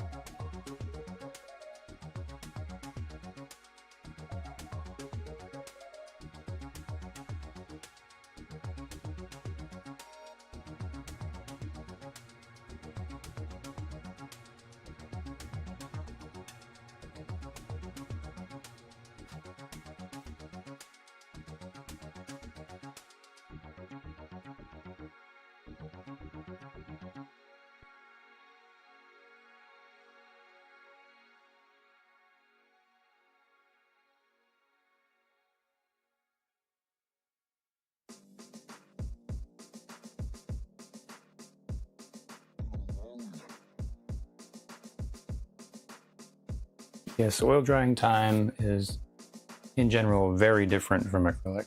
So some people don't like that about it, but some people like me do like it. And it's depending on what you're painting. There's times where I might want something to dry faster, or I might want it to dry slower. But I definitely, for me, it's much harder to get acrylics to look the way I want because they dry so fast unless you're adding retarder to it, which basically makes it dry like oils. So, you know, feel like you might as well use oils if that's what you like. But some people prefer to work really fast and do it in a way that, you know, it's just convenient for it to dry out like that. But especially doing flesh tones and like, you know, just painting people, I like being able to like put down the colors and go back later. And if I wanted to just, you know, blend things to make it smoother, then you can still do that instead of having to put down new paint. So, you know, it's really a personal preference. But like for me, like sometimes I don't even really know if I want something to dry fast or not. I feel like there's some noodly things going on here that are actually working well for what I'm trying to do. I don't even know what I'm doing here. I'm just kind of like throwing it on.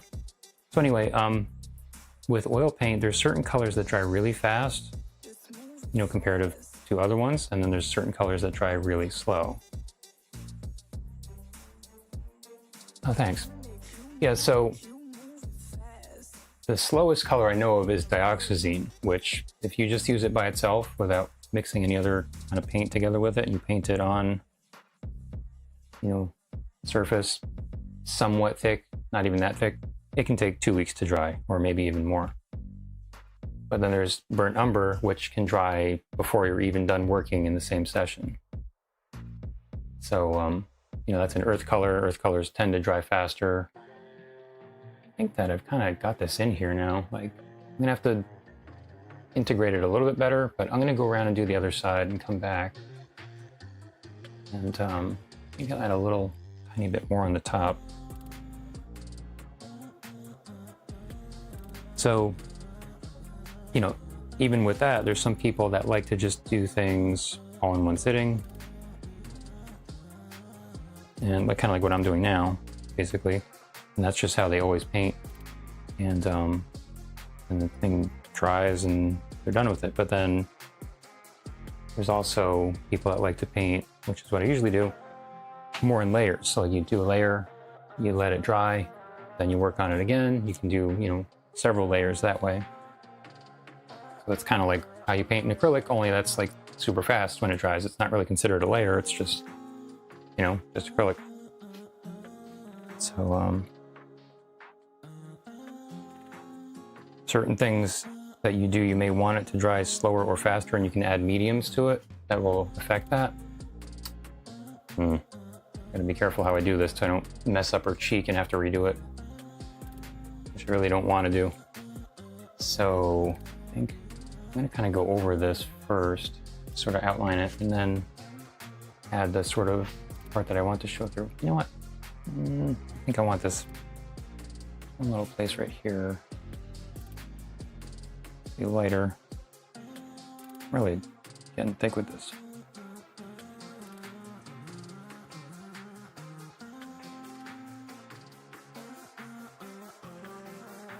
Okay.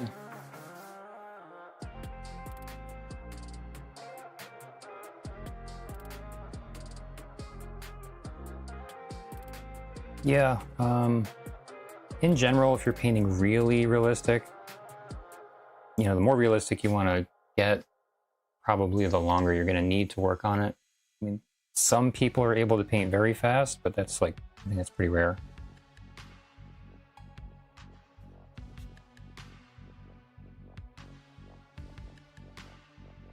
Yeah, I mean, this is kind of the roughly thing.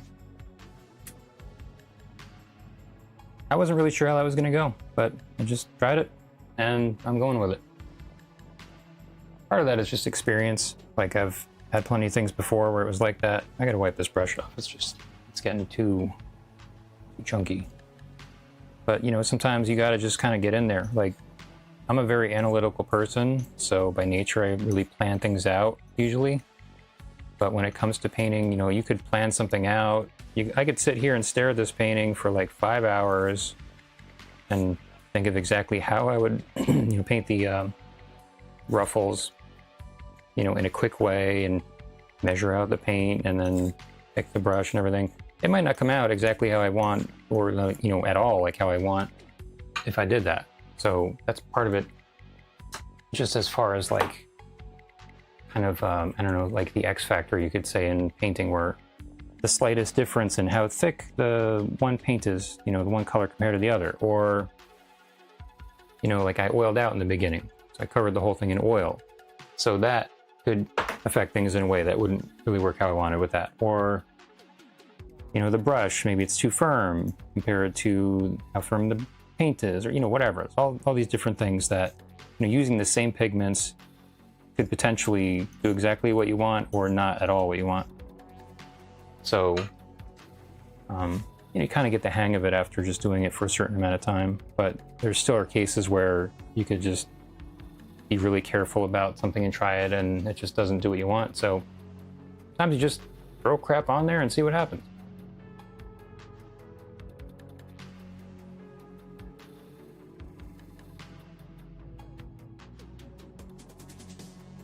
I'm just going over this here, basically to protect the cheek so I don't have to do it again, hopefully.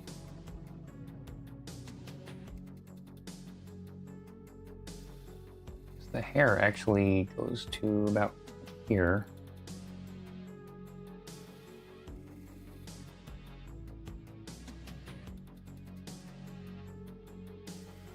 I actually kind of like that the way it is now. But if I left it, it would look stupid, so I've got to cover it. So, you know, that's just a temporary thing. The eyebrow looks like it's crawling around on the side of her face. So I'm going to just go over that now because that doesn't need to come out that far. And the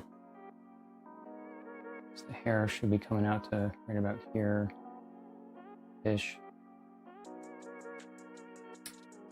Okay, so now I'm going to just go in there.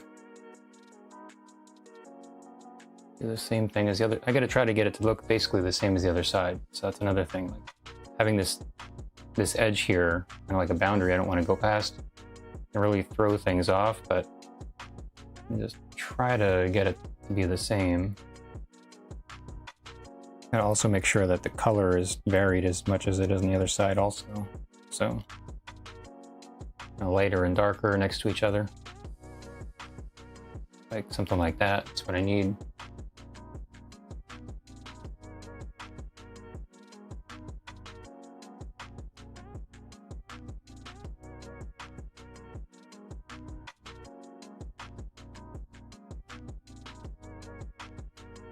It's actually going probably better than I would expect. You know, I'm happy with how it's going.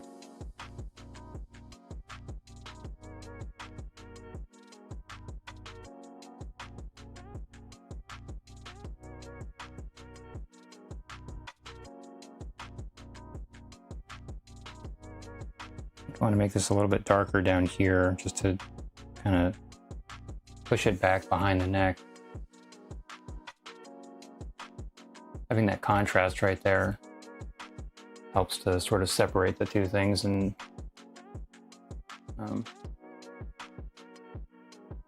have the dark area recede a little bit more.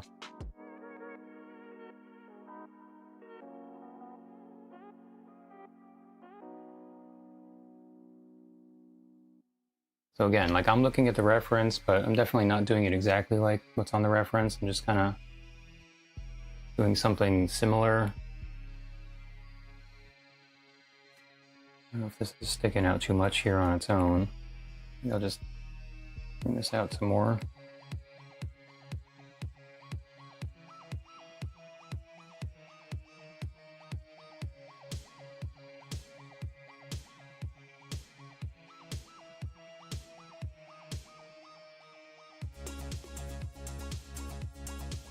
I need a little more light on the top here.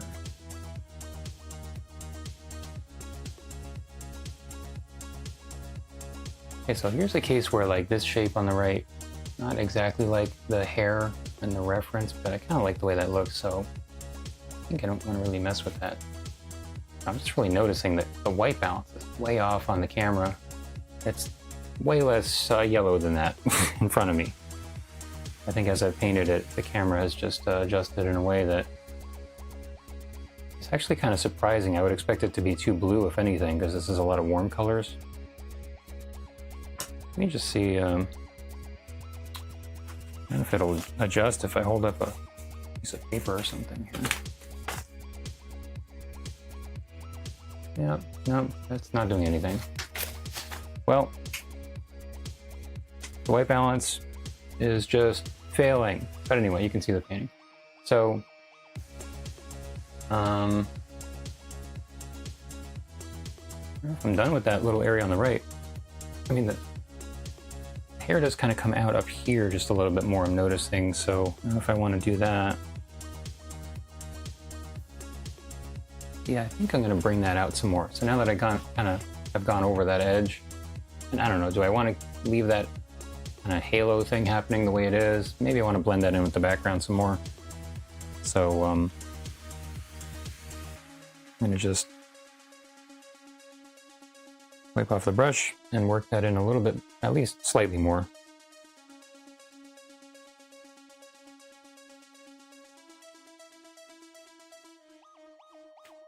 Yeah, did it look, it didn't look this yellow before, did it, right? Like it changed at some point? I haven't really been looking too much at how it's showing up, but I feel like it wasn't that yellow before.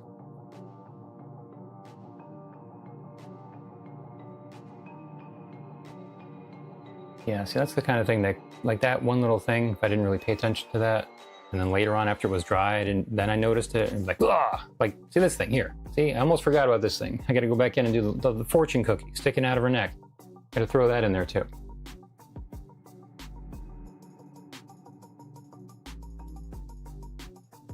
Oh, really? Oh, yeah. So you can see, like, I'm not actually orange, so yeah, that kind of gives you, I don't know, I feel like the white balance is usually much better. This is actually an iPhone that I'm using for the camera. I mean, like, it's not quite in the shot from the other one, but usually they do a really good job with it, but this one, for whatever reason, it's just not.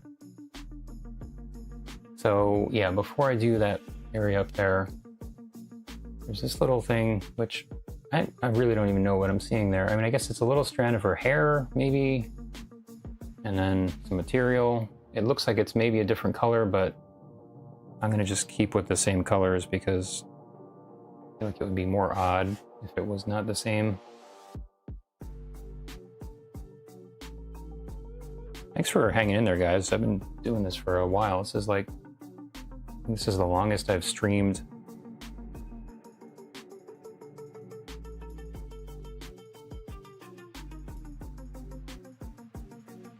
I'm also adjusting the neck over here while I'm bringing this down.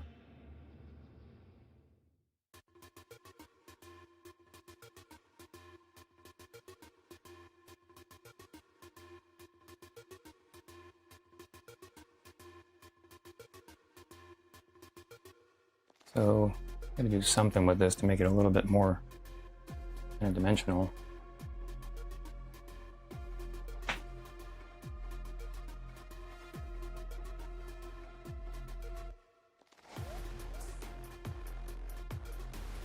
$720. Well, these are, well, two of the cameras I'm using right now are Logi C920s, which are generally pretty good.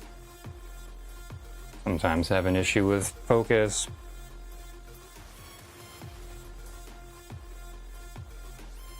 So, when you're streaming, what do you like to stream? Is it your art stuff or something else?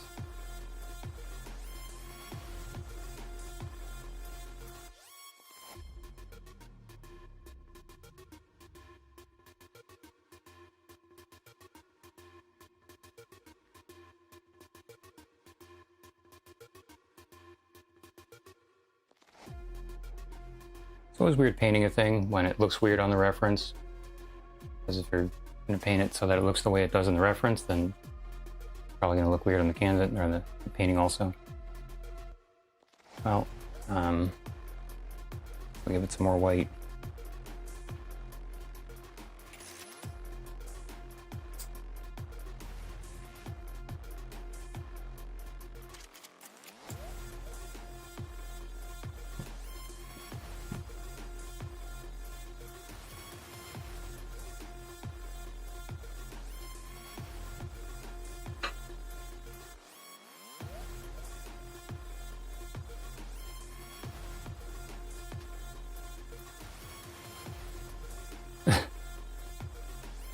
Yeah, what's in the fortune cookie? We can have a pretend virtual open of it.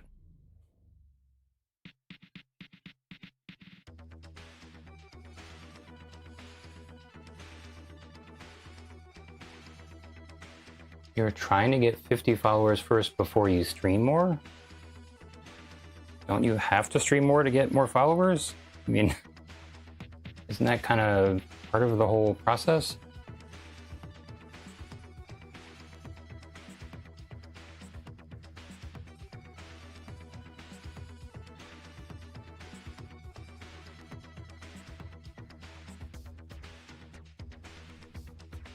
Not sure what I just did worked or not.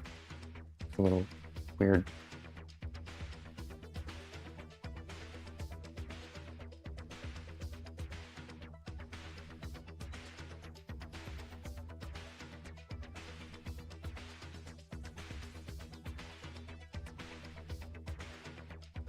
I think, so kind of like I was doing with the hair on the top, something I think I'm going to do with this part, little like kerchief fortune cookies, sort of blur it a little bit so that it doesn't really stand out as much, because I don't really want that to be a thing that you really notice right away. So just kind of blend that in. Yeah. Something I do a lot when I'm painting, like always, is like I think about especially if I'm using one brush like this, like what am I doing with one color? You know, just kind of like try to do everything with that color and then come back and like do the thing that, you know, I would need another color for after, so that I don't have to clean the brush more than I need to. Maybe I can just blend this. So like what I'm going to do with this edge right here, because this is oils, it's just still wet. I can just kind of come in here and soften that edge, so I don't have to like mix the color for the brown and bring it in or something. And this whole like softening the edge thing was something I didn't really pay attention to for a long time. But then there was a guy that I met, and he named Tom Valenti. He was telling me how like he's, you know, been a judge for various art contests, and one of the things they look at is edges. And I was like, you know, edges, like that's one of the big things. And he's like, yeah. So it tends to make the painting look a lot more refined when the edges are a little bit blurred. Like you might think that would be kind of, doesn't sound like it makes sense, because things in real life don't have blurry edges. They have like hard edges, but it tends to make them look more realistic actually. So it's this weird thing, but there's definitely something to it where it just looks better. And especially if it's something like this that you don't want people to pay attention to too much, you know, it helps just to kind of like not have it stand out as much. I think that maybe I want to bring this in a little bit right over here. A little bit more. And some people really just go hog wild with, you know, blending things and the edge is really blurry, and then they like controlling the focal point that way. So like maybe there's one thing that's really sharp and everything else is blurry. They can do that too. I usually do it in a way that's just pretty subtle, like you don't really notice it.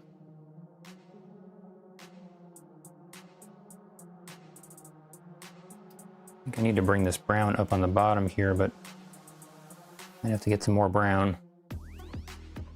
Yep, I have to get some more of that brown. Thought I was done with that brown.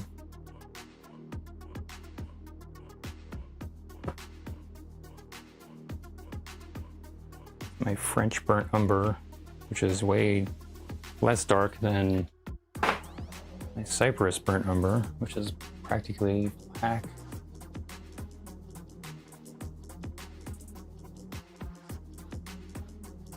Okay, so I'm gonna bring this up here, the dark area.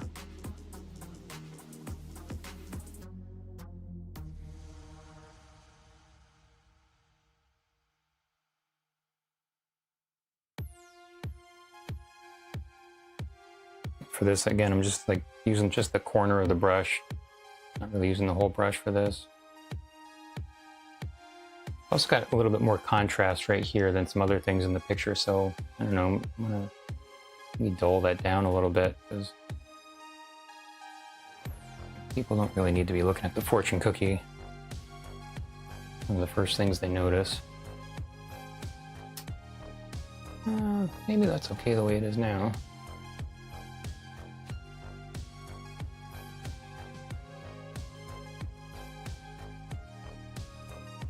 Just a little bit more brown on the top.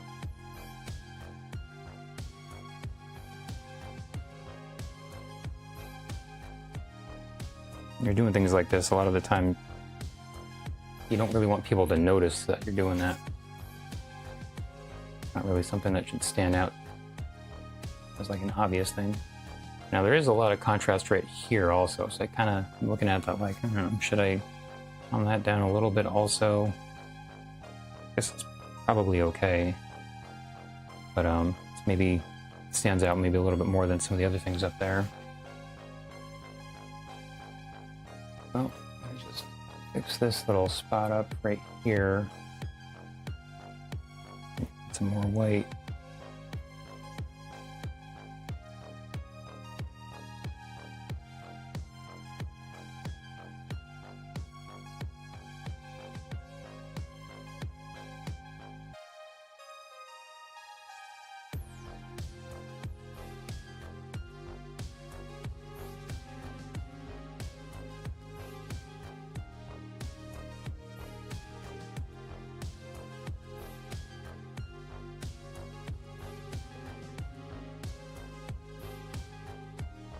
guess that's okay now. I'm also looking at this little stroke up there. I don't know if, does that stand out too much? Back up. I had to back up from your painting pretty regularly. I feel like that's a lot more defined than the rest of the background, so I don't really mind it in general the way it is, but just because of that, I think I need to kind of do something. So I'm just in here like this. Sometimes there's things like that I'd rather not do, but just to avoid problems with it, you gotta just go in there.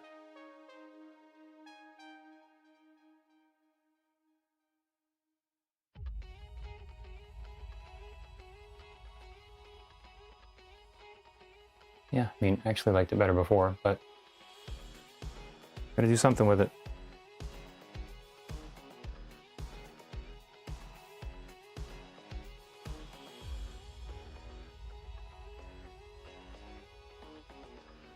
I guess that's fine. Okay, so I'm gonna touch up just a little bit of the black hair, and then I gotta do the jewelry.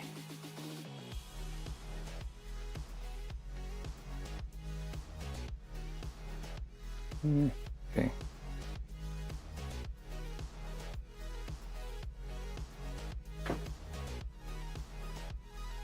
Well, it sure would be nice if I knew what people on YouTube were thinking right now. Too bad I can't see any comments.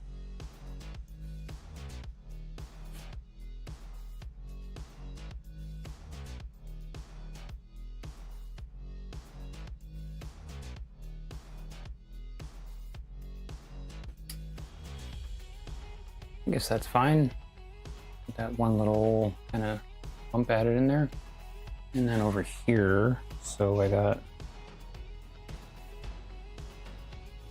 really know exactly what I want to do with this. I don't really want to mess with the hair too much over here, but it's just looking a little weird right now. So like this part looks like it's on top of the hair coming forward, so that's not what I want.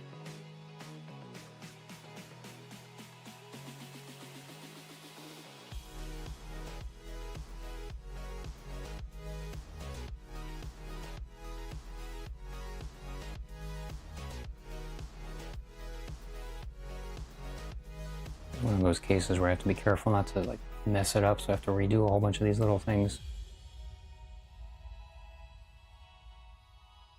I guess it does get kind of darker here in the reference in that spot, so maybe I can just bring in some of these shadows. I mean, I don't want to go too dark with them though.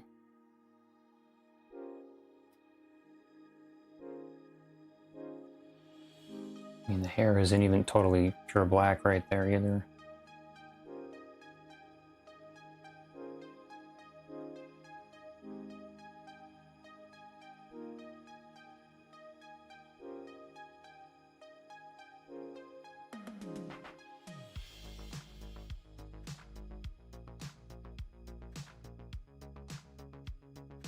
Black is very strong, so this is like the strongest black. I have to be extra careful with it. I think I need to bring the hair back out this way just a little bit up here. It seems like her head's kind of flat on that corner there.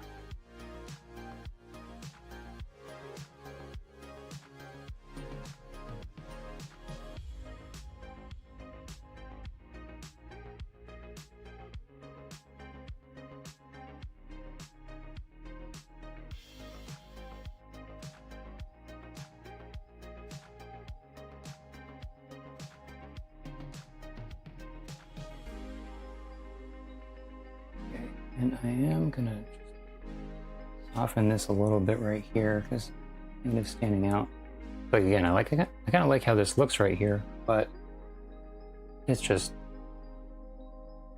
too much contrast happening. Okay, I think that's okay now.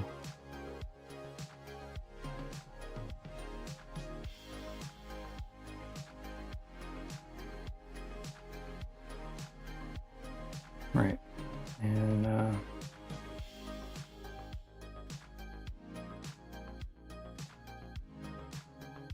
If I want to maybe bring some of these lighter little ruffles back.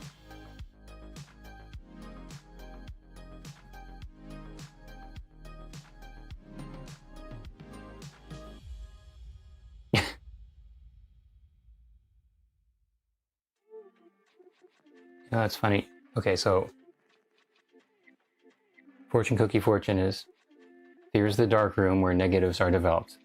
So it's kind of funny you're saying that because my friend Brian, and I don't know, maybe he's still on. I can't tell. Yeah, since the site's not showing me anything. You know, he's a photographer also, and he still does traditional photography, and just got some traditional photos developed, and the place totally messed it up. And it's like big marks going across some of the negatives and stuff from the, you know, the roll, and then part next to the frame.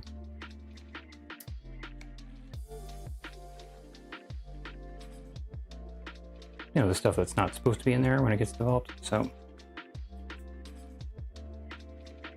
not too many people doing that anymore. Okay, so I'm gonna just try to bring this, actually, seeing the reference, looks like this is a little bit further to the right, maybe.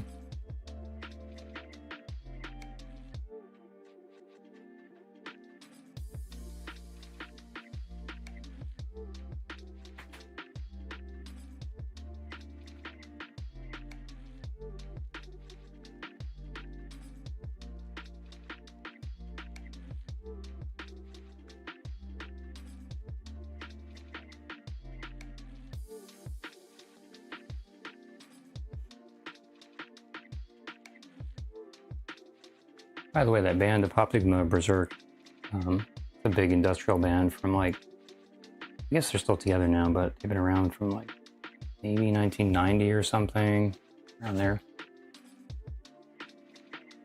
They used to be the biggest industrial band for a while there, maybe like around 96 or I don't know, something. At least, you know, as far as making money goes, I think.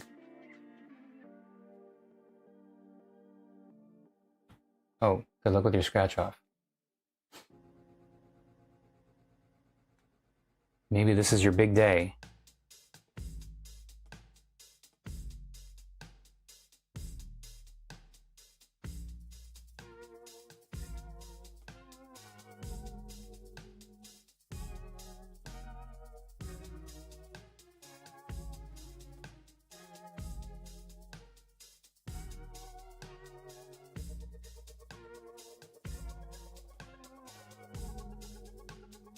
Going a little bit darker right next to the hair here so that things that I'm adding in don't have as big of a jump.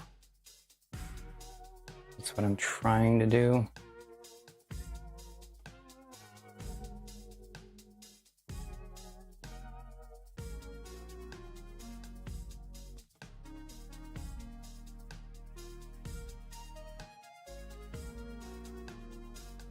I used to get a lottery ticket.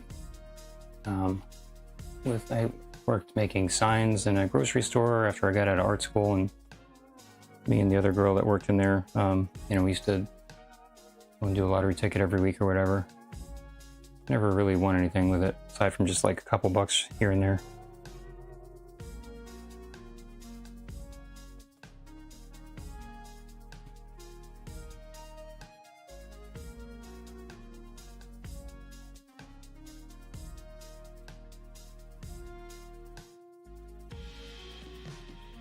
So I feel like this is getting to a point over here where maybe it's all right.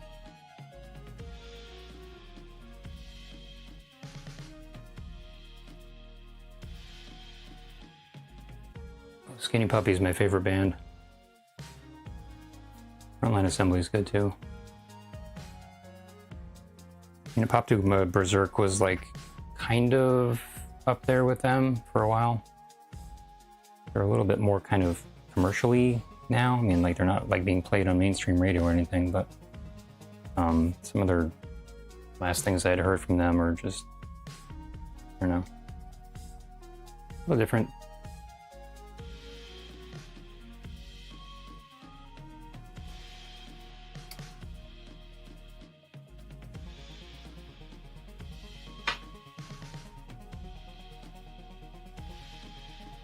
This is kind of a tricky area. Like I kind of want to go in there and like add a couple more things, but I'm thinking, I don't know, like, again, this is that whole like keeping it loose thing.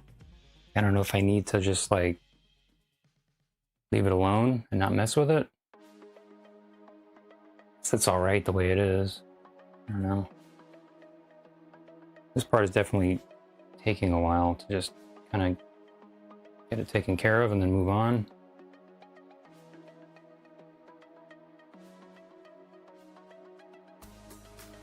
I also feel like this should be darker on the hair right here. I'm gonna give it just a little bit more black.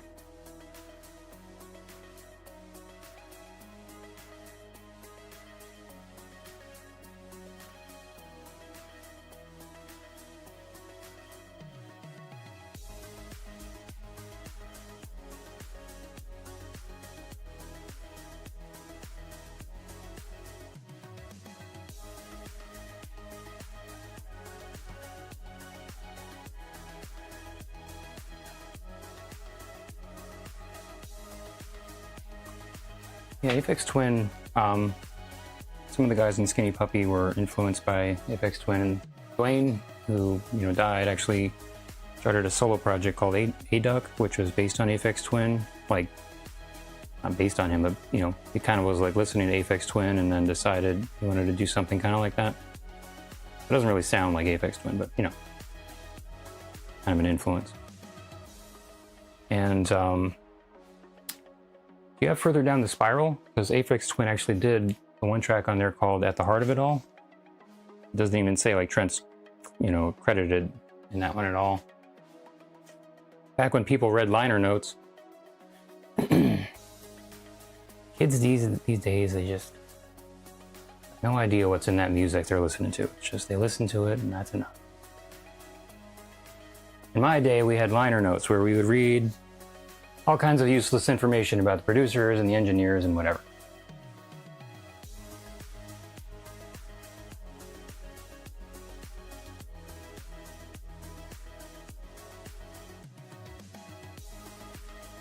Oh yeah, I remember her, I saw there was like an interview with York talking about how she liked Aphex Twin. She actually, there was like a thing of her on 120 Minutes or something introducing a new video, I think Come to Daddy or something.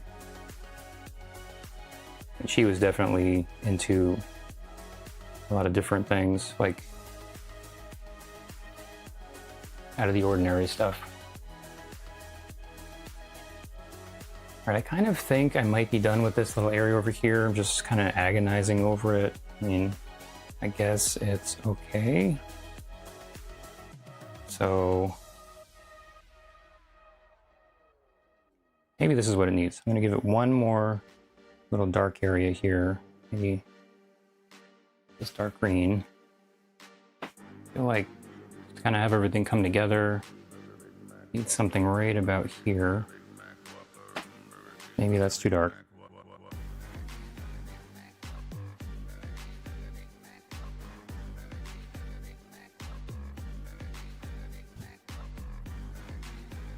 The angle's wrong.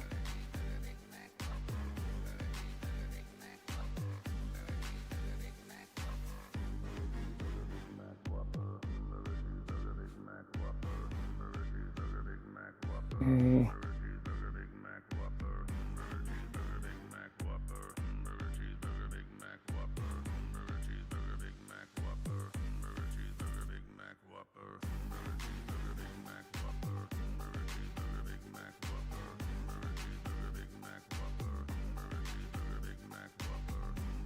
All right, I think that actually helps. Okay. All right, so I think there's that earring. And then there's the necklace to do. Okay, I'm gonna do the earring first. So there is a little gold on the earring, so I have that gold color I got out before. I need to flip my paper towel already. Ah, this is just like a paper towel flipping marathon.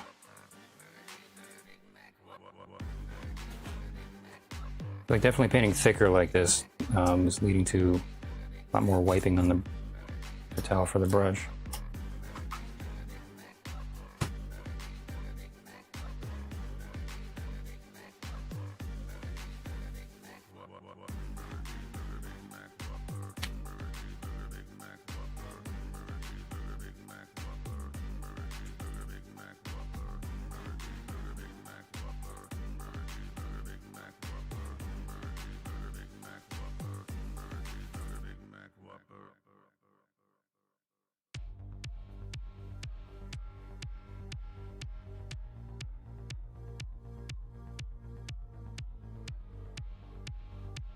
So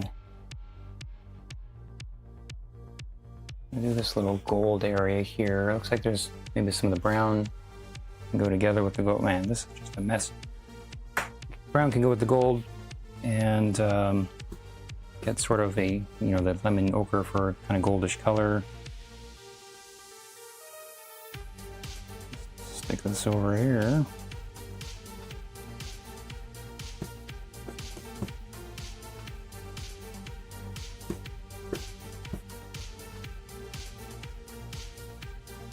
This is, by the way, what you call a limited palette.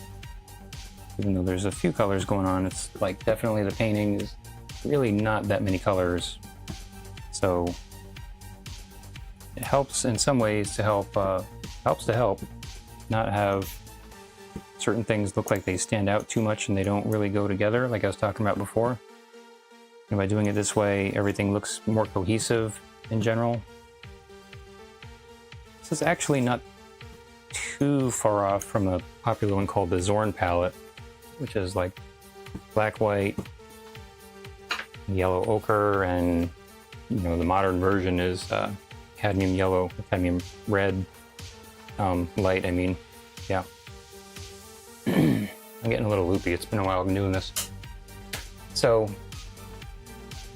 I'm gonna get some of that brown and mix it with this lemon ochre over here, which is a kind of an unusual color. Usually you just have yellow ochre, but this one is a little more yellowish than regular yellow ochre.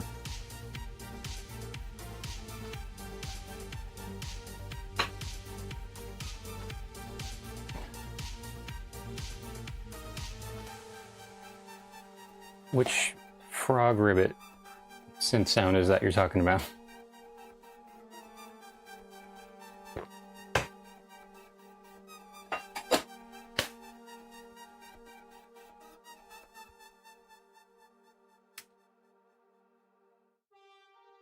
These little gold areas in the earring, and actually I'm just noticing you can kind of see the earring over here also.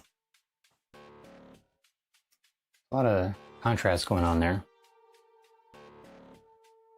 Oh, yeah, I'm not listening to the music, I just have it playing.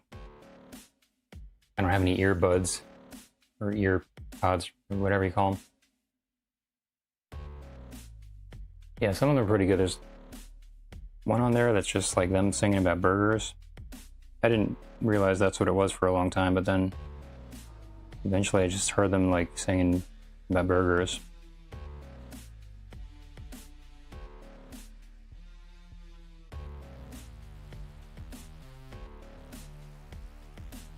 I'm actually going to be changing the music around because I've been using this music for a while.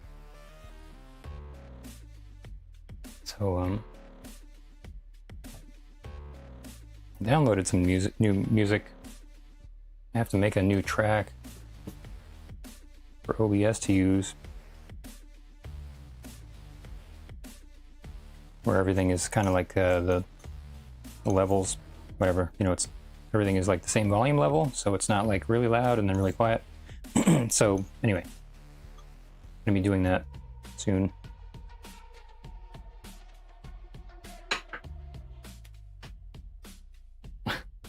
No win. No win for what? Oh, for your ticket? Oh. Well, maybe next time.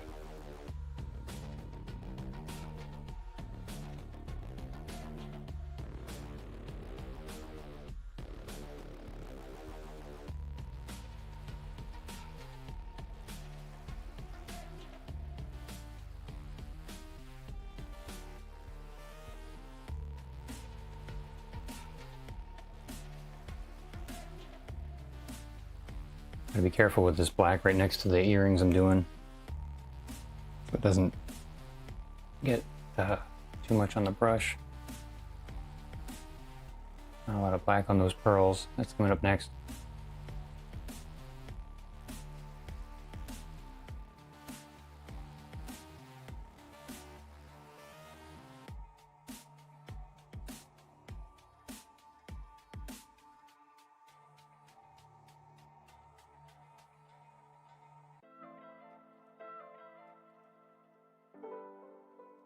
This is another thing where I'm just throwing stuff on here. And see, I need a little bit more dark, so getting some dark brown and putting that in. Trying to keep it kind of basic. One of the things with working with a big brush is it's pretty tough to get things like little things like this too incredibly intricate. So that's one of the reasons I'm staying with this brush instead of using a smaller one, because you get a little brush, you can just paint every tiny little thing happening in there and spend 10 hours on it. Even just using the corner of a big brush like this though, it's like keeps it a little more general looking usually.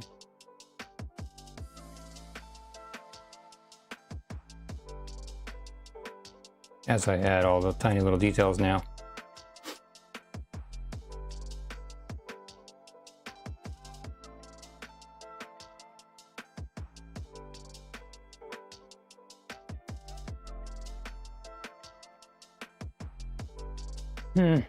Well, there's just different techniques you learn for doing this kind of stuff. Like you can put down a thing and then go back over it. You know, like put down one color and go over it with a different color, and you get a sort of a narrow line that way. Or not that I've done that today, but there's just different ways of using it. That the earring on the right side looks like it's lower than the one on the left. So that's weird. I mean, I guess it seems a little low.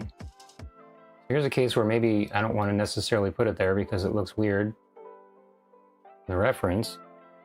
So, or maybe I'll just kind of do it in a general way up here where it's like, you can't really see what's going on there too much. It's just sort of a little splotch. The reference, the axis would have it kind of, well, actually, I don't know, maybe it's not that much lower than it should be, but it looks kind of weird. Sometimes things just look a certain way. It's almost like an optical illusion. Yeah, I mean, you know, I have it bigger on my screen than yours, I'm sure, but when you zoom in, you can see all kinds of funky things that you can't see from further out.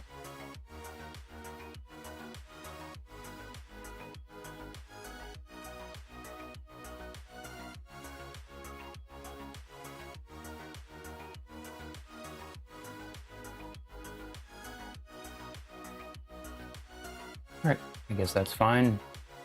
And here comes the pearls. So there's a little bit of gold in between the necklace on the pearls down there, but I think I'm gonna probably just skip that because I just don't care.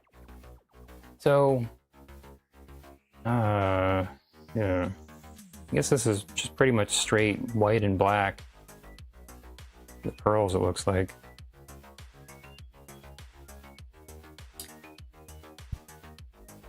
So I'm gonna make a little space here. Might have to get some more white.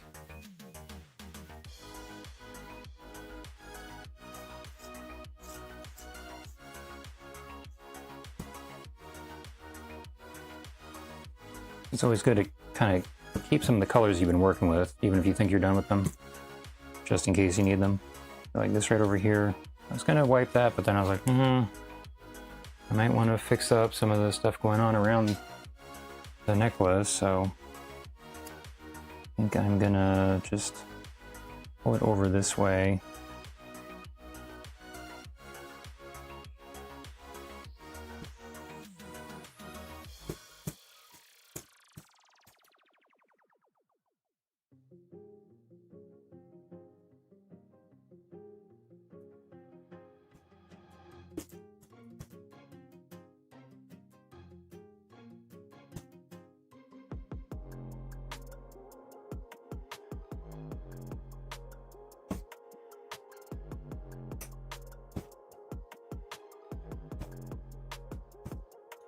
I definitely don't want any colors getting in there for this. You know, because they'll show up and then it'll look think it's been contaminated. So a little bit of white here with some yellow. Actually, I guess it's fine. All right, so yeah, I'm gonna definitely need some more white. So get a little bit more. Had a big wad of white over here before. I'm kind of like surprised I went through the whole thing. Then again, I'm not.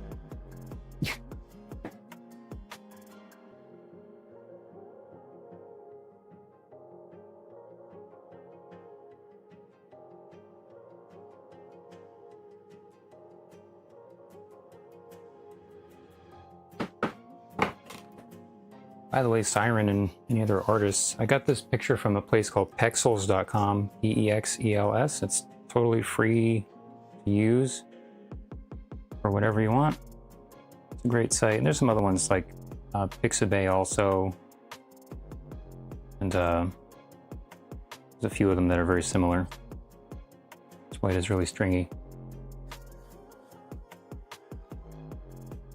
I think this was by a guy named Pedro Diaz, maybe. Had a lot of really cool photos of girls in different like period kind of dresses and things.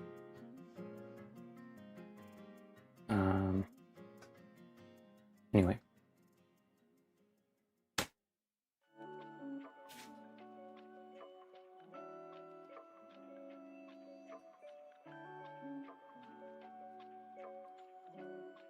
I think this will be probably enough white for what I need here.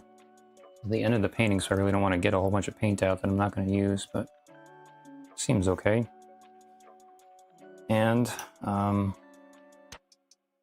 keep using the same brush. Why not finish it? So I did the entire painting with one brush.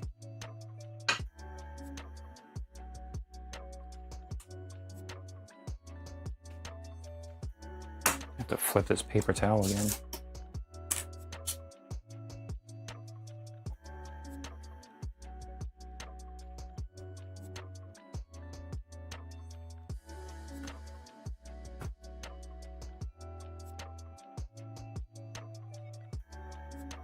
Like when I was young and in an art class, if there was like a piece of paper you drew something on, it didn't come out good, and the art teacher would be like, there's another side to that paper. You know, it's like that for paper towels too. You just flip it over and use it again. For this anyway. Got it attached by a little clip there.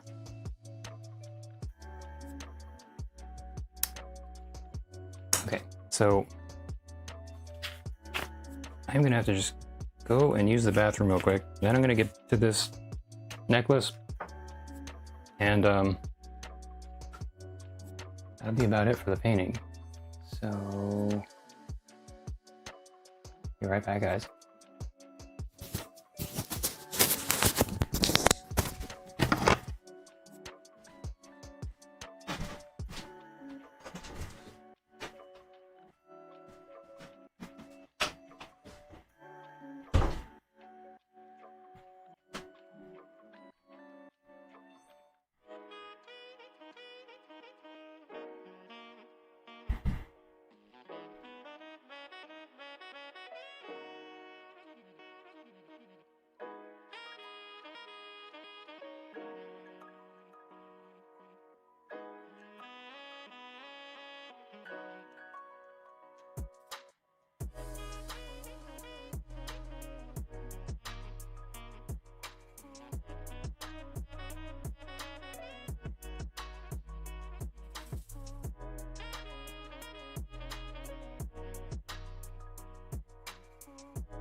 Okay. Yeah. One brush, but many paper towels.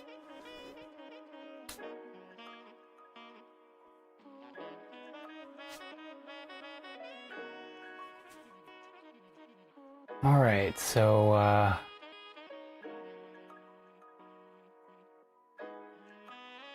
let me get a little bit of this light gray mixed up here. Can't tell if there's any red in there. I'm just gonna get some new black, just in case. I don't need any sneaky red showing up in anywhere that it doesn't belong. Okay.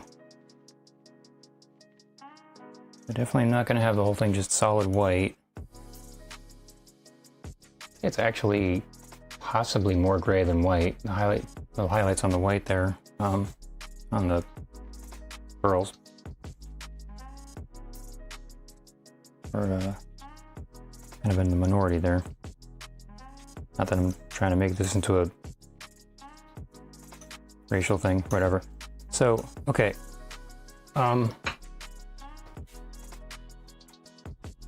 Just gonna try this out and see how it goes. There's actually like 4 of these necklaces going around. So I guess I don't know. I want to do actually 4 of them. I'm gonna start mixing with this other paint that's on here also. I'm gonna start with the gray actually.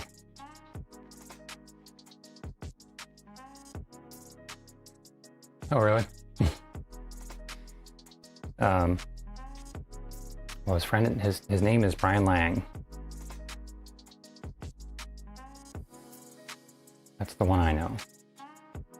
I don't know any other Brians except for that one. And all the other ones.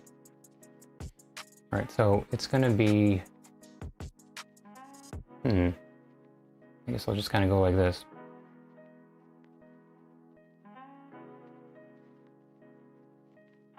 Once again, I don't know what I'm doing here. I'm just gonna try it.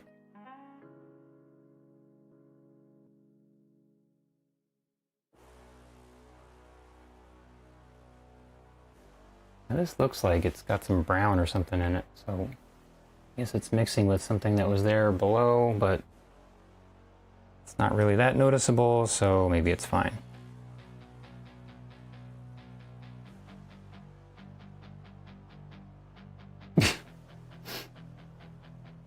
Oh.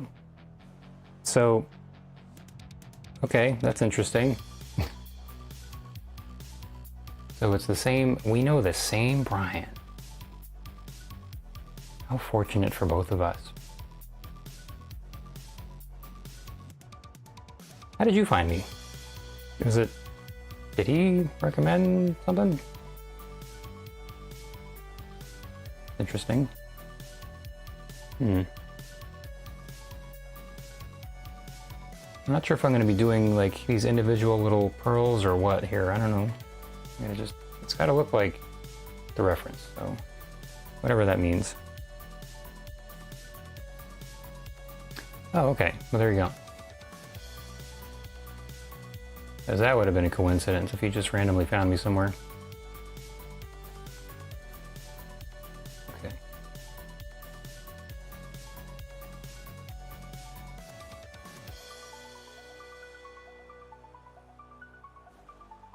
Yeah.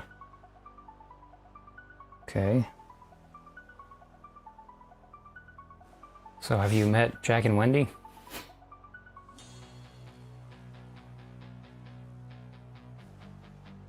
Alright. Now there's some funky stuff going on here. I got this one going around over here. I guess I'm just going with the darker gray.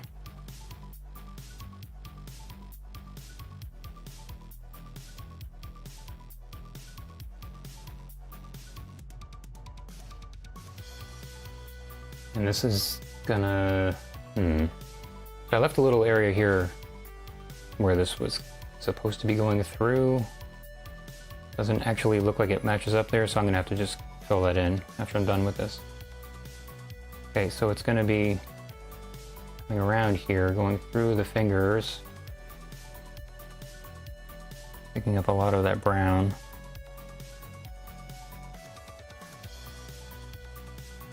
Through the fingers.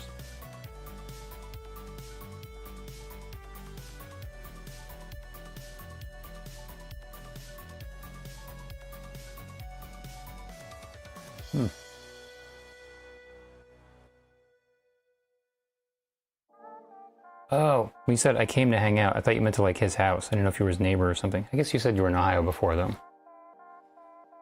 Yep.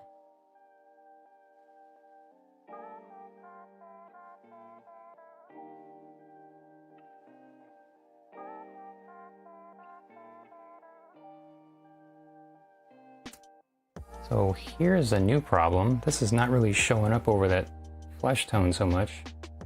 I got a little spike that dripped down on the paint. Well, from the paint for the necklace onto the hand. I might have to switch to the white just to have it show up enough. Well, yeah, that's not something I was really actually considering that would be an issue, but I guess looking at the reference, it's not a huge difference in the value. In the value, it's just like the shadow is maybe a little darker on the bottom there. I don't know what's going on with my throat. Might have breathed in a cat hair. So I'm gonna have to darken the shadow underneath after I have to get rid of my be right back. There you go. Wow, I just saw that. I didn't even see your comment, and then I saw that, and then I saw your comment. Well, there you go. We're like really in sync here. So there's this other one up here, which is going to show up a little more because the fingers are darker up on the top. And it's going to come down over these. That's right here. If I'm not careful, it might look like she's holding some udon noodles. She just stopped by a ramen shop and is a really messy eater. You don't want that.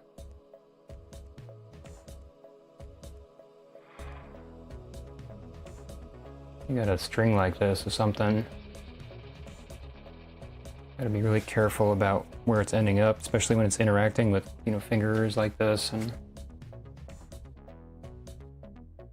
keeping the curve looking like it's kind of gradual and even.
You don't really see udon enough, do you? I mean, really. I lived in Japan for a while. Plenty of it over there, but it hasn't really made its way to America. all that much.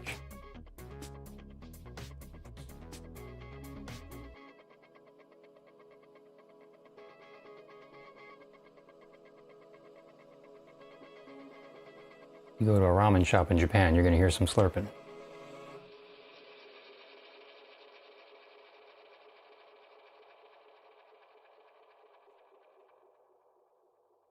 Okay, so there's this other one right over here.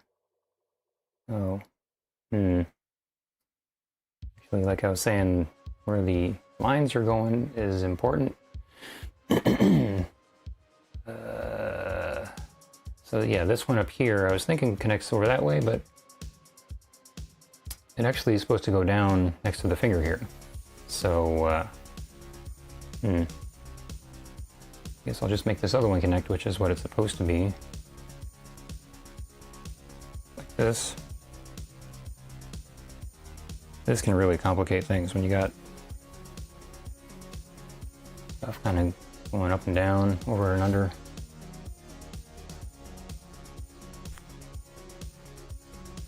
Yeah, udon's really good.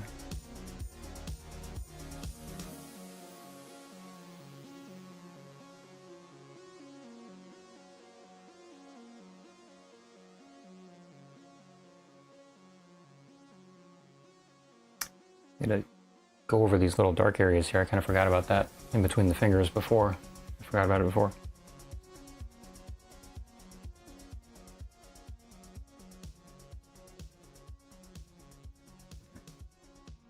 I have this other shadow down here, which is really way lower than it should be.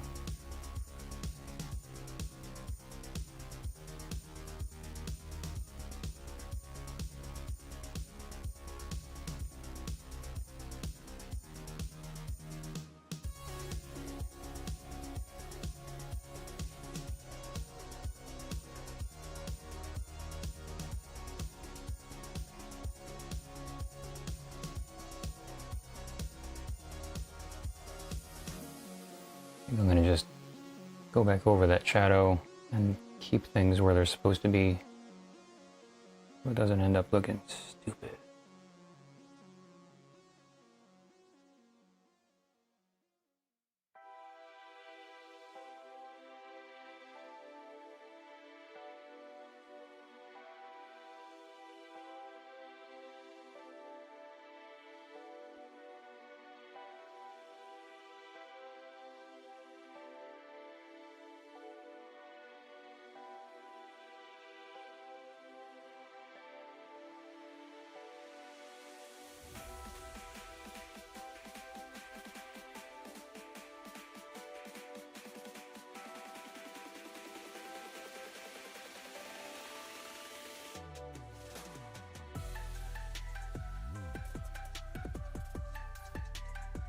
A little bit chunky on the right side here, but not really in the main part, which doesn't exactly help.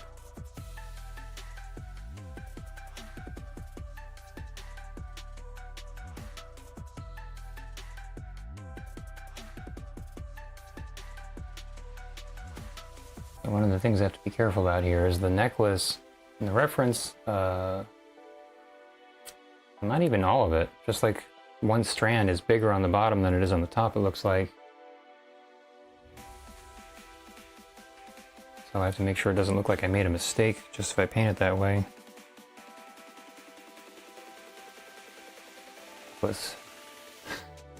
Necklace has just been waiting for me. Getting ready to pounce. Making its move now.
painting this necklace on kind of thick. Be careful when I'm doing, you know, the white, whatever the white is going to be like. It's going to take, you know, probably more of it to show up over the paint since it's thicker. I guess I'm going to make this part a little bit thicker here, wider, I mean.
Well, not really loving this, but maybe when I add the white in there, it will look better.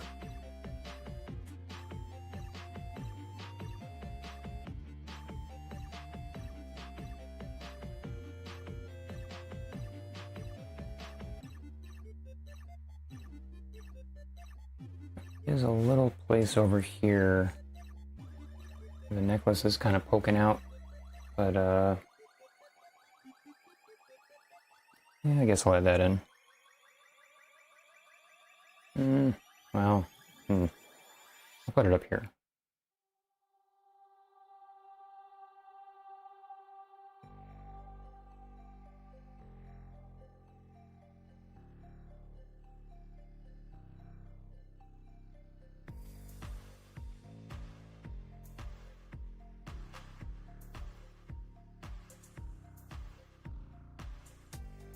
Trying to get the different beads to be kind of the same thickness, but they're not.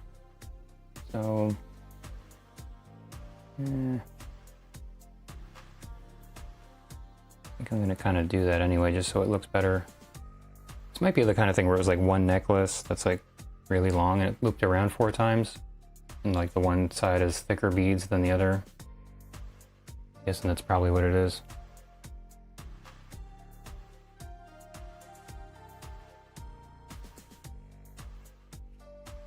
Alright, I'm going to just do the white now.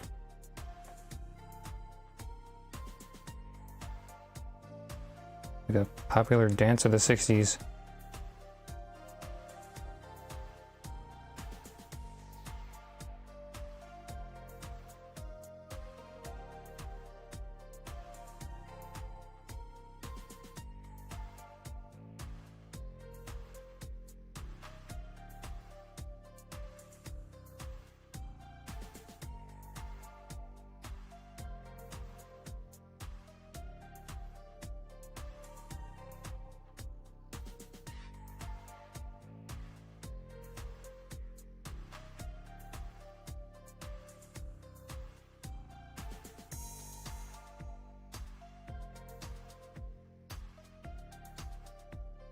Yeah, this is the longest stream I've done yet. Oh wow.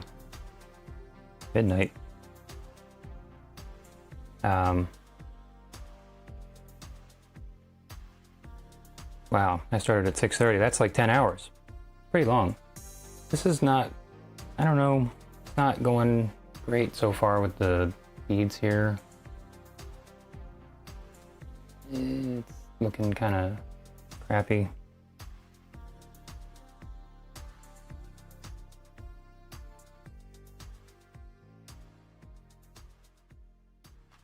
Maybe, yeah,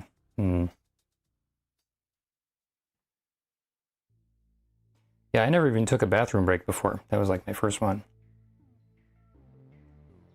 Good thing I remember to take off my mic. Has anybody ever seen like a streaming where there was like somebody forgot to take off their mic? It was like a Naked Gun. There's like the press conference and he forgets to take off his mic. This has to get tighter as it goes up this way.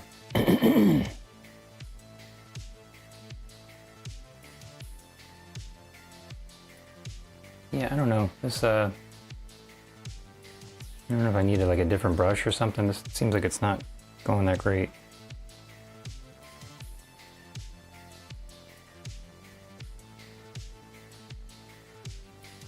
Yeah. Naked Gun was like one of the best comedies of the 80s for sure. Maybe I'll put this together closer.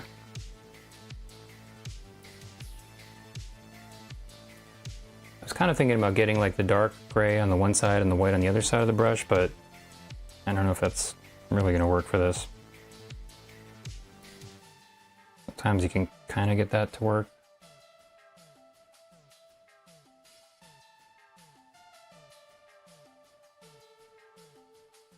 This is definitely the suckiest part of the painting for me. So maybe, I don't know, I'll have to figure out something to get it to work, but it's not going great so far. Yeah, I never saw the third one. I think the first two were both really good.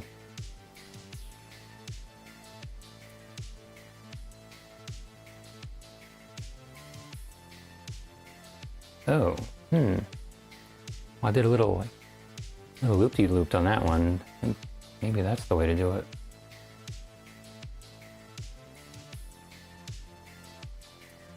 Didn't really work for that one. Sometimes getting the paint like just the right amount and getting in the right place on the brush for a repetitive thing like this can be kind of tricky. I think that's working better though than the other stuff.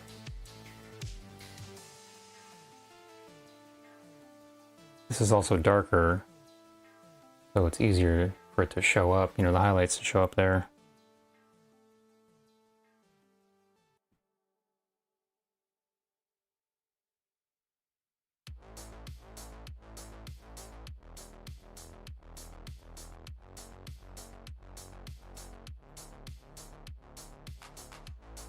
Okay, I think this is kind of helping. That little twisty motion, that seems to maybe be doing it. Of course, I have to make sure that they're straight.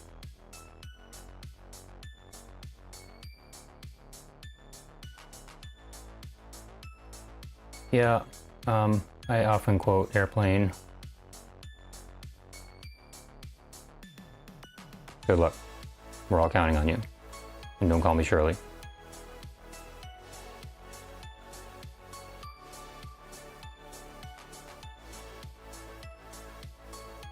Okay, I think this is working now. So I'm gonna just keep doing it this way. Getting a little thicker now with the texture also, which is fine. Oh, ugh. Went a little bit too low on that one.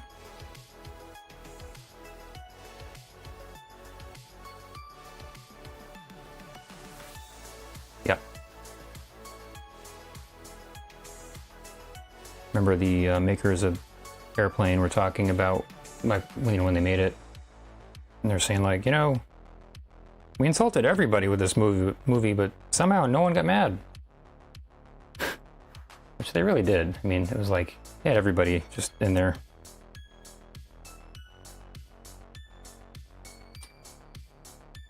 I think it's because you guys are here. Otherwise, God knows what would have happened with this necklace. Gotta be careful to have this not get crafty. It's like going on so thick, it's like there's this weird texture thing happening. Yeah, this one up here, I don't know. I gotta fix that one. Getting a little bit tighter up there, like closer together.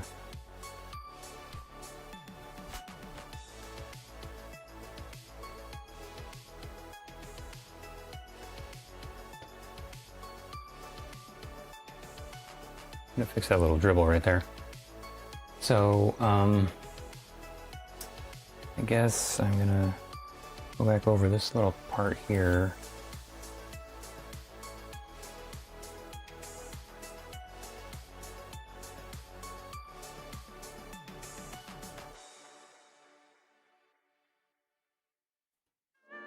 It's always harder painting anything repetitive because everything has to look like everything else that's, you know, supposed to look the same way. This is no exception. In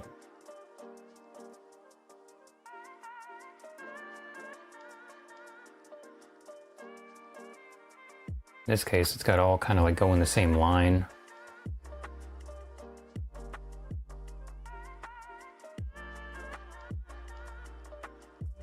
And, you know, the color has to kind of blend the same way. Oh, that one came out pretty good.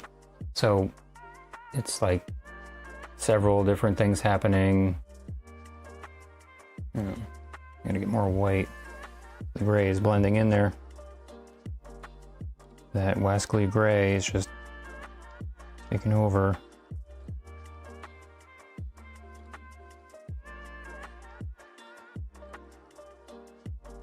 I'm gonna get it to show up enough here. It's like too kind of subtle. I need more contrast for it to really get in there.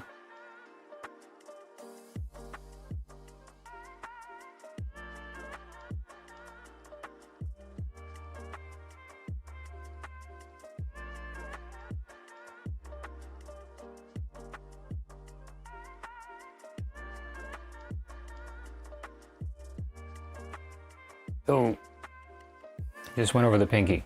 Well, I'm gonna have to touch that up later.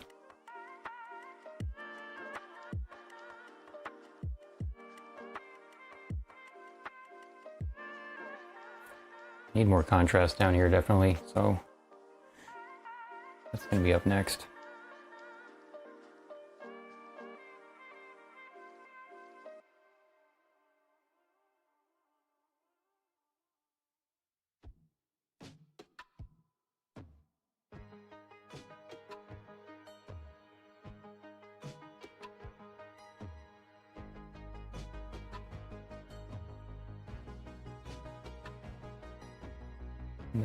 There's this little shadowy area down here where it's like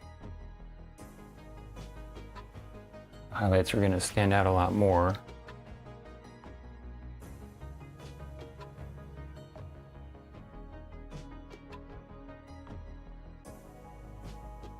It's one spot that's really bright. Whenever you have anything where there's like a sparkly thing happening or whatever, it's not dark enough around that area, you can't see it. Okay, so, oh, there's that one little area right on the left also.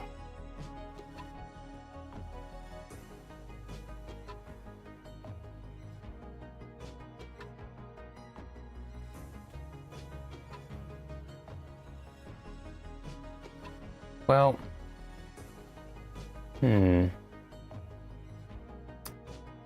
yeah, I mean, people making those kind of comedies again, I don't know. I mean,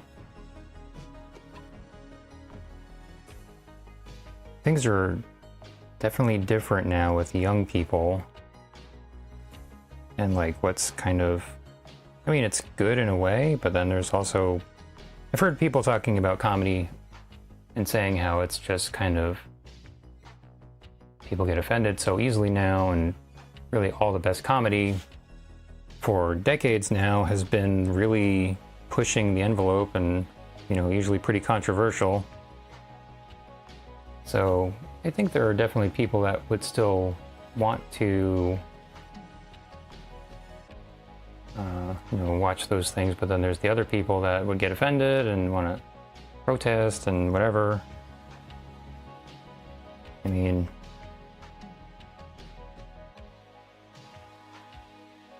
for sure, I feel like the comedies that came out in the 80s are way better than 99.9% of the comedies that have come out in the last 25 years.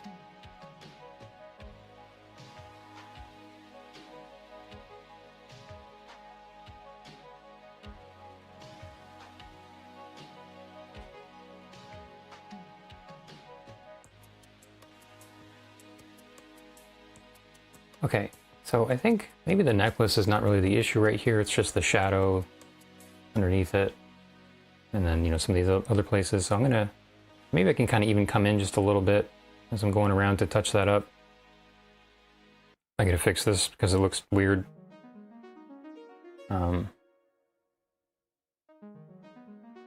So I guess I can do that now.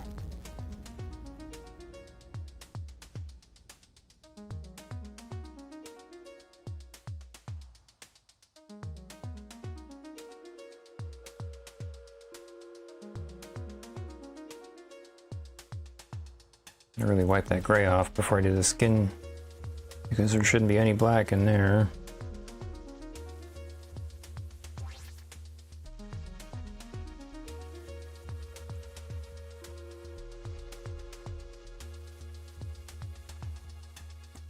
Planes, trains, and automobiles. Another great one.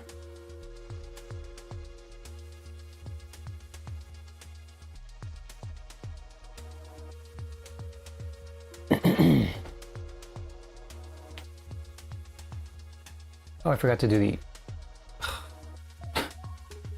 the pearl for the earring.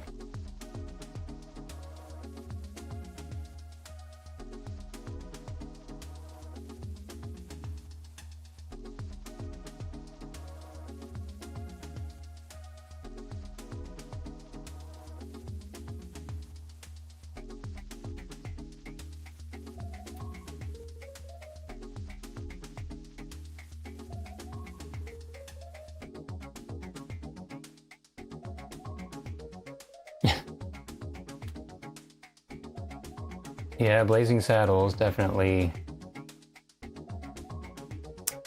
Yeah, I don't think they can do that again. Kind of funny, I saw on the Waltons, the guy that played, you know, the black sheriff that came to town. He was on one episode as a prize fighter that was trying to win a purse to start a church. So he was like preaching to the cows out in the barn and stuff, so it wasn't a comedy role for him, it was just like a straight role. It was really funny just knowing him from Blazing Saddles, and you know, around the same time he was doing that.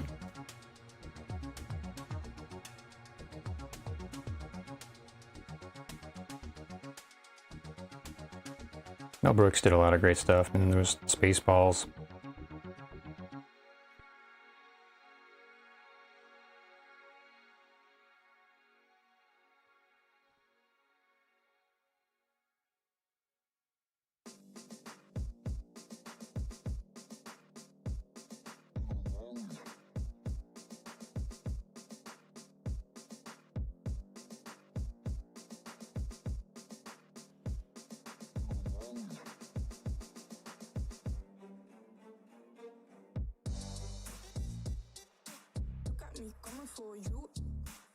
I think that pearl came out a lot better than the other ones. Okay, well,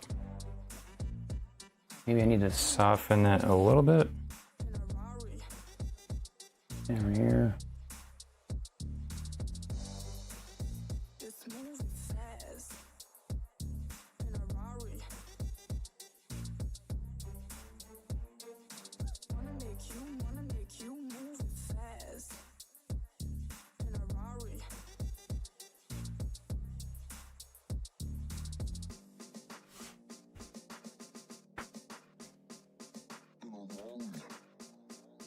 Okay, that's all the pearls now.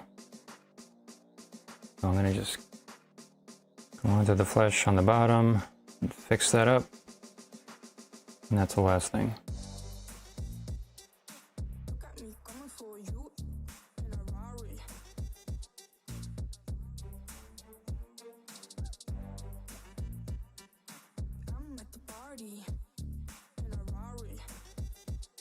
Yep, so I do need that color over here, like I was going to move it before.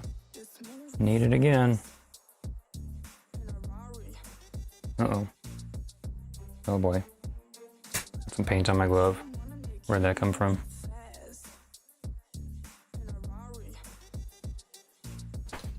Gotta wipe off my glove. is why I wear a glove.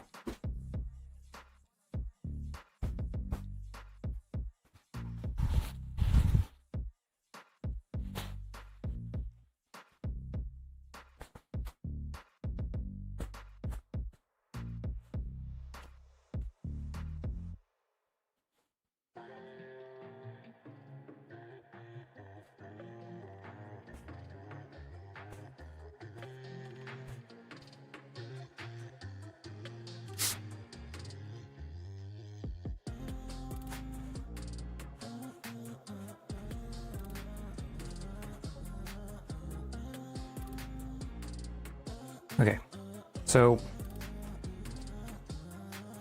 I'm gonna cover up that little spot on the bottom since the shadow, actually it looks like a really far cast shadow now, but that wouldn't make sense. Coming off the collarbone, or yeah, that collarbone would have to be like an inch higher out of her skin. So just go over that to start out.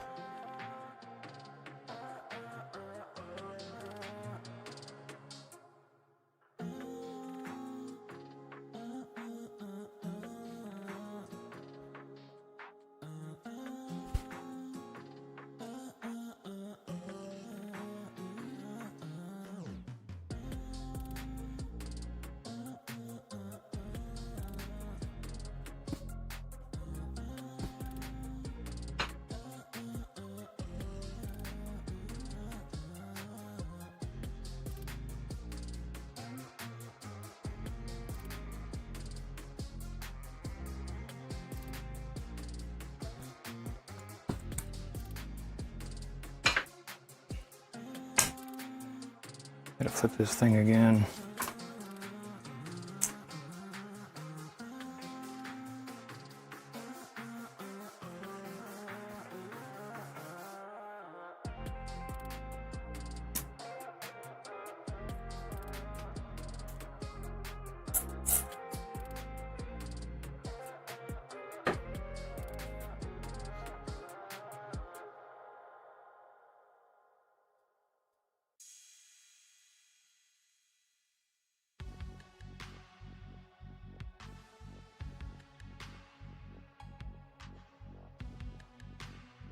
Oh boy. Got some paint on my shorts. Well, just have to clean that up when I'm done. Okay.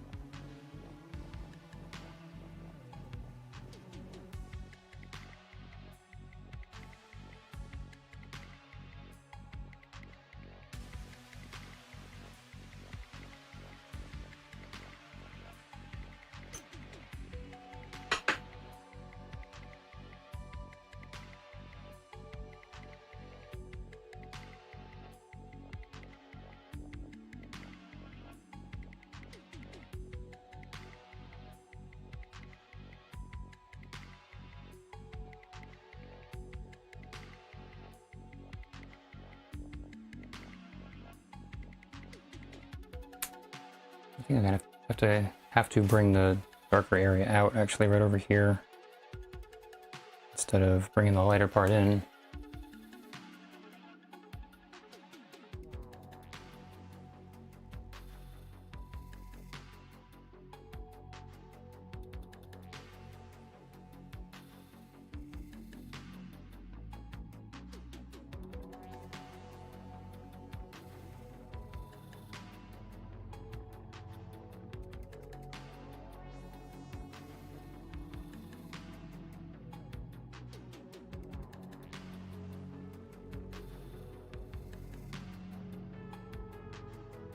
I'm definitely gonna have to outline the fingers there with the shadow underneath.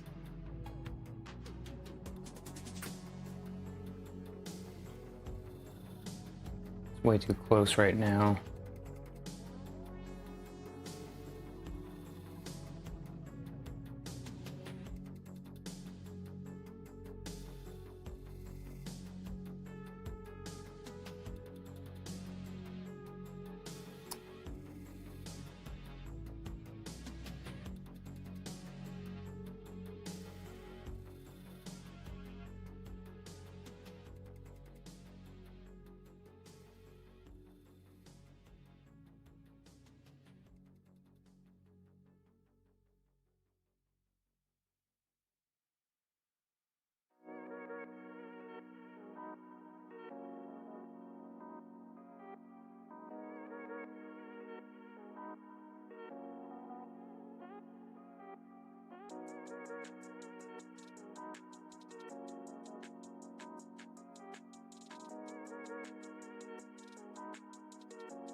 Going around to separate the hand from skin, find it.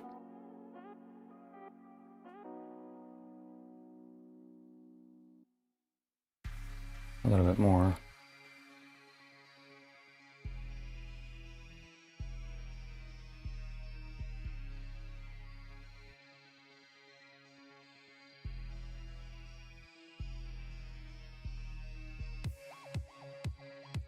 I think I'm going to do a little indentation here to kind of show the beads more. Gotta be careful not to overdo this so that I have to do it for everything everywhere, but maybe I can just kind of hint at it, at least in this spot. And like this shadow right here I just did is pretty dark compared to everything else, so I think I need to lighten it a little bit just so that it kind of doesn't stand out too much.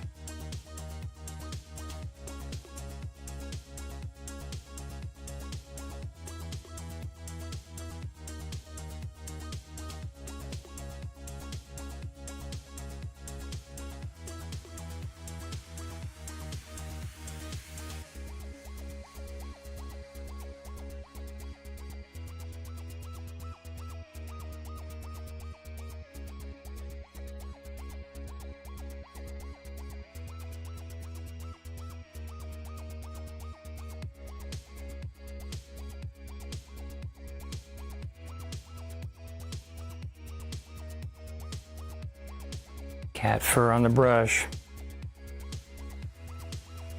Bound to happen at some point.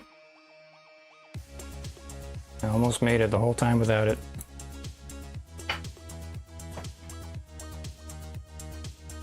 Oh, thanks, Siren. I'm happy with it.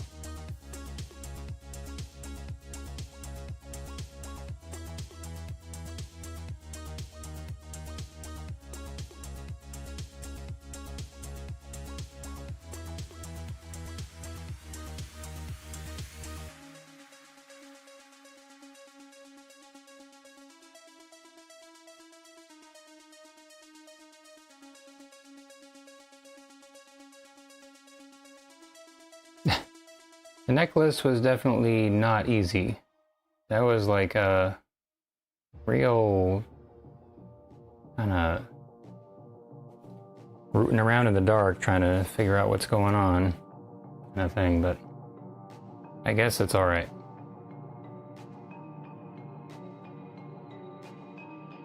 Is the sweet siren a cat by any chance anyway? At first I wasn't sure if it was like a mermaid siren. But now I'm like, seeing your cat emojis, or emotes.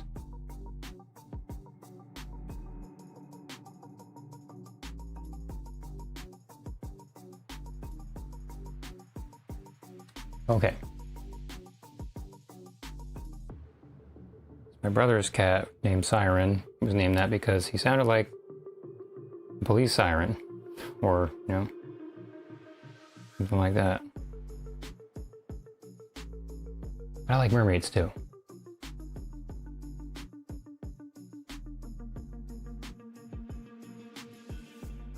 I wonder if anybody's ever done a thing with like, you know, the siren, and there's like, well, I guess that wouldn't really make sense. I was thinking like a mermaid with a cat. Two different things.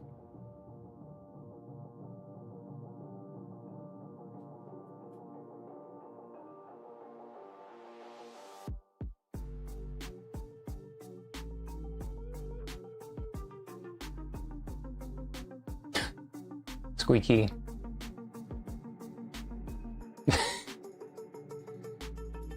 That's pretty good.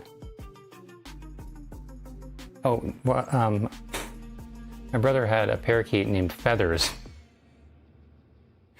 when we were little, so, you know, that's even better. He used to sneeze, and like, birdseed would go everywhere when he sneezed. Never heard of a sneezing bird aside from that one.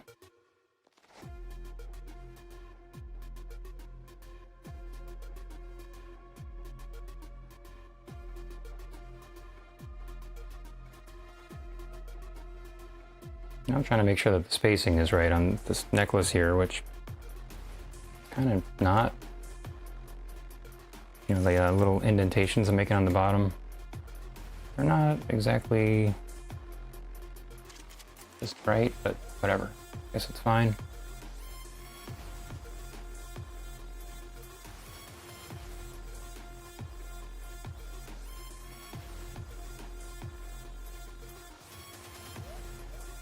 Now I'm gonna add this little shadow on the bottom here, coming off the necklace. That's too much, but gotta work it in. That's different than working it out. Getting pretty late. What time do you guys go to bed? I normally go to bed at like 2:30 or 3:30.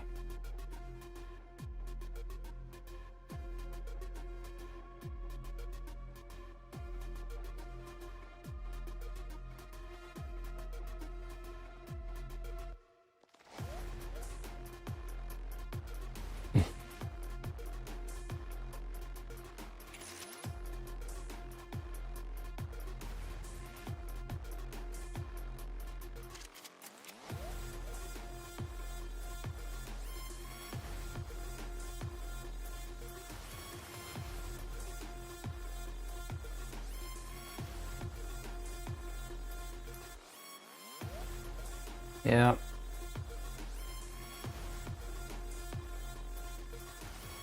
Well, I'm a artist and I teach art lessons from home, so I can just go to bed whenever I feel like, but I'm trying to kind of get a regular schedule because I notice it's like really messes up your body if you don't go to bed at least kind of a similar time each day. Like when you're eating, like when your stomach is ready to eat and stuff like that. So I've been trying to kind of go to bed around the same time, but it's usually within an hour, hour and a half from one day to the next. Not always.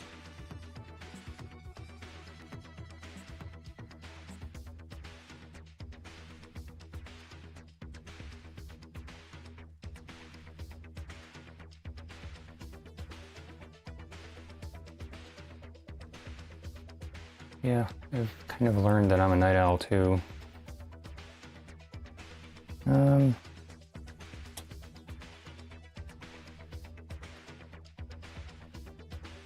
so I gotta shrink that shadow there. It's like definitely way too big. So add in a little bit more over here and then get some more light paint for that spot.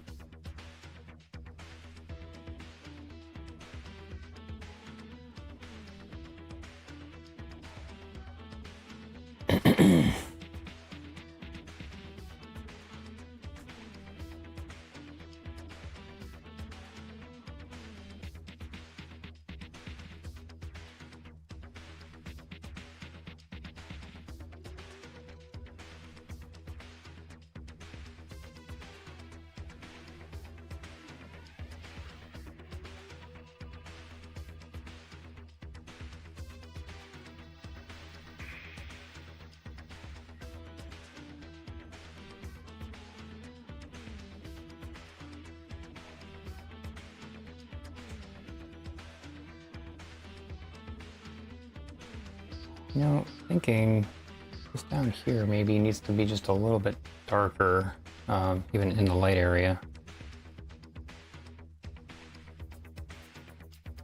Oh, Captain Cabinets. Hey there. Oh, thanks. Yeah, those little shadows, like if you're just like painting a person and or drawing a person or whatever, and they're just kind of like, you know, before you add the shadow, it really makes a big difference just to kind of make them look like they're standing on the ground or whatever. Did you and Madeline just finish a stream or something? This is my longest stream. I've been doing it for a while. This is getting a little bit, I don't know what's going on down here.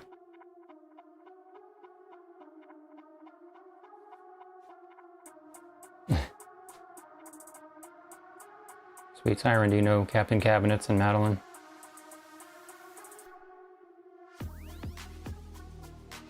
Yeah, I've been painting so goddamn long. Some of the white that I used before is already starting to get thick and kind of drying a little bit. It's not quite there, but that's why I combined the two whites. The one's slower drying and the other one's faster drying. So it's getting a little bit harder to mix this over here. Still workable, but it's getting a little bit chunky, so I probably like in an hour, it'd be too late to really do what I'm doing right now.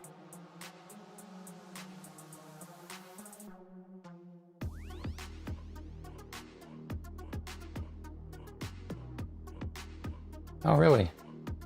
Where are you that you're seeing northern lights?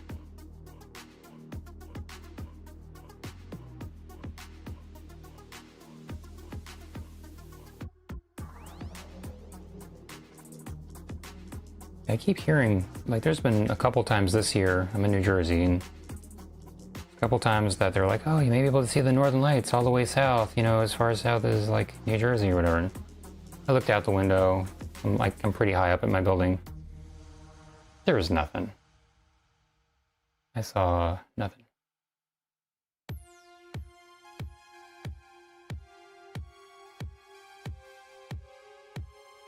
Georgia.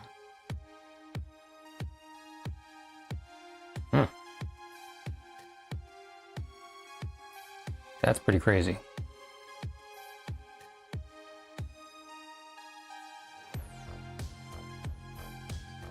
Did it skip over us and go straight to you guys?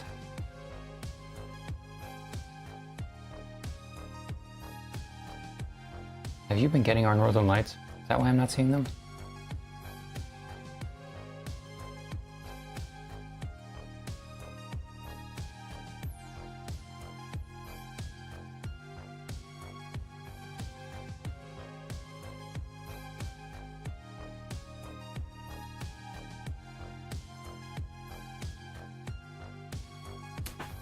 This is getting to be a little bit pain in my butt. Trying to get this to be a little bit darker right here. It looks like the shadow needs to gradually come out a little bit more. I mean, I guess it's working, but just taking a little bit of time. Maybe I'm blending it to be too even also. This is like I was saying before about like keeping it loose. It's like, I'm gonna make sure this isn't like super smooth right here and everything else is like...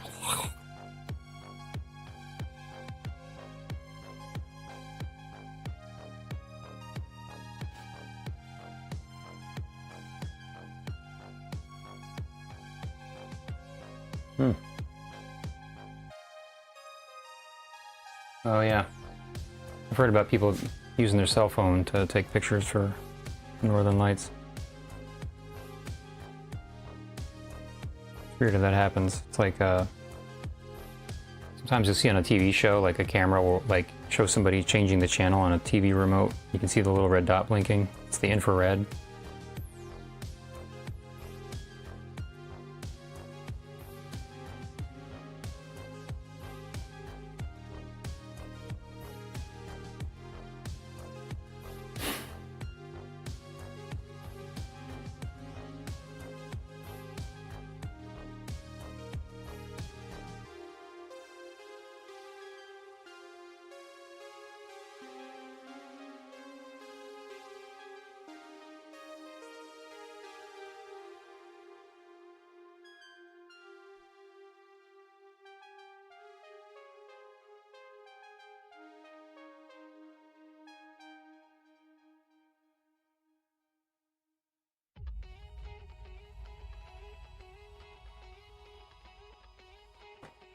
Ooh, that's way too dark. Okay, well, I gotta get some white for that. Oh! I don't know where this paint is coming from that's getting on my glove. I just got a blob of it. A big one.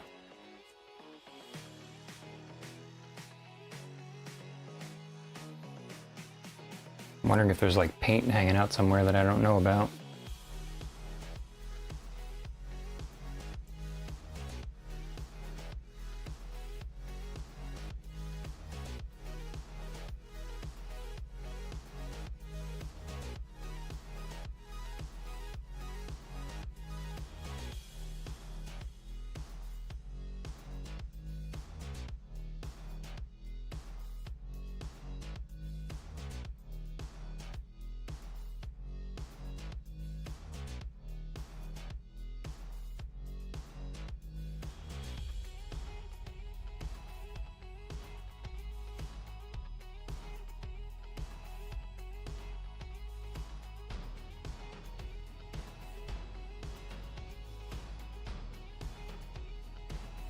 Okay, Fix, are you done for the night?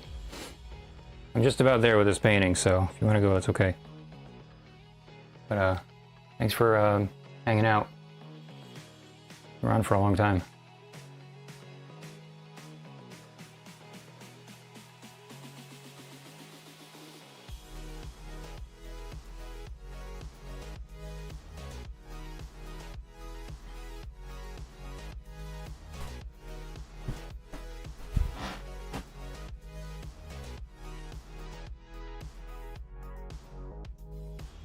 Okay, I think the shadows and everything on the bottom is working pretty good, so I gotta still adjust the hand with that little kind of shadow coming off of the beads there. Or the pearls, I guess you'd say.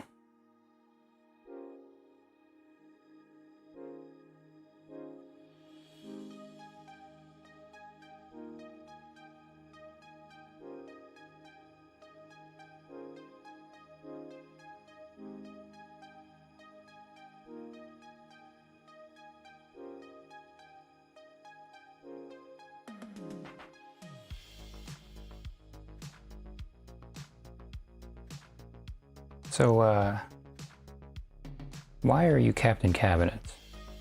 Do you work with cabinets or something?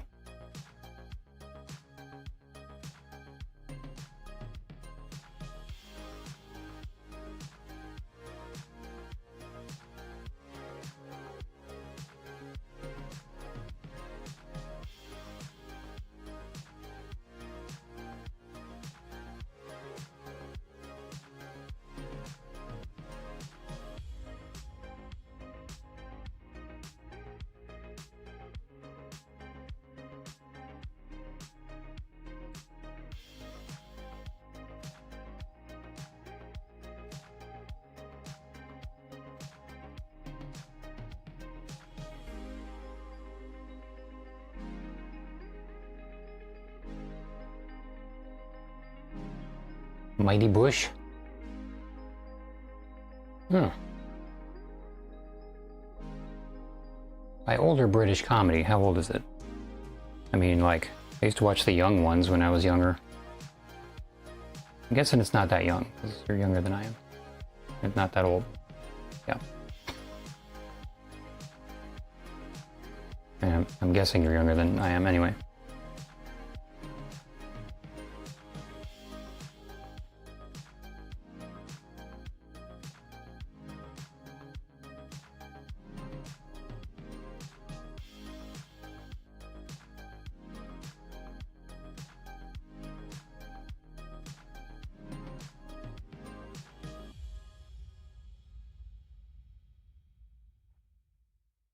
Okay, well, my girlfriend's really into Downton Abbey. Not exactly a comedy, but it's a good show.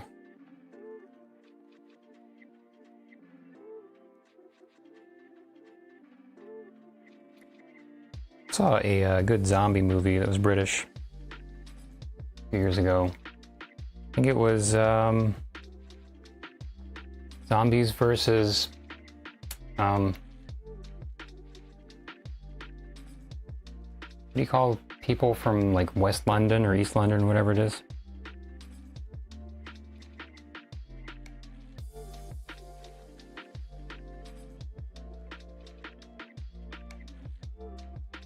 Cockneys?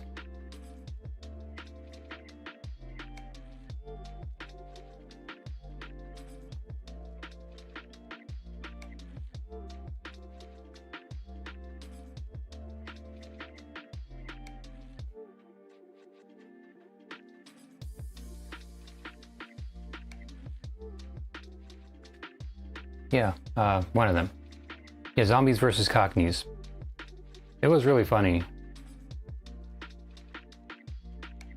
It was like they did some like really good like typical zombie kind of stereotype things, and like they took them and like made them into jokes in a way that was, I think, really clever.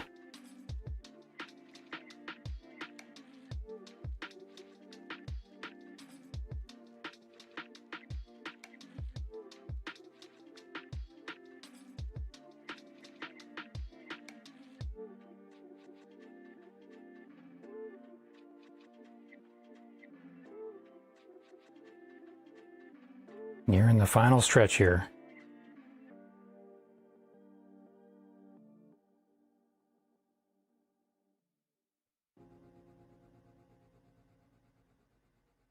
Oh. Covered up the pinky fingernail here by accident. Ugh. Well, guess I could just leave it. I mean, is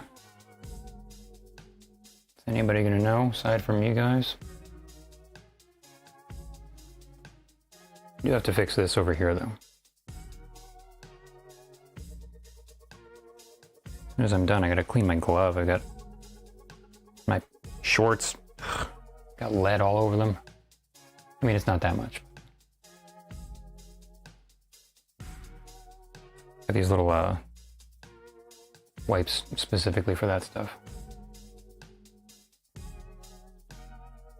Testman Music. Well, thanks for not snitching. Because you know what happens to snitches.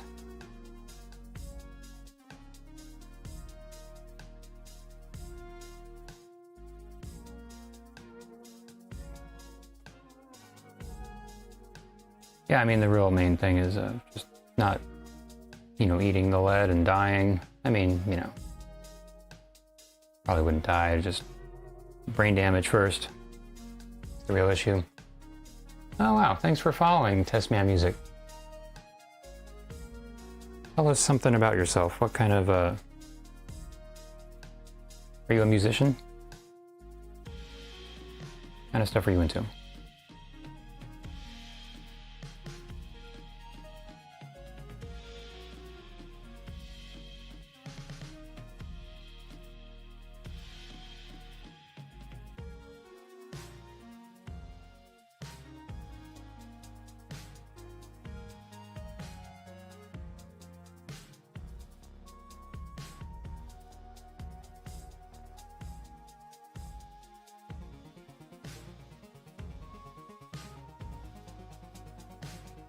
Guys, I don't even know, on Twitch, is there like a little graphic that shows up when somebody follows? I was looking at like how to set that stuff, but I don't really get it.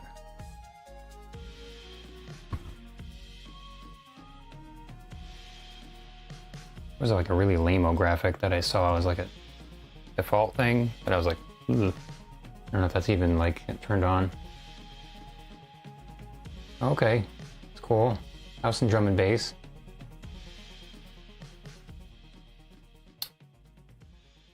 Oh, okay. Is the thumbnail just like a live thumbnail of what I'm doing? Because like, place where I stream from, usually they like allow me to make my own thumbnail. I guess maybe it doesn't show up on Twitch, but they changed something recently and there hasn't been the option for that. And it's been kind of aggravating me, among other things. Okay.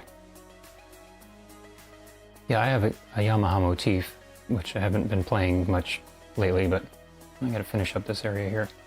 But yeah, I've been into music for a long time also, and used a tracker called Buzz to make electronic music back in like the 2000s. A really cool program, open source and just all free.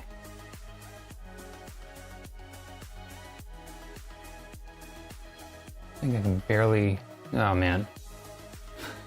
Just barely gonna have to get some more brown out. There's like almost no need for it, but I don't really quite have enough for what I need here. Just for this one little area. Okay, well, whatever.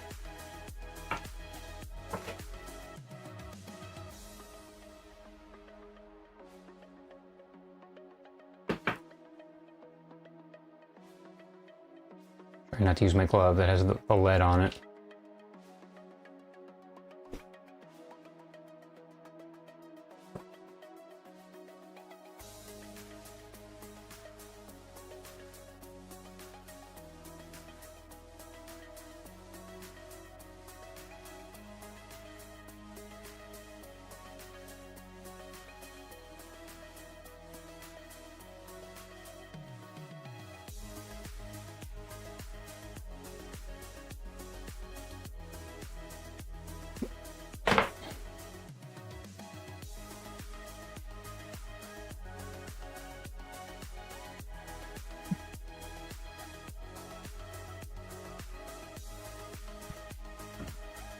So, yes, man, what kind of stuff do you like to paint?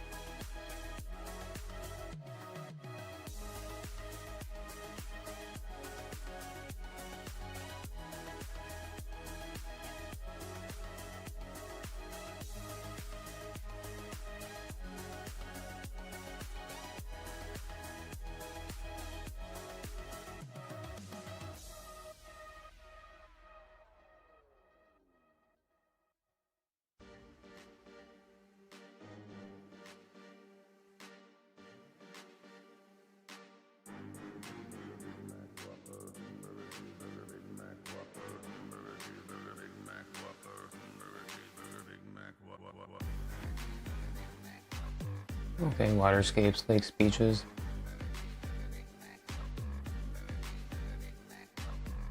Yeah, Buzz.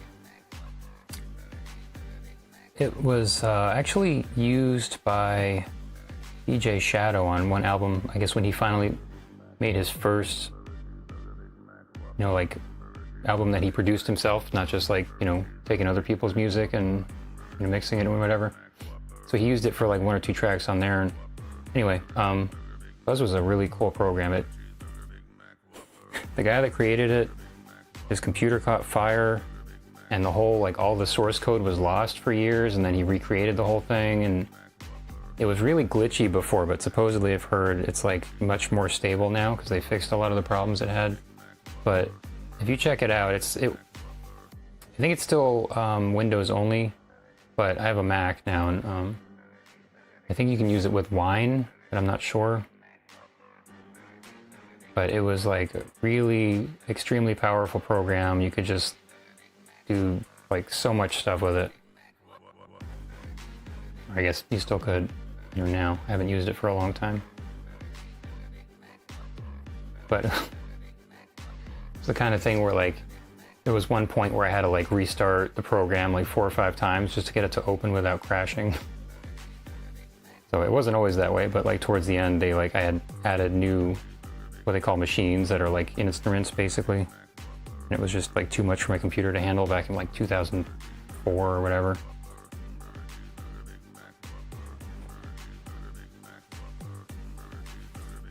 Okay, so there's a shadow on the top here also, which I think, I guess I'll just maybe try to hint at that without getting too involved with it.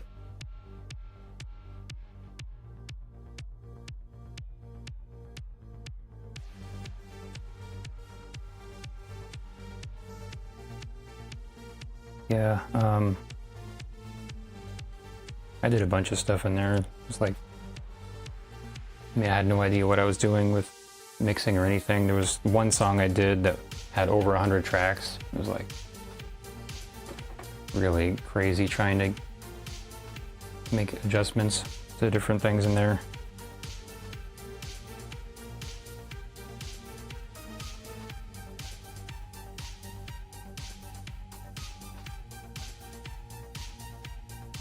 Okay, I think that's working all right. It's like getting these little kind of spaces in between the beads. I don't know if that's really showing up on the camera. I guess you can kind of see it.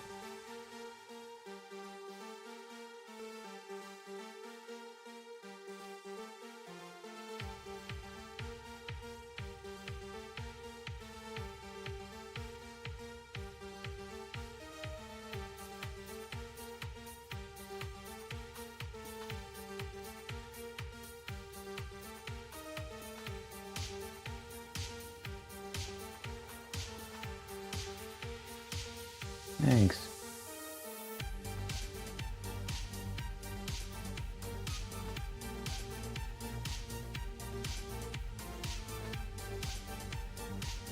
Yeah, I had to really figure out how to do this necklace. It was like definitely the hardest part of the painting.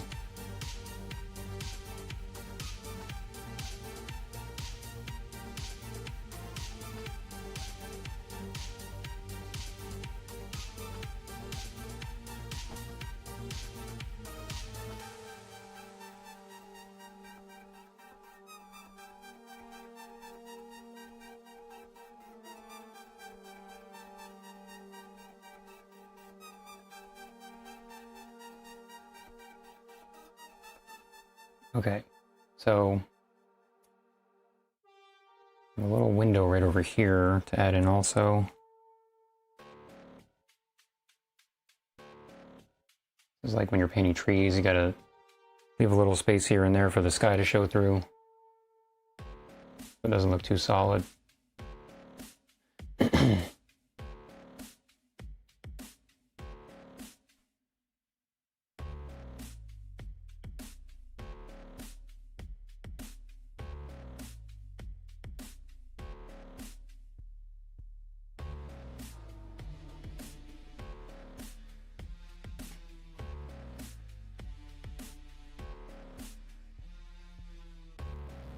This maybe is a little too outlined right here.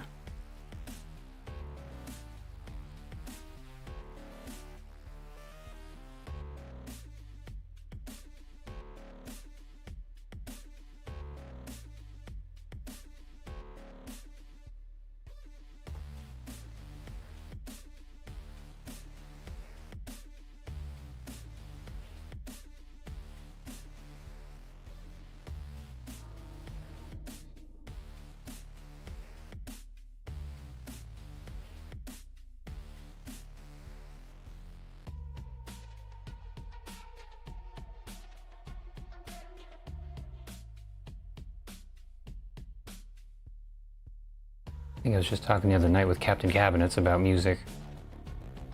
And one of the people that was on their stream was saying my favorite techno album of all time is LSG's Into Deep.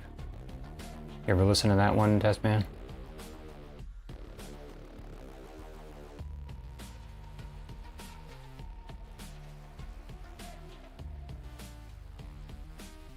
It's not exactly... Like, I'm not sure even what you would call that, like, specifically what type of electronica. Oliver Lieb did some albums that I guess were what you'd call house, but this one was, like, really unique.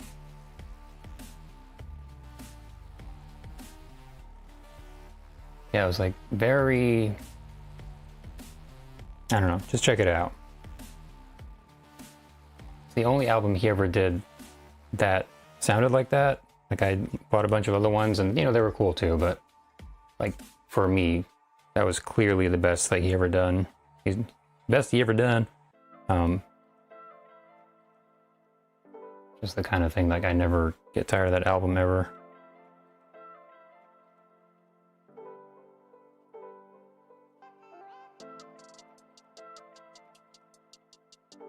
I'm getting a lot more subtle here with the stuff I'm doing. I started out, like, really throwing the paint on, and it's gotten to the refining stage now, so trying to keep it a little bit not too overly kind of smooth, and, you know, a little bit of brush strokes showing would be good so that it looks consistent.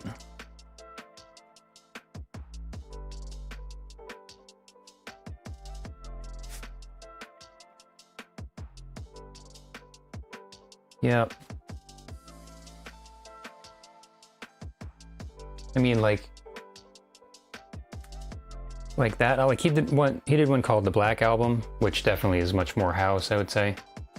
But you know, that album is like almost kind of like new age music, but I wouldn't say that. It's just like really, really cool. The whole area here is kind of getting out of control.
Okay, I think this top area is probably okay now, and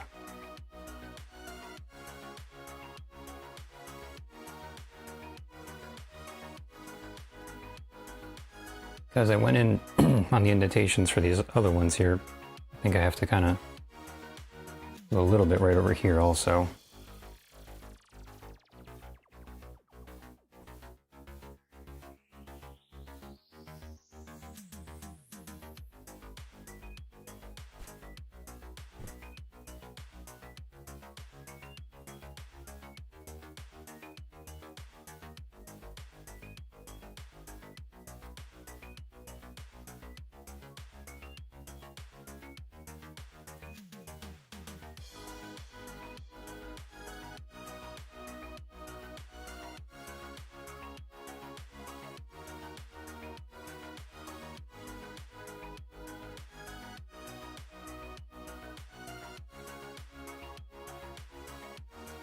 It's doing the thing.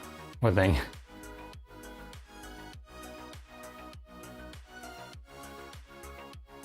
Okay, no thanks.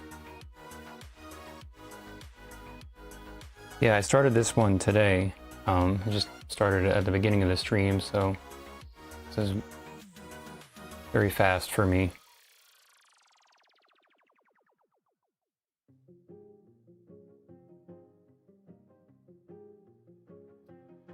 So, oh, I gotta fix this one little spot right over here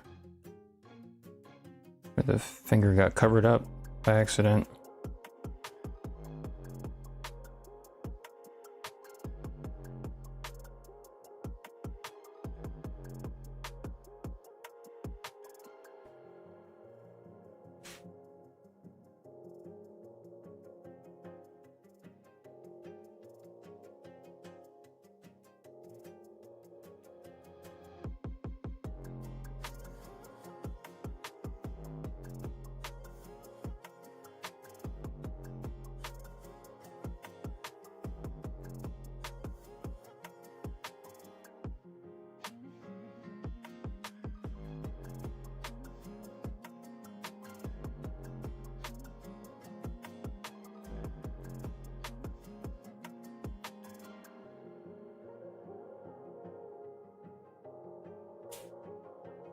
Okay, so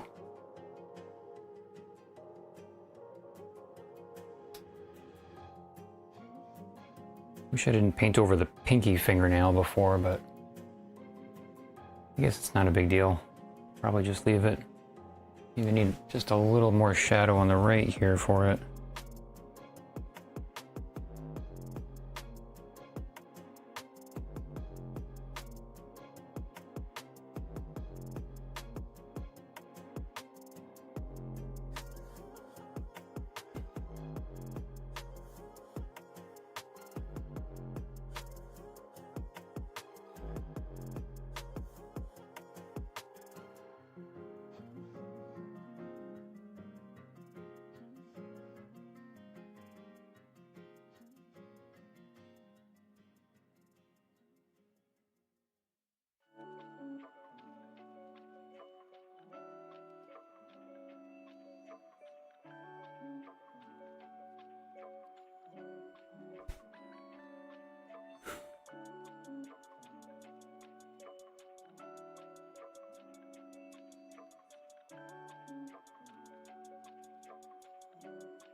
Noticing there's this one little spot here.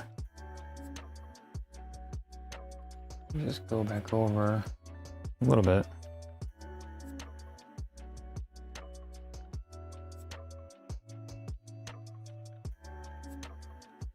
But actually, now that I'm really looking at that spot, there's a little bit of a shadow right along the edge here too.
The shoulder looks like it needs to be a little bit lighter on the top. Of course, that dumb stripe I just made there also doesn't need to be on it.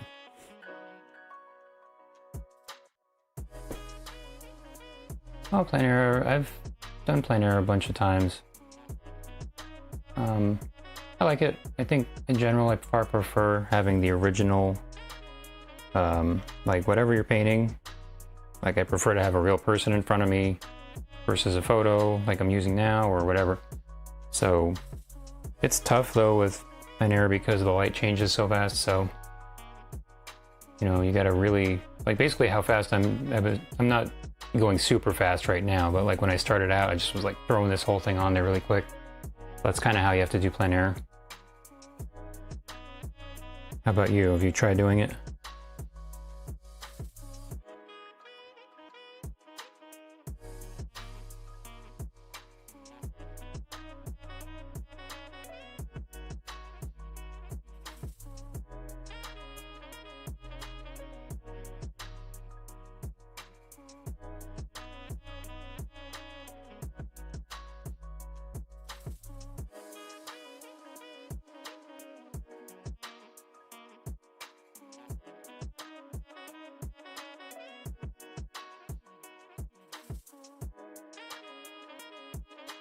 Okay, yeah, I mean, it's cool. I was just talking about it before and saying how I think it was Monet that would go back to the same place every day and, you know, until he finished the painting at the same time and just work on it while the light looked, you know, the way it did at that point. So, you can do it like that if you can't finish it in one day, but,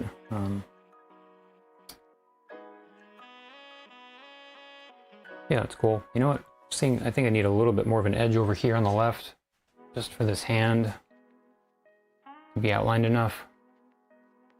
I'm gonna throw that in there.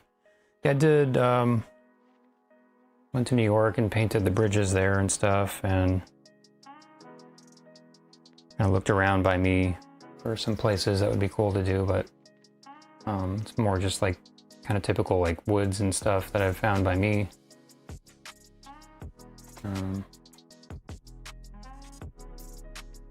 And you want to challenge, try painting a sunset, plein air.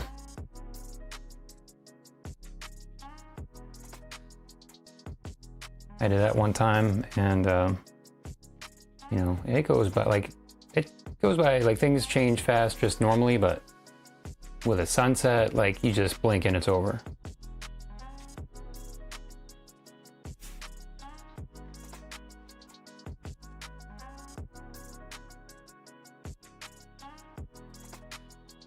Yeah, I think it was Monet. I always mix up like Monet and Monet. I mean, I think it was Monet I'm thinking of.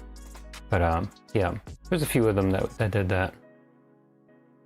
They just kind of go back and continue at the same time. So I'm just looking at this and thinking it might be done. I don't see anything really standing out that looks like it's all messed up and needs to be fixed. I mean, shoulder's a little dark here, but I mean, that's how it is in the reference, so I think I'll just leave it. I think it's okay. I mean, it's changing planes there, going downwards anyway. I think actually, all right, one more thing I do see is I want to darken this just a little bit right over here. That might be the last thing.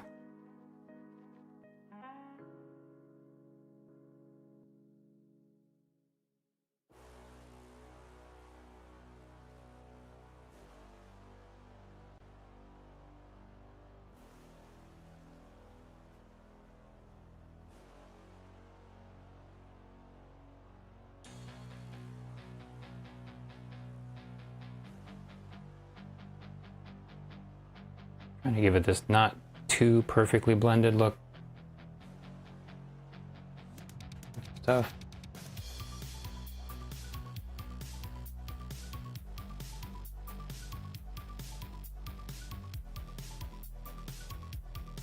Just back up and look at it.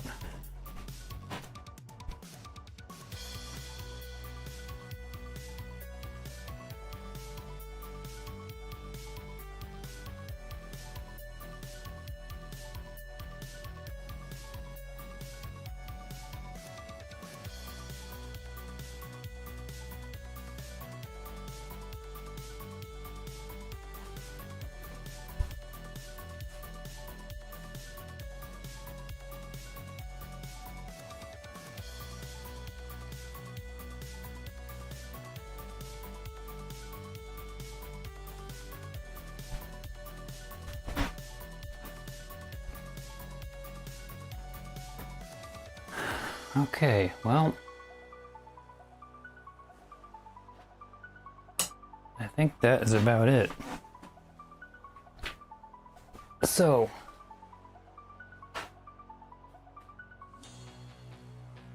oh, thanks. Thanks, Testman Music. So, thanks for stopping by. And everybody that's been watching, thanks for hanging out. Yeah, this is the longest I've been on for. So, I think it's like, yeah, coming up on 6.5. So, just take a quick look over here and see who's actually on at this point. Okay. So, yeah, I'm gonna be, oh, you know what? I just found something else. All right, hold on now. A little spot right over here with a, this is like a really minor thing, but the necklace is going over top of the finger, so you just get that real quick. One little place right over here.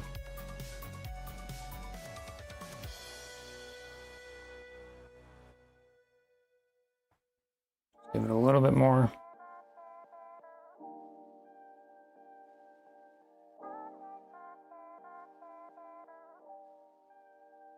Nope, it's too dark.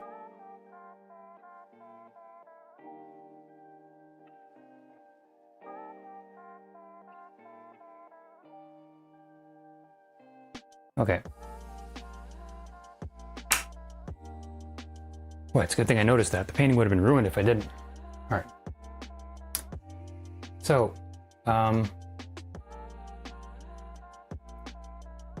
thanks for watching.